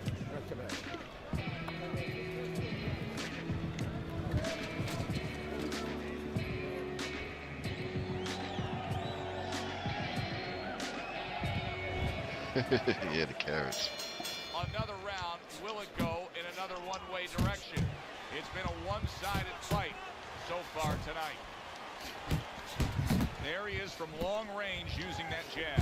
So if you're on the outside, say at a picnic, you want to keep those insects away, you use insect repellent.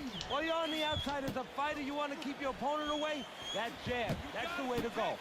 Tommy Hearns' favorite punch is the jab, and tonight, he's loving it. Well, the jab is the table setter, Joe, and he set a beautiful table tonight. Napkin on the left, you know, small fork on the left, knife on the right, and the food right in the middle. And he's eating all night. You taking some English etiquette classes? You getting hungry? Hearns is showing you a little defensive skill there. Yeah, the stuff they be saying, I'm like, what?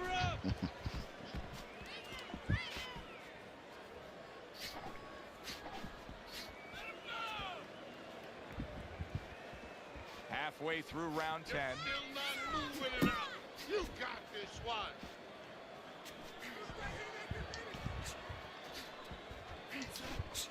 Dang, I missed. You got this one.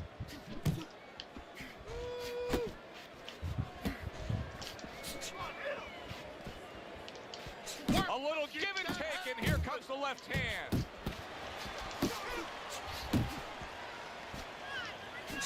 Hearns is so dangerous with that accuracy. A two-punch combination landing.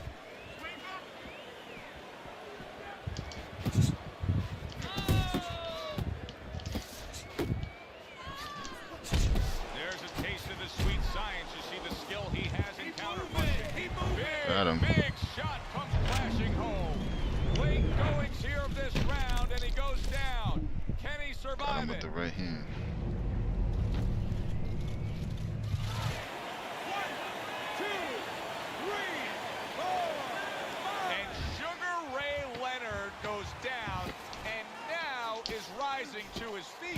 now is going to show you something that you don't usually see. Something that usually you need an X-ray machine to see. Inside him. You know outside what he has, all that great talent. Now he's going to show you inside what he has. Hey, I want to see more jabs. This is probably like the only time when my stamina was like all the way up here. Dang near 100. Nice work on the outside. Keep it up. Listen, he's done. He is done. I want you to double up that jab and then finish him off with the hook. Okay? 1-1-2.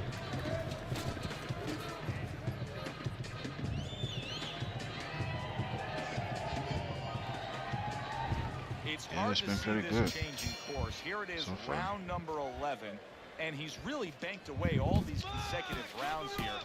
This fight has been his for quite some time. Yeah, all he has to do now, like he's like a guy that's been driving on the highway. I mean, it's on cruise control.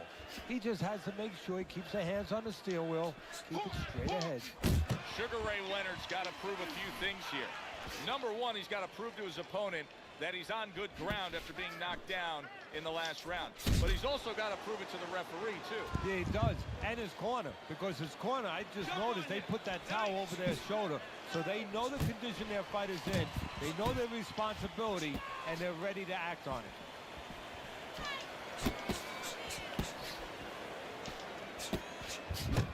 Hey, you got to see that coming. Now let's go. And you can see blood coming from his nose. The hitman scores with a hook there. Tommy Hearns doing well. Nice. Stay on the outside.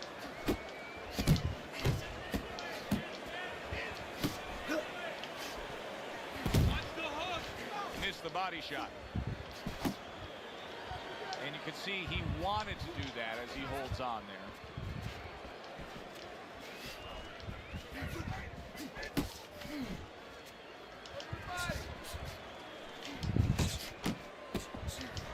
Get out of the way from those punches. Move your heads.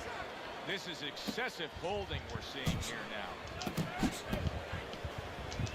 Big Got him shot he with just uppercut. scored with. He goes down in the later stages of this round. He's going to try to survive it.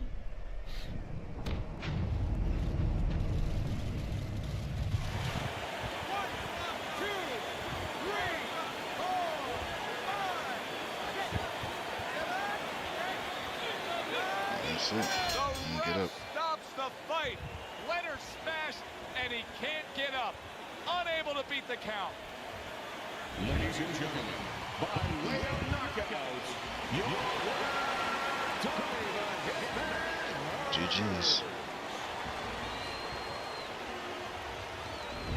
It's another one. Ever since that loss I had, you know, been pretty smooth.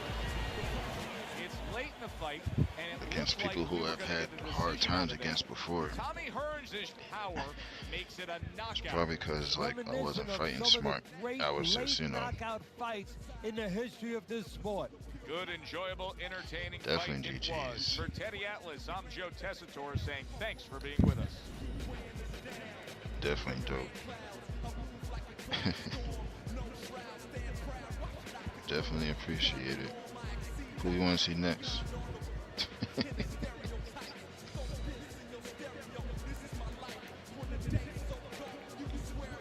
Definitely don't matter to me.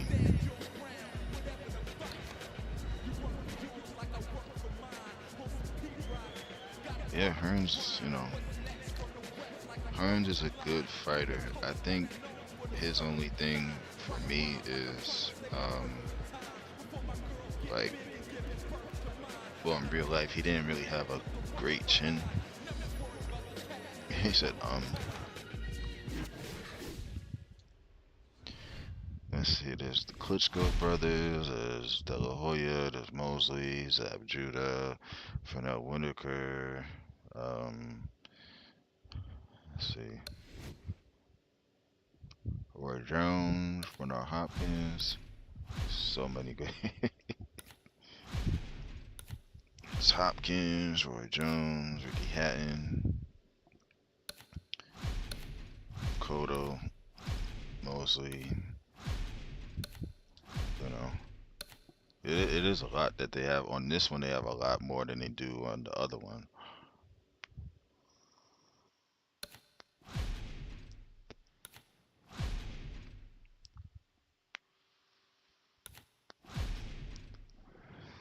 Roy Jones, nah,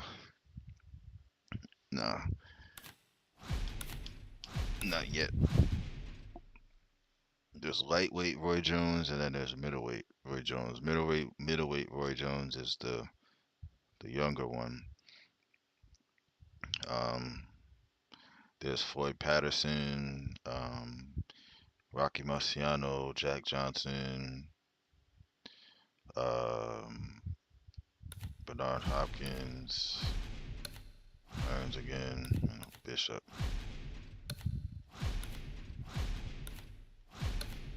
Yeah, it don't matter to me, you know.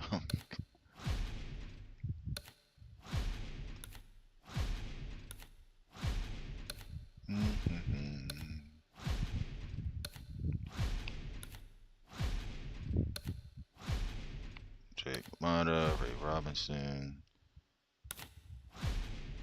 see De La Hoya. That's a younger Ray Leonard, obviously. Um, for the welterweight, it's Duran, Hagler. Let me go back.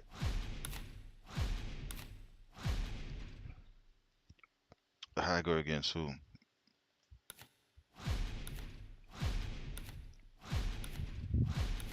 Because I'm always going to use the fighter that's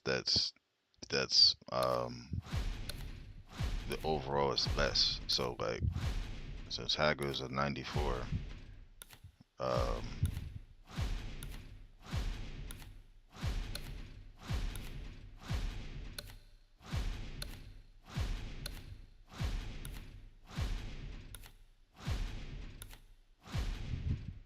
I could use Hearns again, but Hagler is middleweight.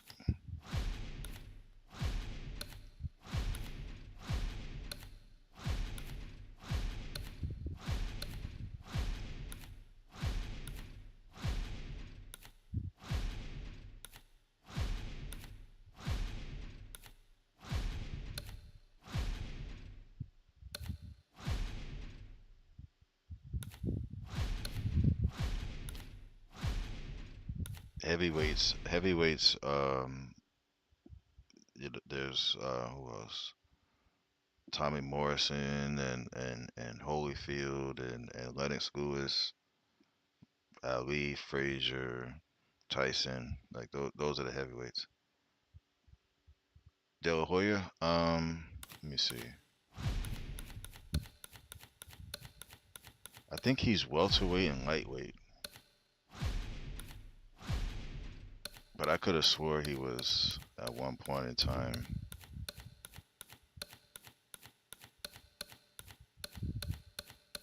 No, he's De La Hoya is welterweight, and let me see.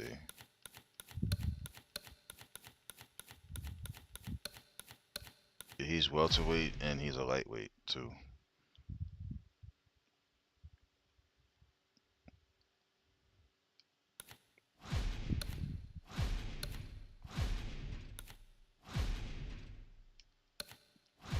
Yeah, I don't think De La Hoya was ever a middleweight though. I think the highest he was welterweight if I'm not mistaken.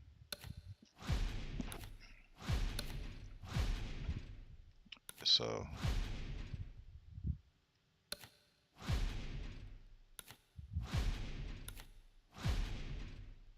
who would be dope against Hagler? Um,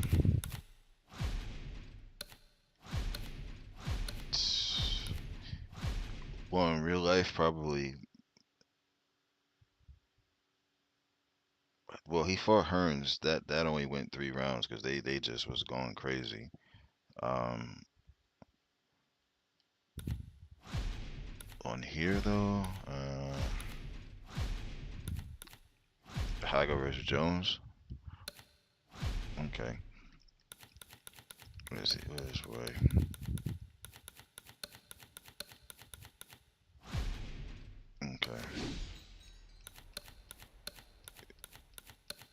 Where's Hagler? Did I pass him? Oh wait. Hagler's tough too because he's patient, and so and he's a southpaw. Yeah, he is. You know, because Jones was fast and he was pretty fast. Pretty darn fast.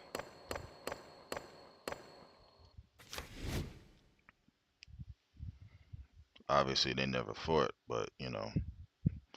Hi, everybody. I'm Joe Tessitore. As long as they have him out here, you can do it. And welcome to the New York City Arena here in Midtown Manhattan for tonight's main event.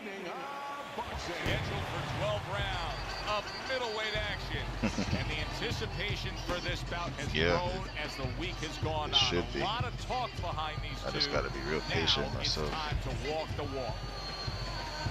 Roy Jones Jr.'s poise is one of those things that cannot be denied. This is a very confident fighter.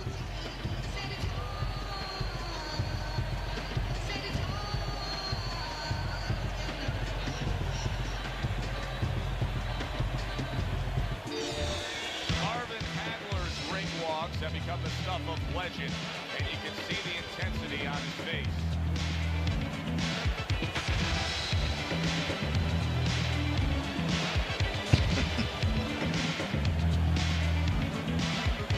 Funny thing is, that's Hagler's real fight song too,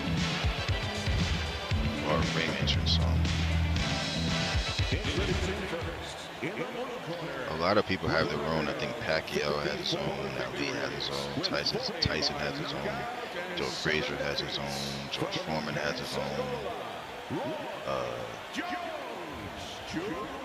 I think one of the Klitschko brothers do. I could be wrong. I think Hearns does. Leonard does. Consists of 62 wins, including 52 knockouts and only 3 losses. By way of Newark, Marvelous Marvin Hagler.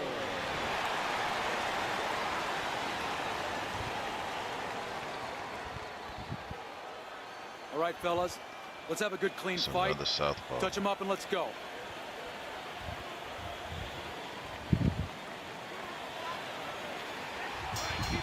Opening round here. See if they go the full 12 tonight.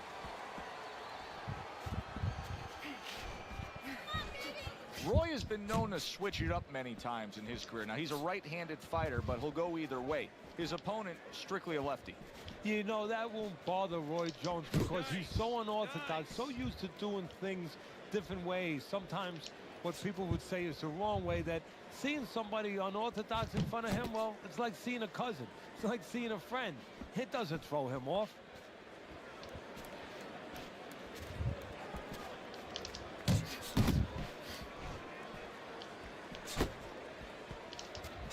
Good combination to the body. Come on, kid, both guys.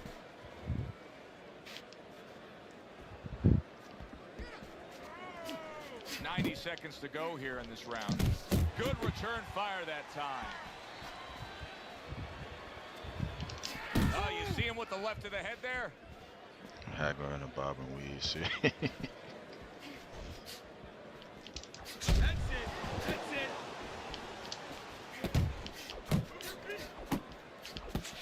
There's the headshot, but he parries it away.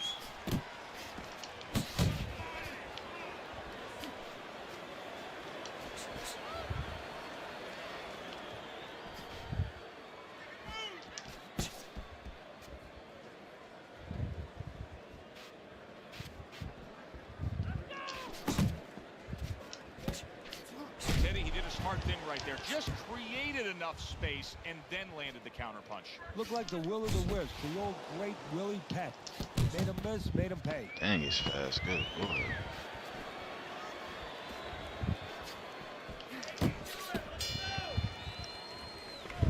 Oh, doing what you're doing, and you got this. Just keep doing what you're doing. You have to start throwing in volume in there. Throw in volume.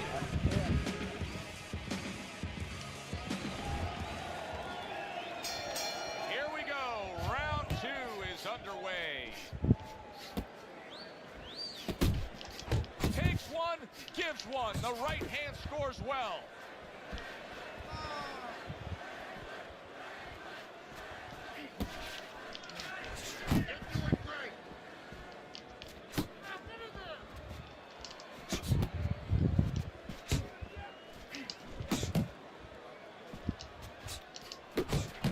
Really good work right there, landing the 2 punches in sequence by Roy Jones. Yeah, he is. Jones's jab can do so much there. He used it well that time.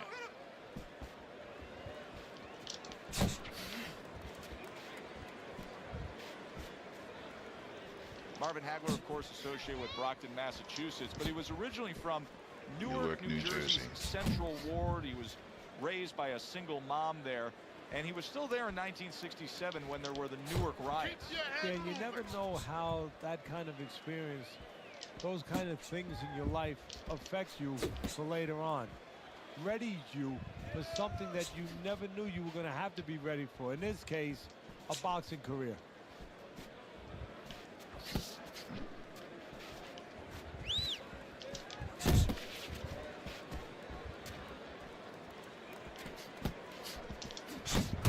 Well placed, well timed combo up top. Staying away from those headshots with his defense up top. Good effective work with that straight right hand. 1-2, 1-2.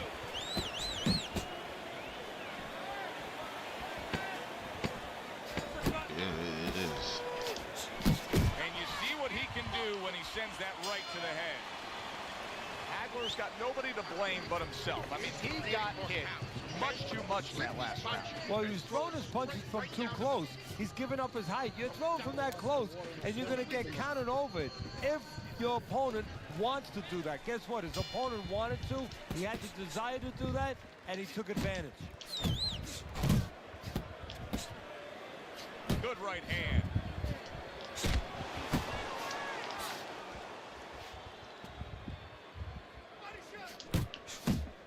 An accurate left by Marvin Hagler.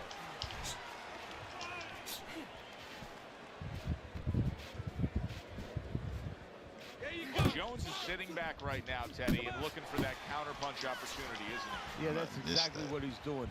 He's waiting, you know, he sees that his opponent is in his armory, so to speak. You know, he's in his castle. He's getting him to come out of his castle. He wants him to come out of his castle, so now he can attack.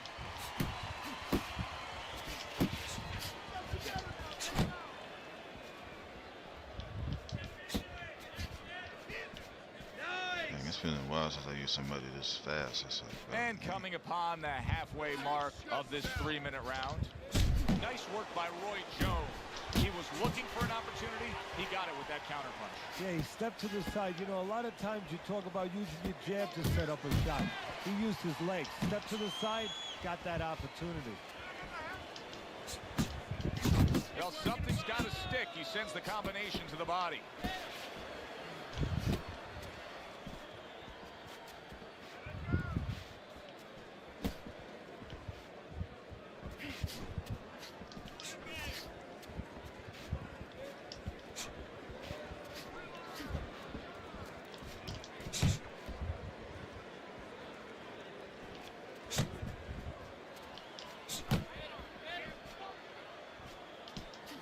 Good 1-2 by Roy Jones. 10 seconds to go in this 3rd round.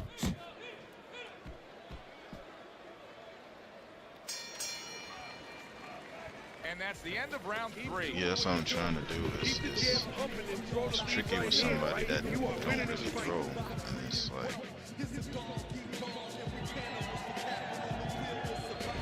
Jones is ahead on Teddy's scorecard as we take a peek at those scores for the first time here today. Round number 4 just underway.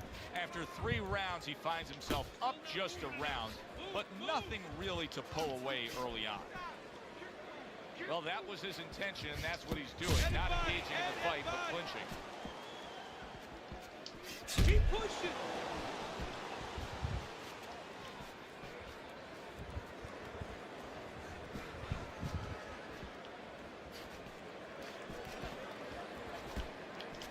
Big right hand from Roy Jones.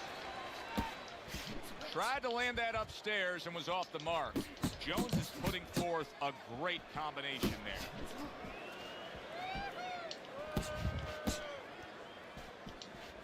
Nice jab from Roy Jones Jr.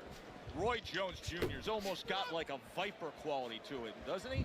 He just gets in there, he attacks real quick, comes in, strikes before you know what hit you. Yeah, he's very quick, and that is his style. He likes to get in, do his damage, and get out. Right now, his opponent can't match him with that physical ability. What he's got to do is try to time him on the way in. Got this one. And there's the left hand working well for him again. Good biting, snapping shot by Marvin Hagler. Keep that head moving.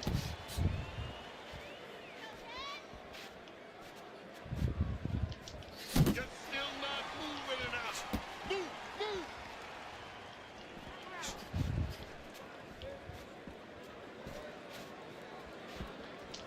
Jones is swinging and missing like he's at bat right there. That punch was nowhere near his opponent. Hagler's going to think about the next time he throws a punch because he just got hit by a good solid counter.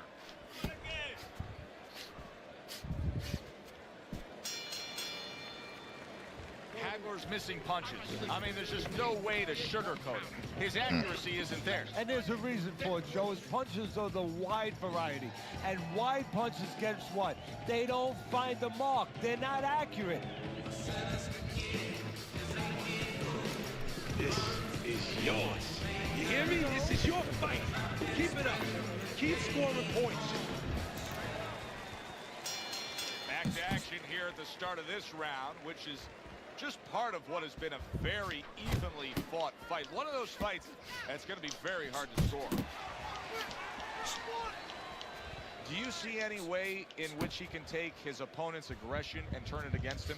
Yeah, the perfect way. I mean, boxing 101, counterpunching. You got a guy coming at you, no better way than to change his mind. Make him miss, make him pay. Hagler's almost looking foolish that time he missed so badly. Roy Jones Jr., good block, nice counter shot.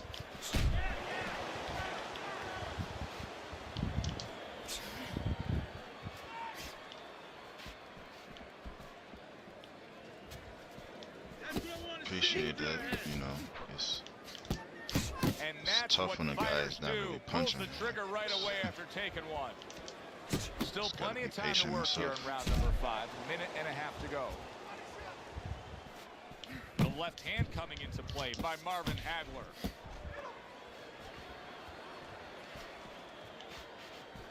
Keep moving. Keep moving.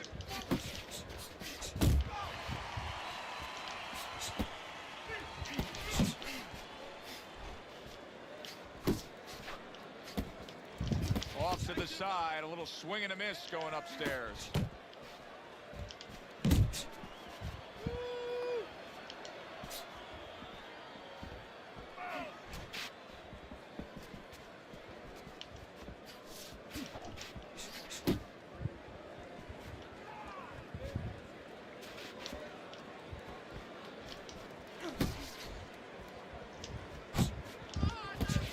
To the end of round number 5, last 10 seconds.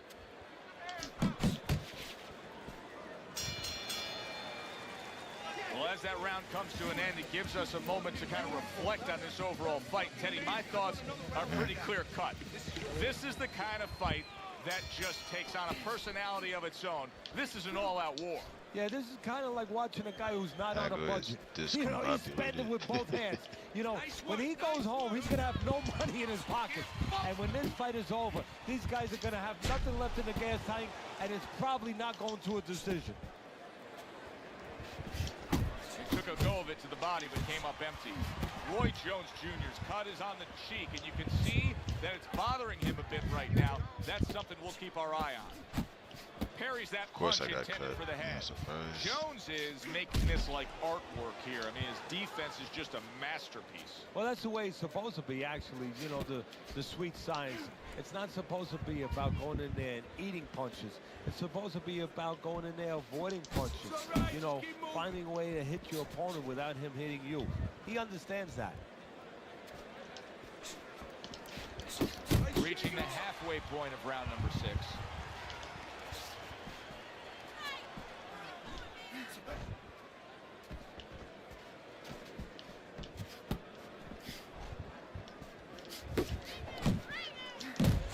Marvin Hagler stunned and he is hurt.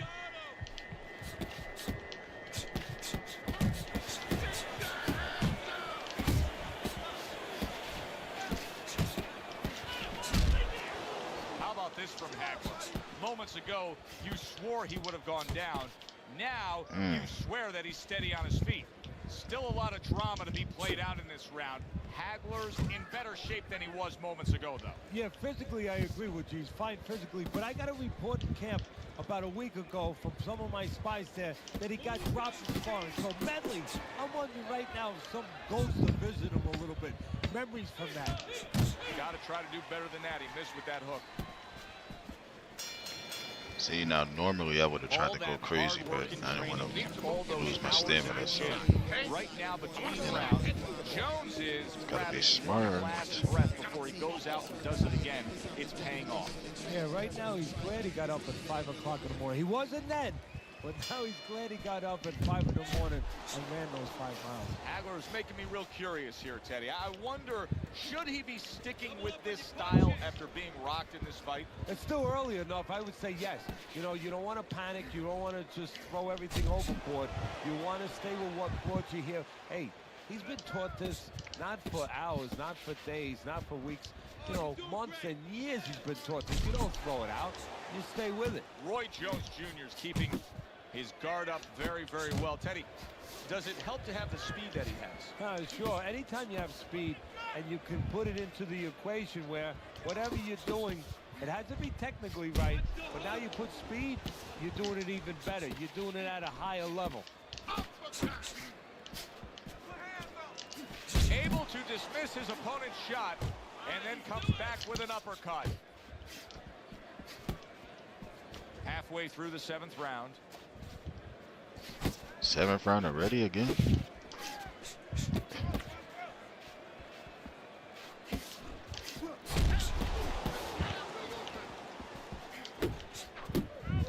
Good step back, counter punch there. Blocks a shot and pulls the trigger. Yeah, it does. Like, it don't even feel like 7. I'm like 7th round. Look at this, sure. Nice combination by Roy Jones. Dangerous left hand from Hagler. Nice strike after catching one by marvelous Marvin Hagler. Keep doing what you're doing. Roy Jones Jr. is putting forth a little boom, boom, boom, a 3-punch combination scoring. Oh, that's good stuff.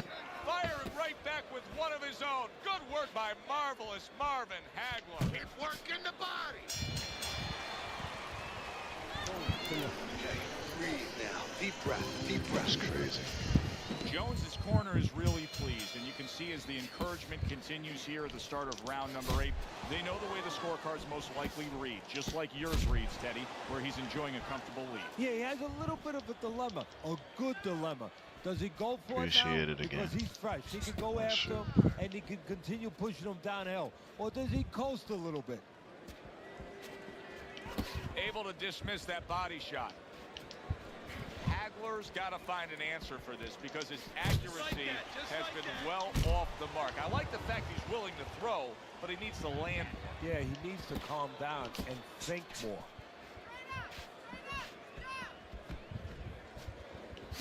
One.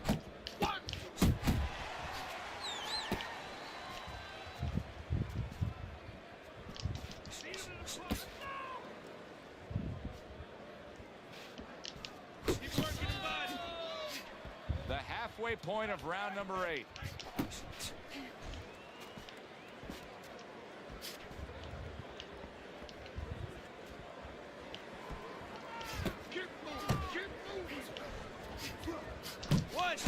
Great work offensively, landing that combination by Roy Jones.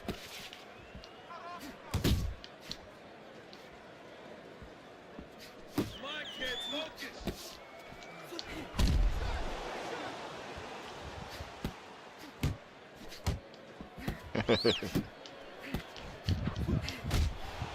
Hagler's able to land a nice, clean left hand.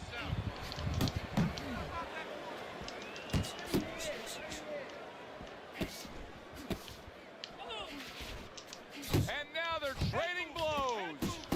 A crushing two-punch combo by Roy Jones. Nice block by Marvin Hagler.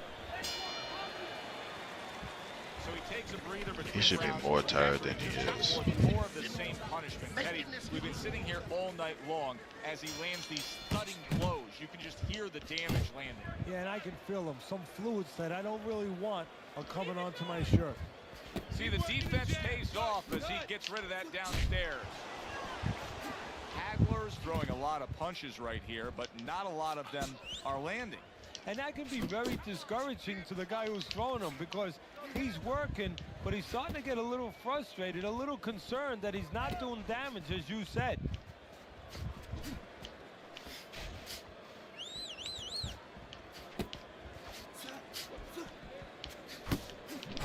Committing well now to that left hand over the top. Blocks that blow, and then a counter uppercut.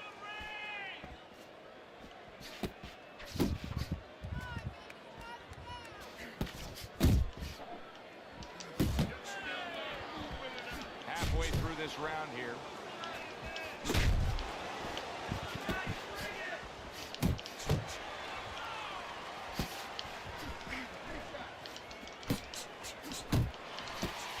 More than one punch downstairs, that can be damaging. Takes one to give one, he comes back with a right hand.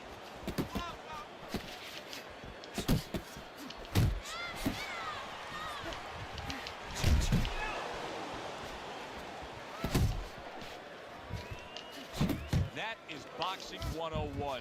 A nice, crisp combination by Roy Jones. Marvin Hagler's feeling the effects now of that hook.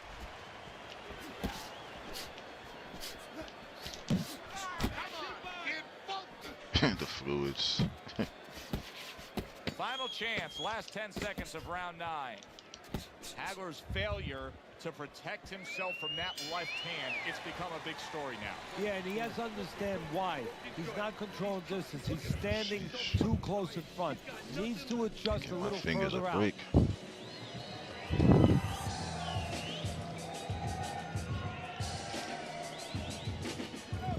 Listen, I want you to pick his jabs. When he throws a jab, parry it away and you'll catch it, okay? You got that? It's gonna happen. You're gonna catch him. I can only imagine if they really fought.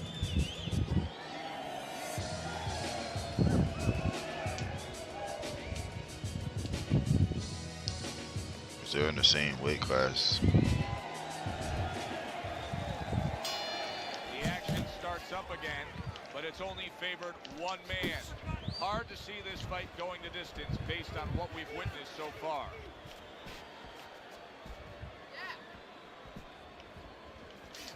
A huge right hand from Roy Jones Jr. Roy Jones Jr. smashed by an uppercut. He missed with that headshot. And now we got a fight. He fires back a right hand of his own. Firing off the uppercuts. Great exchange. It worked in the body. Jones's timing with his head movement has been ideal. We have That not would have seen been a great his fight. Oh opponent yeah, being I able agree. to land anything clean up top tonight. No, because his opponent is not making the proper adjustments. You know, when the head is moving, the body's still there. You can't catch the head. Go downstairs to the body. You paralyze that head. You start to take that movement away. Before you know it, the Completely guy's agree. not quite as elusive.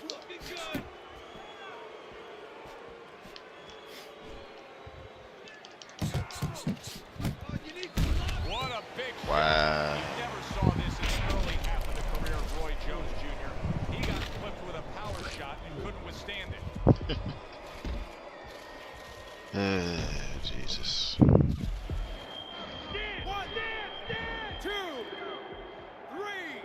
That's crazy, man.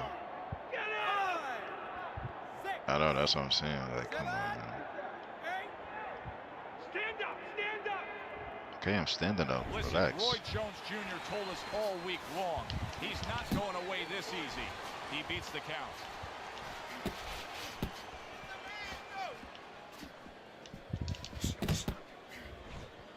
Well, we basically traded, you know, well, you just said it, 1 for 1. A little head hunting with the right. Coming to the end of round number 10, 10 seconds to go.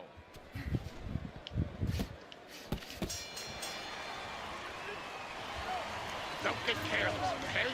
Don't fight his fight. We got it. See, those are the kind of knockdowns that could potentially be knockouts. That's why I say. I was hoping it Stay wasn't. away from that power hand, okay? Keep circling away from that power hand. We need you to keep moving side to side, all right? Keep moving. Don't let him get that power shot. Now listen, you need to keep moving. Well, I'm gonna be smart about that. There's 2 more rounds. Round number 11 scheduled for 12. Time to look at Teddy's scorecard. Roy Jones Jr.'s out in front. Teddy, what does he have to do to secure this win? Don't be like Billy Conn was years I'm ago screaming in against the Joe Louis stands. in the late rounds, actually the 13th round, where all of a sudden his corner told him, just box, keep doing what you're doing, you can't lose. He said, no, I'm going to knock him out. That's Don't do funny. that. Keep boxing. Finish him like Mortal Kombat. What an excellent two-punch combo by Roy Jones.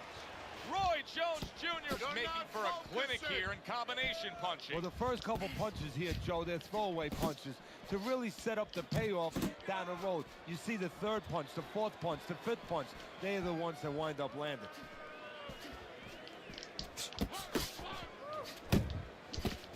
Lands flush with the two-punch combo by Roy Jones. A little something of his own. Blocks a shot, brings back the uppercut.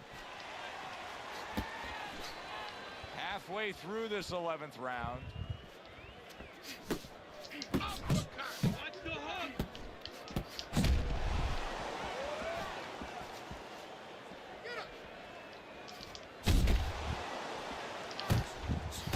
I like the way he went up top that time with the hook. Not hitting his mark there, going upstairs.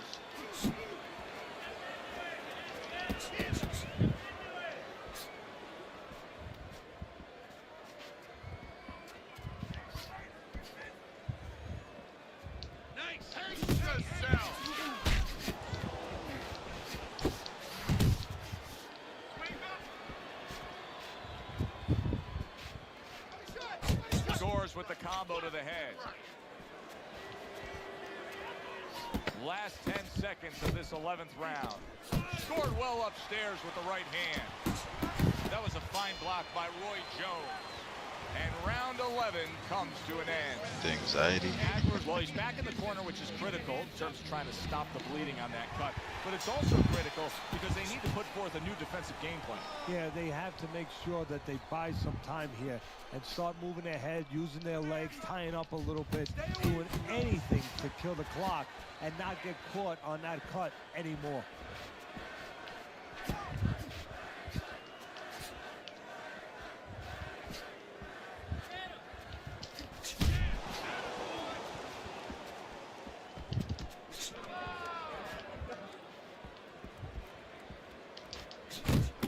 Right back to the gut.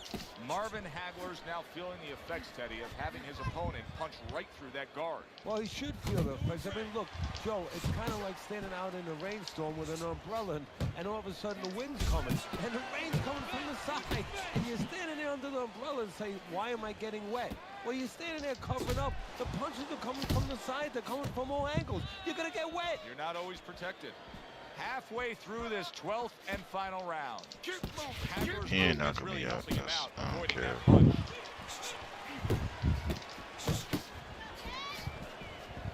can try, but it ain't happening.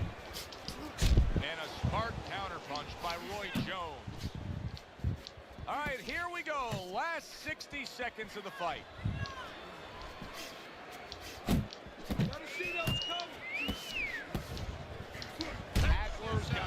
something coming back at him. A counter punch scored.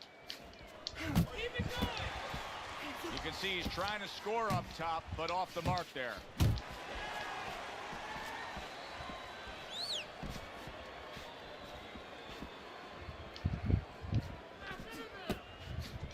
Accurate shot, straight right hand comes in. Last 10 seconds of the fight.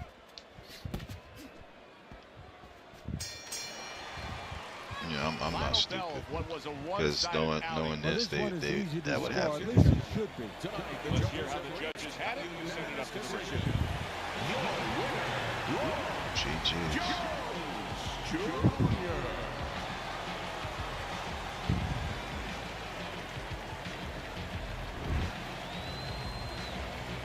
Appreciate it again. GG's. Roy Jones Jr.'s work tonight was well rewarded. A unanimous won 2 decision win. rounds. Teddy, you saw it all along.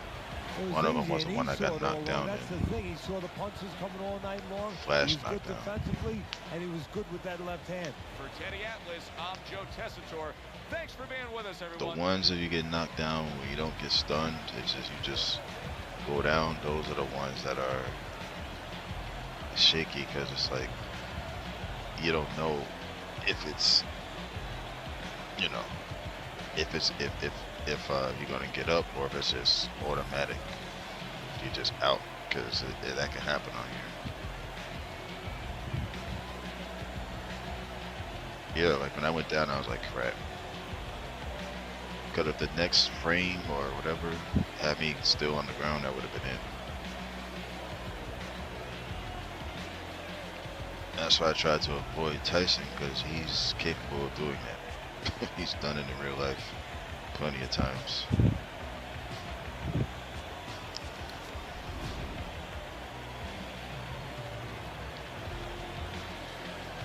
I was like, no, so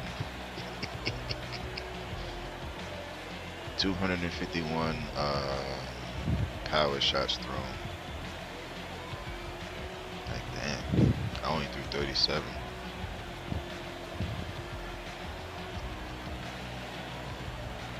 My stamina will be at like at 15% if I threw 251 power shots. Especially missing that many times.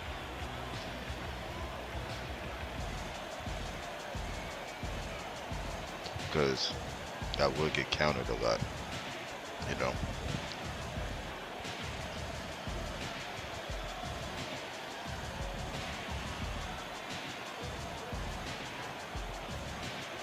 For sure.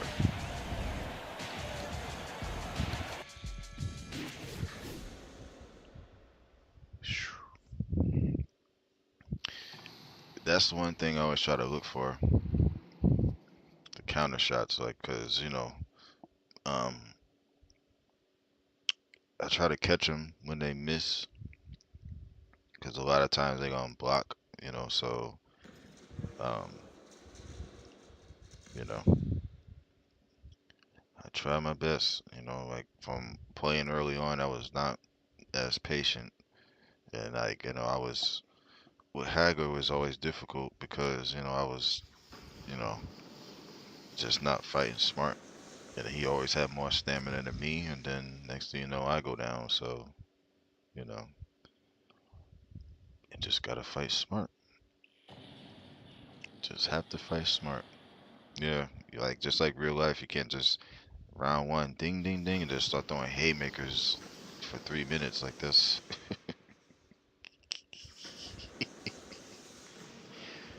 Hagel and Hearns, though, in real life, they was, yeah, that fight was only 3 rounds, I think. Hagel knocked him out.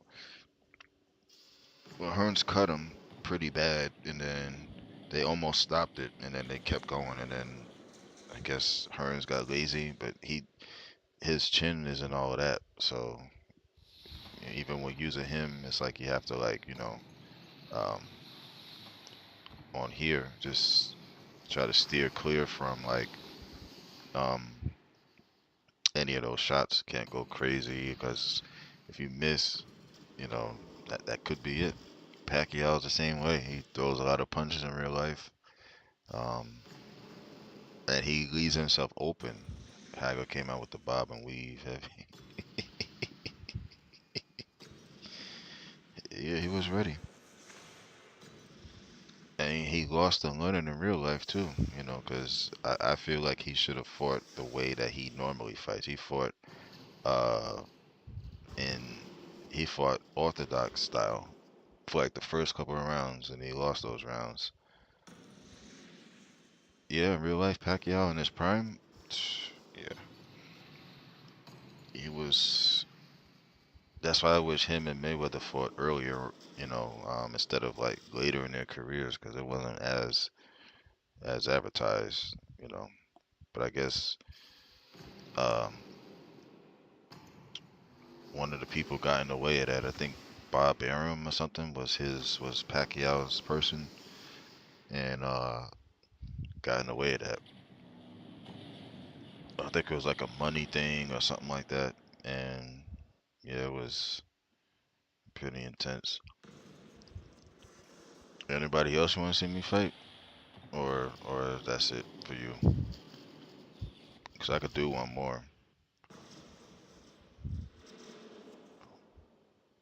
Yeah, it is always a money thing with Mayweather, especially. I'm like, you know, all that money at this point, like, how much can you have? Like, it don't even matter, like, what it is. You know what I'm saying?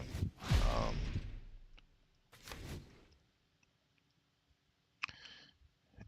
I could go back to heavyweight. I can go to welterweight, lightweight. I think they got featherweight, but like featherweight and bantamweight, they don't have that many people. Let's see. Like bantamweight is only one fighter. So featherweight, lightweight, welterweight again. Who's in lightweight? Hold on. I don't know who that is. That's a real person, but I don't know who that is. Pernell Whitaker, Duran, whoever that is. Diego Corrales, Robert Guerrero. I think his nickname was Ghost. Oscar De La Hoya, Manny Pacquiao. That's a created Floyd Mayweather.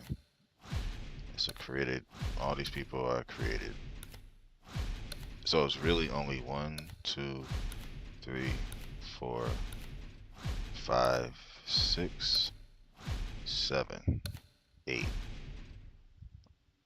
So it's Pacquiao, De La Hoya, Guerrero, Corrales, Vinny Paz, Duran, Whitaker, and this guy. That's not really him. They tried, but whoever created him, you know, that's you know, even him, him, him, all creative fighters. So I think it's only like 8 lightweights, if I'm not mistaken. Um,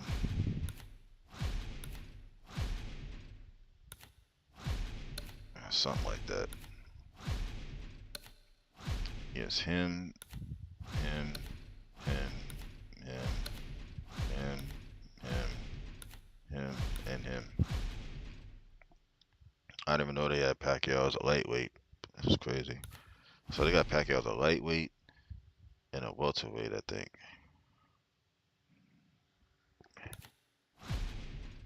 Guerrero, he's a southpaw. He's orthodox, orthodox, orthodox, southpaw. Heavyweight, let's see. Tyson, Ali, David Hay, George Foreman, young George Foreman. They also have the older one where he was fat. Frazier, Lennox Lewis, Eddie Chambers, Tommy Morrison, fat George Foreman when he was like 40 something years old. Klitschko, the other Klitschko, him, Holyfield. listing. Butterbean. Butterbean was definitely beyond fat. 400 pounds. Good. Jack Johnson, Anciano, Joe Louis, Jack Dempsey, Floyd Patterson, and that's it. Everybody else after them is either created. Young Foreman.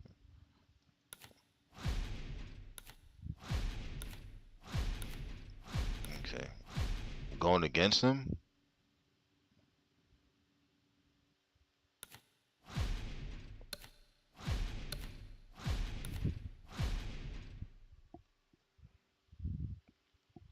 Because Young Foreman, I mean, he threw a lot of punches too. Oh, me? Okay.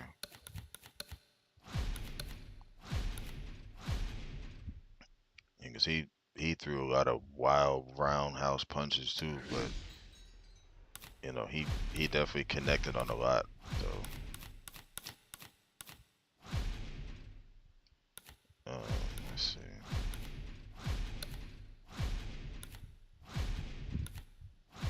These are the heavyweights.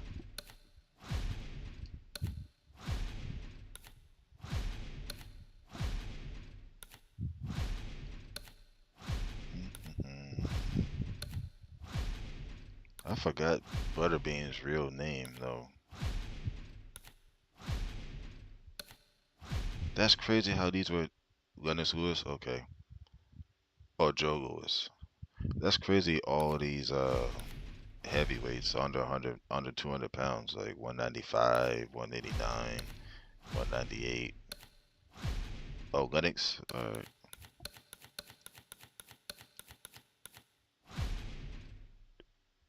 okay. This will definitely be the last one.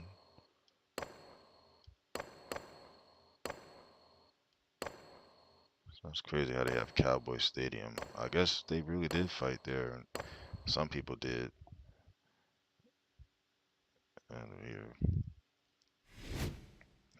I gotta be careful with Foreman though, cause he be his stamina. Jeez. Good evening, everybody. Joe Tessitore alongside Teddy Atlas. It should be. It should be. Real life, it would have been too. For our main event of the evening. Nah, I'm about to change the title when this is over. A lot of talk heading into tonight's matchup. Everybody Definitely tomorrow. I'll start with that first, and then you know, go from there.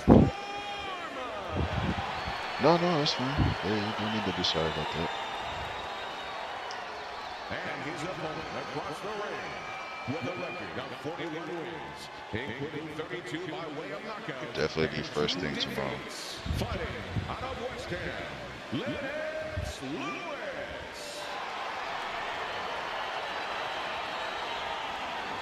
Yeah, there's no worries with that. I can do that anytime. All right, gentlemen. Protect yourselves at all times. Let's touch them up.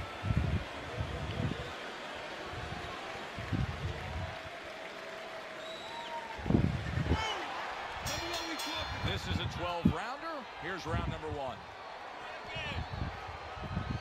Don't let him get to you, kid. George Foreman is the personification of a power punch. He is power punching. His opponent says, I can match power with power. But he can't match power on both sides of the plate the way Foreman can. He can get you out with the right hand and the left hand. Lennox Lewis isn't even moving at all right now. He's not doing anything.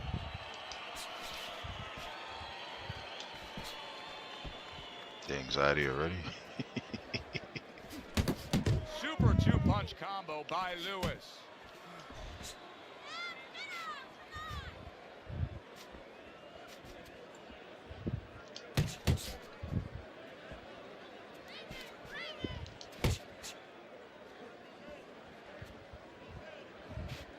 Halfway through round number one.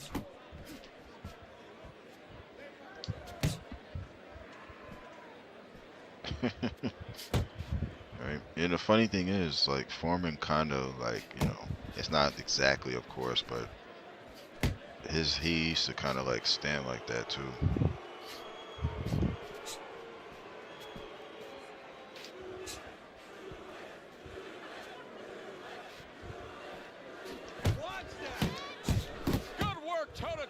there. Both fighters got in on him.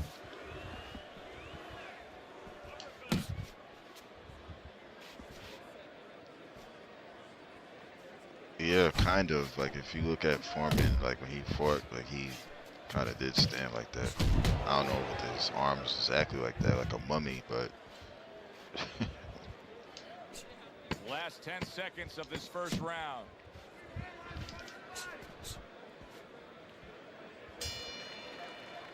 And that's the end of round one. That was entertaining. Wasn't that entertaining? That was wild first round.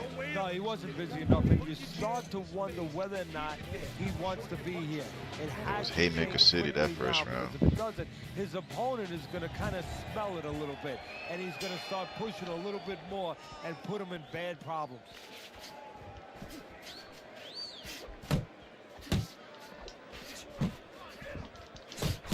Punches and bunches, combination up top.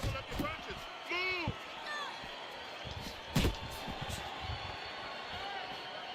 Come on, And now he's acting like a fighter.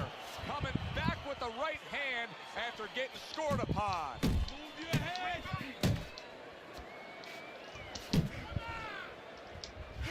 How much of what Lewis does well is the fact that he has a great identity of himself as a fighter? Well, that's all of it. Because, you know, we've talked about his body, we've talked about all those things, the physical power. You have to know how to use it and what way you're going to go about that. He has discovered that.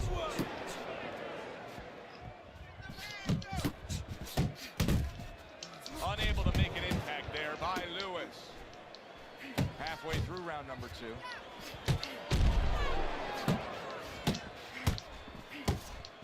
George Foreman's giving his opponent headaches here now. He's throwing punches, but he's able to block them away.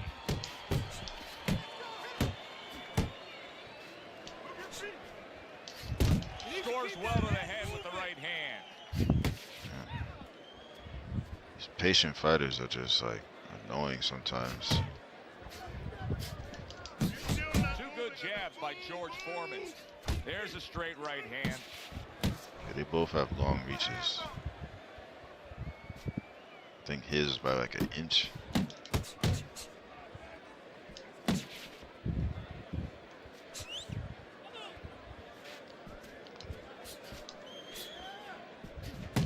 Final 10 seconds. Got to be accurate to send the combination to the body, and he does that.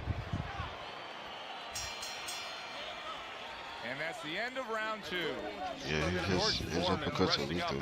Just ask Joe Frazier. He was so very accurate. And Teddy, if you want to have one super quality out there as an offensive fighter, accuracy is among the ones you want to have. Yeah, and to be accurate, that means you have to be calm.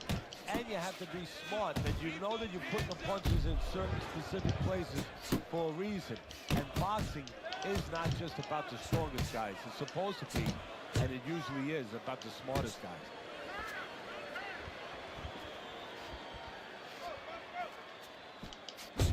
The combination punching now scoring well by George Foreman.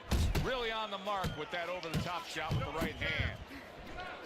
Keeping his hands up, getting way of his opponent's effort.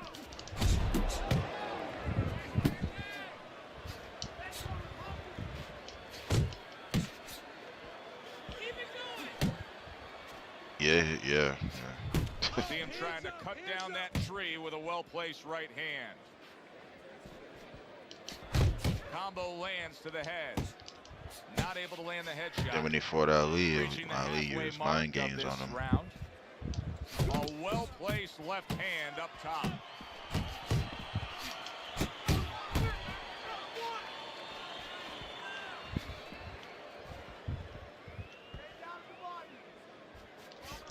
Blocks the headshot.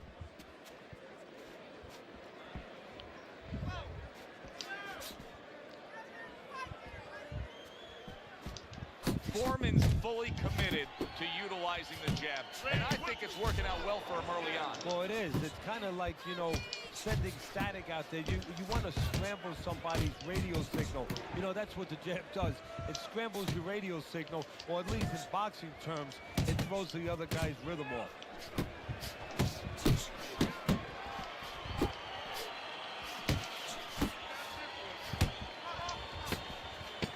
Count final moments of this round.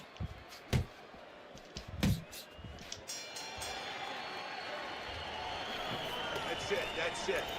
Relax. Just like that, all right? Another round, just like that. He doesn't like those bodies. It would have been interesting to see He doesn't like Foreman that, kid. Keep working the body. Take something. against Tyson. Foreman's up around here after 3 rounds on Teddy's scorecard, but really nobody has distinguished themselves to any great amount so far. Off target with that hook. Yeah, that would have been crazy. Because both fighters was just, at their prime was unreal. Good scoring shot. It was a straight right. And now he's targeting upstairs. Back and forth they go. Each man getting the best of it. You need to keep the head moving. Good flush shot upstairs. Foreman's got that one gift that we have seen win time and time again, and that is pure speed. He's got it every which way. Yeah, he's putting those punches together. There's one way that you have to combat speed, and that's not trying to match it, and that's controlling distance and using timing. That's what his opponent needs to do now.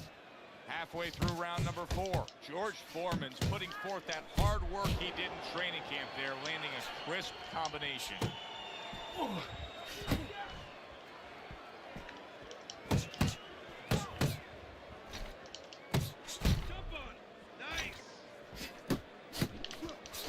Landing 2 jabs by George Foreman. Foreman's defense did a good job there, able to avoid that punch.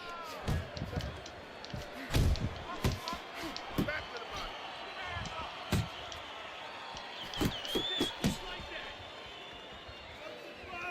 Move your head. And now he scores well with a straight right.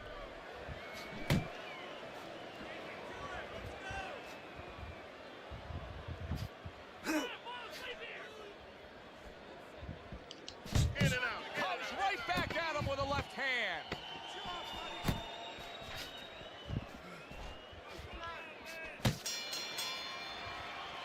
And that's the end of round 4. Foreman's putting on a display of accuracy, and the punch numbers tell that story. Good action here tonight. Both guys bringing their best, and both guys meeting each other stride for stride, punch for punch. Tough fight to score here as we're back underway. GG's. Foreman's jab continues to carry the day. He's wanted it, he's got it. Lewis is the kind of boxer that wants to do just that. Find the target, get the combination working, land both punches.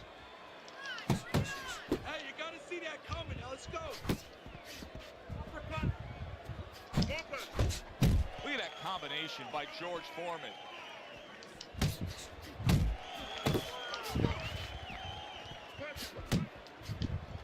Right to the head with that right.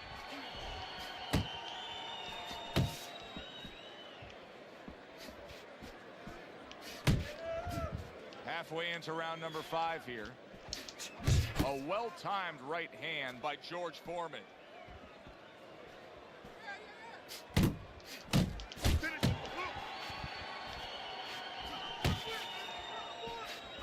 And you see what he can do when he sends that right to the head. Takes one, but gives one. Good work by Lennox Lewis. Trying to erode away that body with the combination punching.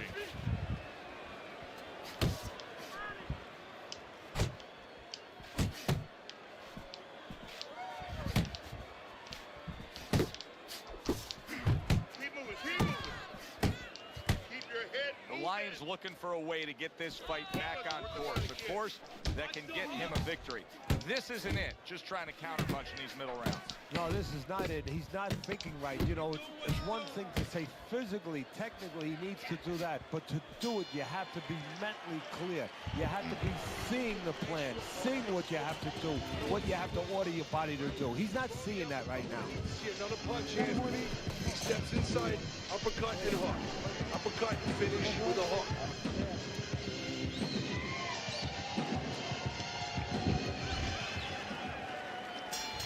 The start of the 6th Lewis's last round, Teddy, could be a turning point kind of round. I mean, we start this round right here, and you do have the sense, even though I think he's down on the scorecards, you do have the sense that he's headed in the right direction. Well, good things can start, you know, one step at a time. Well, he took that first step. Now he's got to take the second step and put 2 good rounds in a row together. Yep. Gotta be patient. Good job snapping out that jab. You know, if you're watching Muhammad Ali, you know you need a jab to move on the outside. But if you're coming forward, you need a jab, and there's proof of it. Move! Very accurate with the overhand right.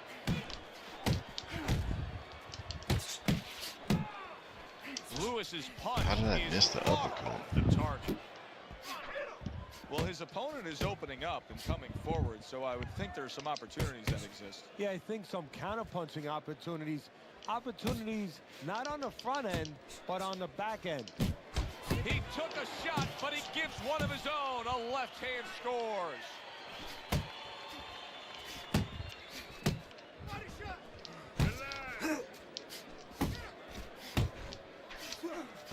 Dang, almost had him with that uppercut.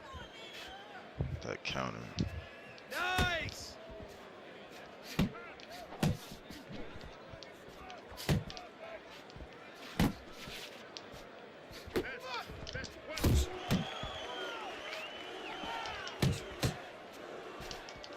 Foreman's doing well here with that 2-punch combination.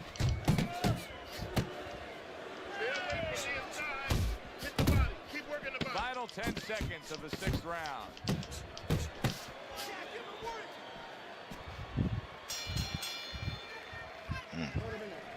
Nice good. Good job. Don't worry about it. Get in your... 6 rounds in the books. Yep. 6 to go. Already the 7th round again.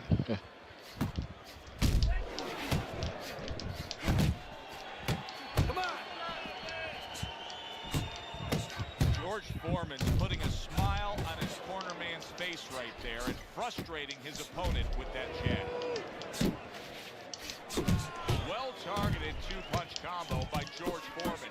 George Foreman's ability to properly throw and land his combinations has been stunning. Teddy, why is he so successful? Because you just said it, he's putting them together. You know, 1 or 2 wouldn't land, but he's handcuffing the guy. And the first 2 punches, they set up the 3rd and 4th. Yeah.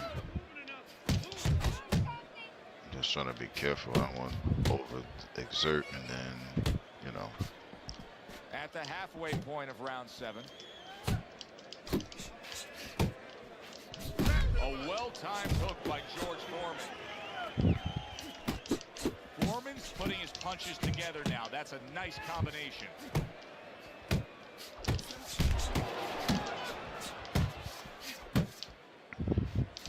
He got hit right there, but he also gave one. Solid effort by George Foreman. George Foreman is doing very nicely on the outside here in this fight. Foreman crushes home a left.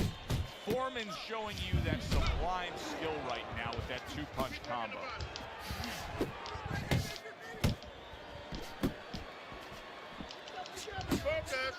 Oh, and he returns fire with a left hand. Coming towards the end of the 7th round, 10 seconds to go. Foreman's right hand working well that time. Well, he's getting more tired, you know what I mean? Hey, what's going on, Filipino? Don't get lazy out there, all right? Don't get lazy. Yeah, he is discombobulated. That's good. His stamina's starting to go down, so I'm just trying to, like, you know, do the best I could to... That's why I'm not trying to, even though my stamina's up more than his is, I'm not trying to, like, you know, just trying to be smart. Do as much as I can inside. If I can't, then just, you know, go back to the outside. Well, good afternoon, Filipino. Appreciate you for coming by. Hopefully you're doing well. Happy New Year, if I didn't mention it before. Round number 8 is underway, and Teddy, a chance It's still close, too. You got him up pretty good. We often use that word judicious in describing a fighter. of picking your spots and being effective when you do. Well, that's a good point, Joe, and that's exactly what he's doing. You know, he's making him do what he wants to do without even coming forward. You know, he's pushing him all over the ring, but not with any physical force. Just by making sure that he controls the guy mentally, that he makes the guy feel a certain amount of pressure, and makes the guy react the way he wants him to react. George Foreman's defense is playing a prominent role in this fight, Teddy. Yes, it is, and specifically what it is he has good fundamentals. He keeps those hands up real good, you know. They're attached, they're up around his chin, his elbows in. You know, he has a real shell there that's not easy to penetrate.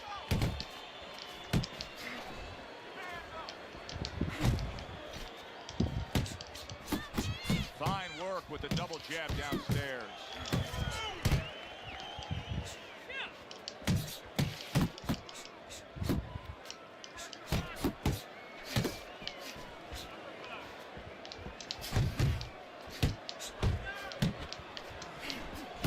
What an intense hook landed by George Foreman.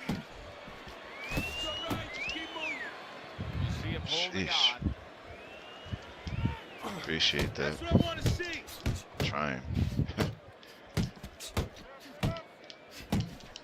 George Foreman's combination punching is working well here. Just hugging there. Good right hand by Lewis. Took a shot, now he gives a left. You see he's committed to that body work. Clock counting down here in round number 8. 10 seconds to go. What a difference from corner to corner as he sits on his stool. He knows that he is in complete control of this fight, peppering his opponent with power shots. Well, it's been like that all night long. Anything he throws finds a target. This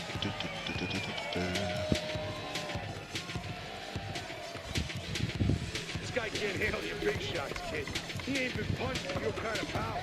But yeah, hopefully you've been doing well, Filipina. It's been a while.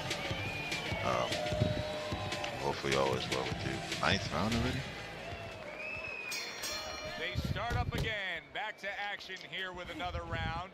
But who knows how much longer it'll last. This has been a completely one-sided fight.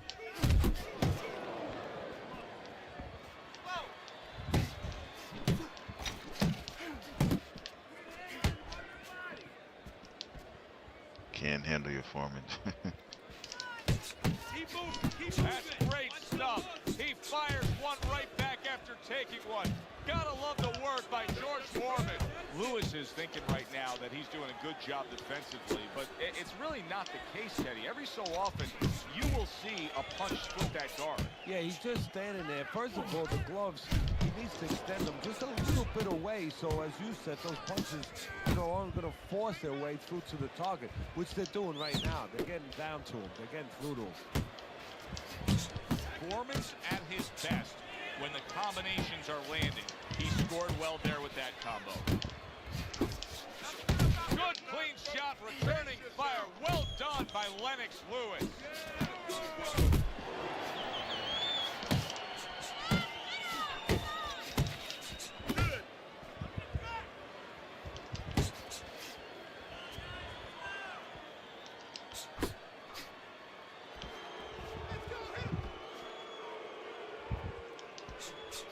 And now he's targeting upstairs.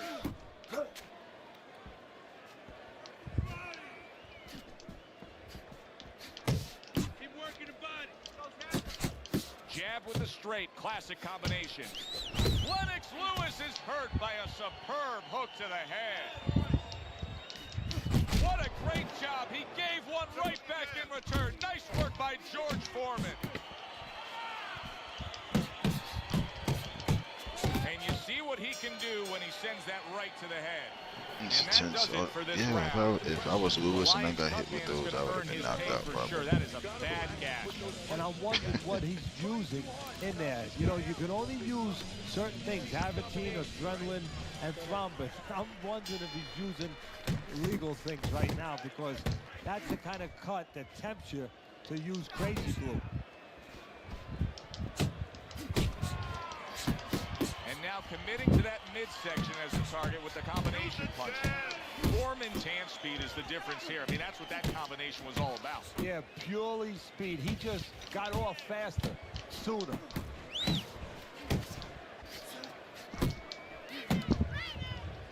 Not much action as he just ties up.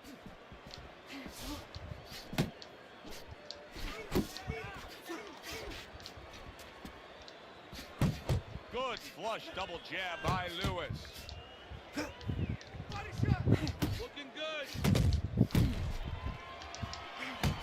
Nice strike after catching one by George Foreman. And now he's targeting upstairs.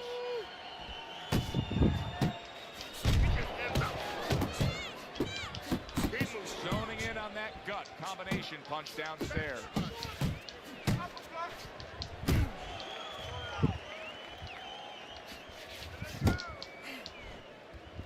Now he ties up there.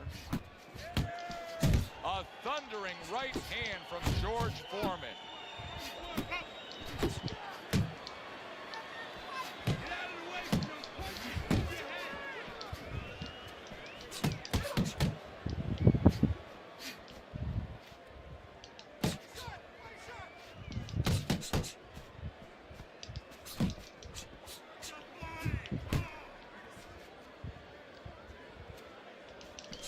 Took the shot, now he gives the left. Double jab right to the face. George Foreman showing us a great display of one of the best elements of defense, Teddy, and that is your ability to make your man miss by moving your head. And now what his opponent has to do is he has to understand, hopefully he's been taught this, that yeah, the head moves, but the body doesn't. The body is stationary right in front of you. Right now his opponent should not be going to that head. He should be going downstairs. 11th round action now. The Lion's the guy who's been trailing all night long. But he's also the guy that when you look at this action we're seeing in front of us here in this late going, he looks like the guy that's more capable of pulling this off. Well, you know what you got to tell him right now, dude, What? trainer? Well, you got to say, I got good news, I got bad news for you. First of all, the good news, you got plenty left. You're going to be ready to go out tonight. You're going to be ready to party. You're going to, you know, you're going to feel fresh. The bad news, you're going to be the loser. And you ain't going to feel like going out.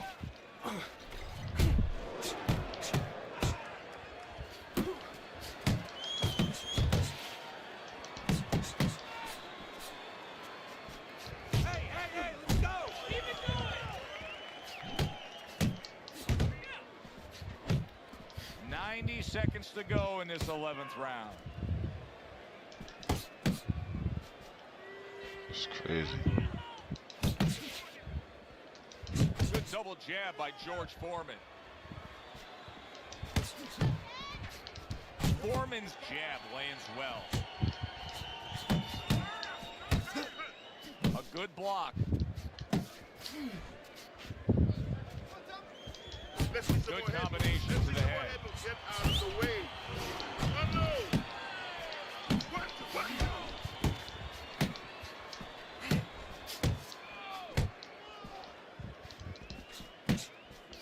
Oh, and he's got something for him himself, and it's a left hand. That is exactly what the corner wanted to see. A good combination punch by Lewis. Covers up nicely, gets rid of his opponent's body shot.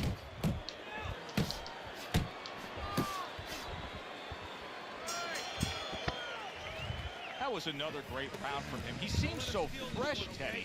I can't imagine what kind of training camp he had to be this fresh this late in the fight. Well, I can't imagine. You know, I had my spies in there, and they were telling me that they took a page out of the training book of the great Bobby Marciano.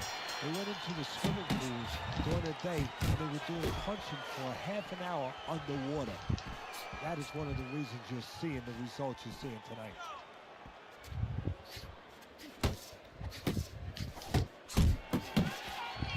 This fight going the distance, and we thought it would end early. Here they are, going all the way. Solid straight right hand.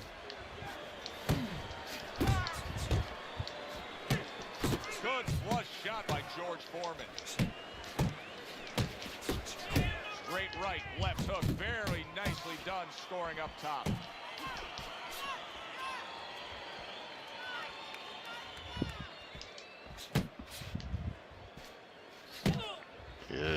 Yes, I agree. How quickly things can change. Lennox Lewis goes from being right in this fight bro. to now trying to figure out a way to survive. Commits to the straight right. That's a flush shot, banking away those body shots with the left hand. Oh, very nice. Smart counterpunch there. Yeah, that's beautiful. You make the guy miss, you make him pay. Well, supposed to be fighting, but instead he's hugging. A big hook to the head by George Foreman. Pulls the trigger right away with the left hand after getting tagged himself.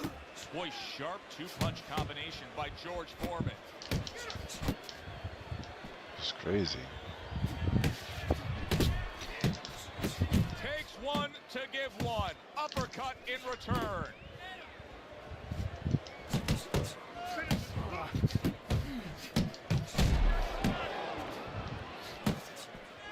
Good defense, just covering up down low. And they will bring it home in the last 10 seconds of this final round. I'm surprised he didn't go down. So there's the final bell in a fight nobody thought they'd hear the final It bell. looked like Rock'em Sock'em robots early on, but then all of a sudden, guess what? They started I boxing. traveled off my mind too.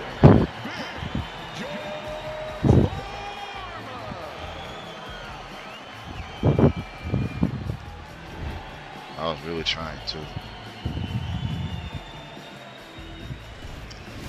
Foreman's dominating performance gets the payoff with the decision. A unanimous decision. Teddy, your scorecard reflects Dope on that as well. dope.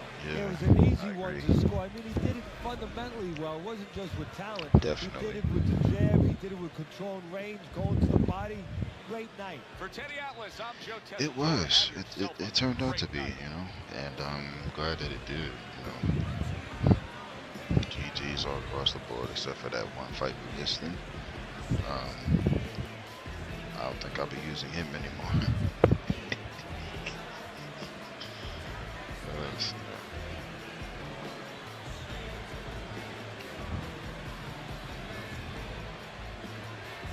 He was a little bit more patient than other fighters was.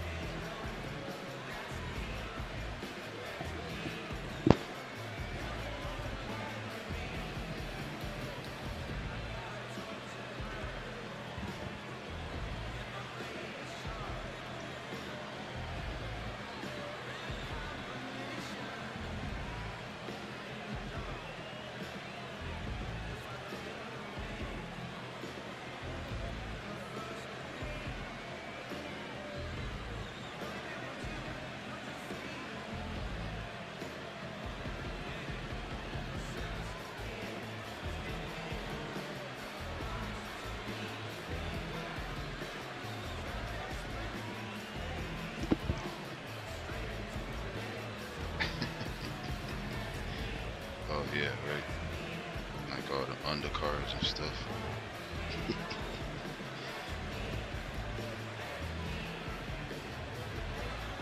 That was fun though. I'm going back. Hey, I appreciate you for coming through, hanging out. You know what I mean? Everybody that came through and watched and stuff like that. You know. Yourself, Dee Dee, Filipina, I think that's it. That at least was in the chat. Oh, Susanna. She thinks she was the first one. So, oh, it don't go all the way up. I know she was in here first. So appreciate her for coming out, for Dee Dee for coming out for a little bit, yourself for coming out and hanging around, and Filipina as well. Super mate. I feel you. You know, sometimes you be watching something and then the next thing you know, you look at the time and you're like, dang.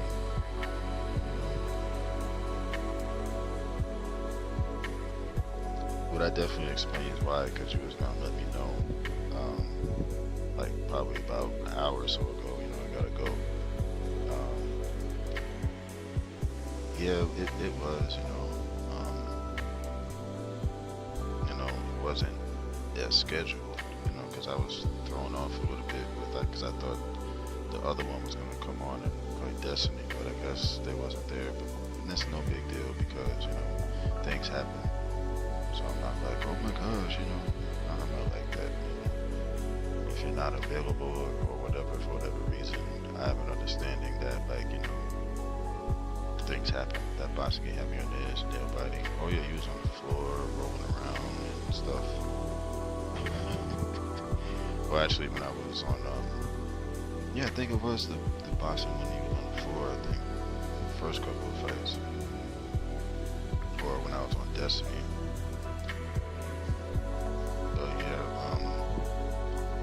But yeah, I'll definitely be on later. Definitely gonna play 2K. After that, I don't know.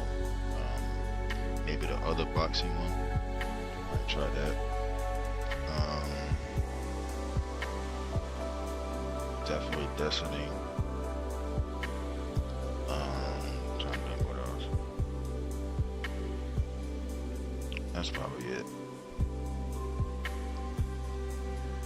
Oh yeah, I'll definitely do that. I don't have no issues at all with playing that. The other boxing game is harder though. It's the newer one. It's called Undisputed. But they have other fighters too, like I think Deontay Wilder, Tyson Fury, Ali, of course, Frazier's on there. I think Larry Holmes is on there. As far as heavyweights go, I think Tommy Morrison is. No Manny Pacquiao.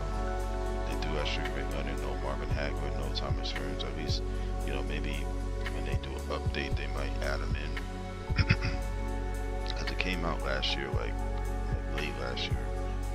So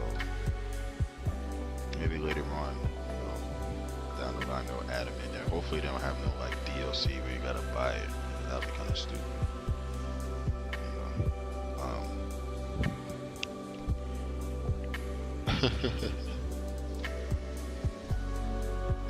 So you screaming in there? I appreciate that for sure. But yeah, I'll be on later again, and you sleep well. I'm sure you will. Everybody else that did come out, hopefully you guys sleep well. You have a great day, morning, afternoon. Obviously, make the next day better than the last. Stay safe, and you will be up all night. Cause I thought about Mortal Kombat, but I'm like, nah, I don't know. Because obviously it would be against the computer. I can't play against anybody online. That would be probably on the floor too. With me playing that, you know what I'm saying? But yeah, let me shut it on down for next thing you know, I'm here chatting for another who knows how long. But I appreciate you for coming out and everybody else watching and enjoying and chilling, having fun, laughing and stuff like that. That's what it's all about. People coming here, that's really what I want it to be, just to relax, have fun, laugh, chill. That's just the type of vibe I always want to have. Well, thank you. Most high women outside there tomorrow. Well, hey, if you can, that'll be great. If not, that's still great. Because like I said before, I understand, when people can't come through because, life happens, things happen.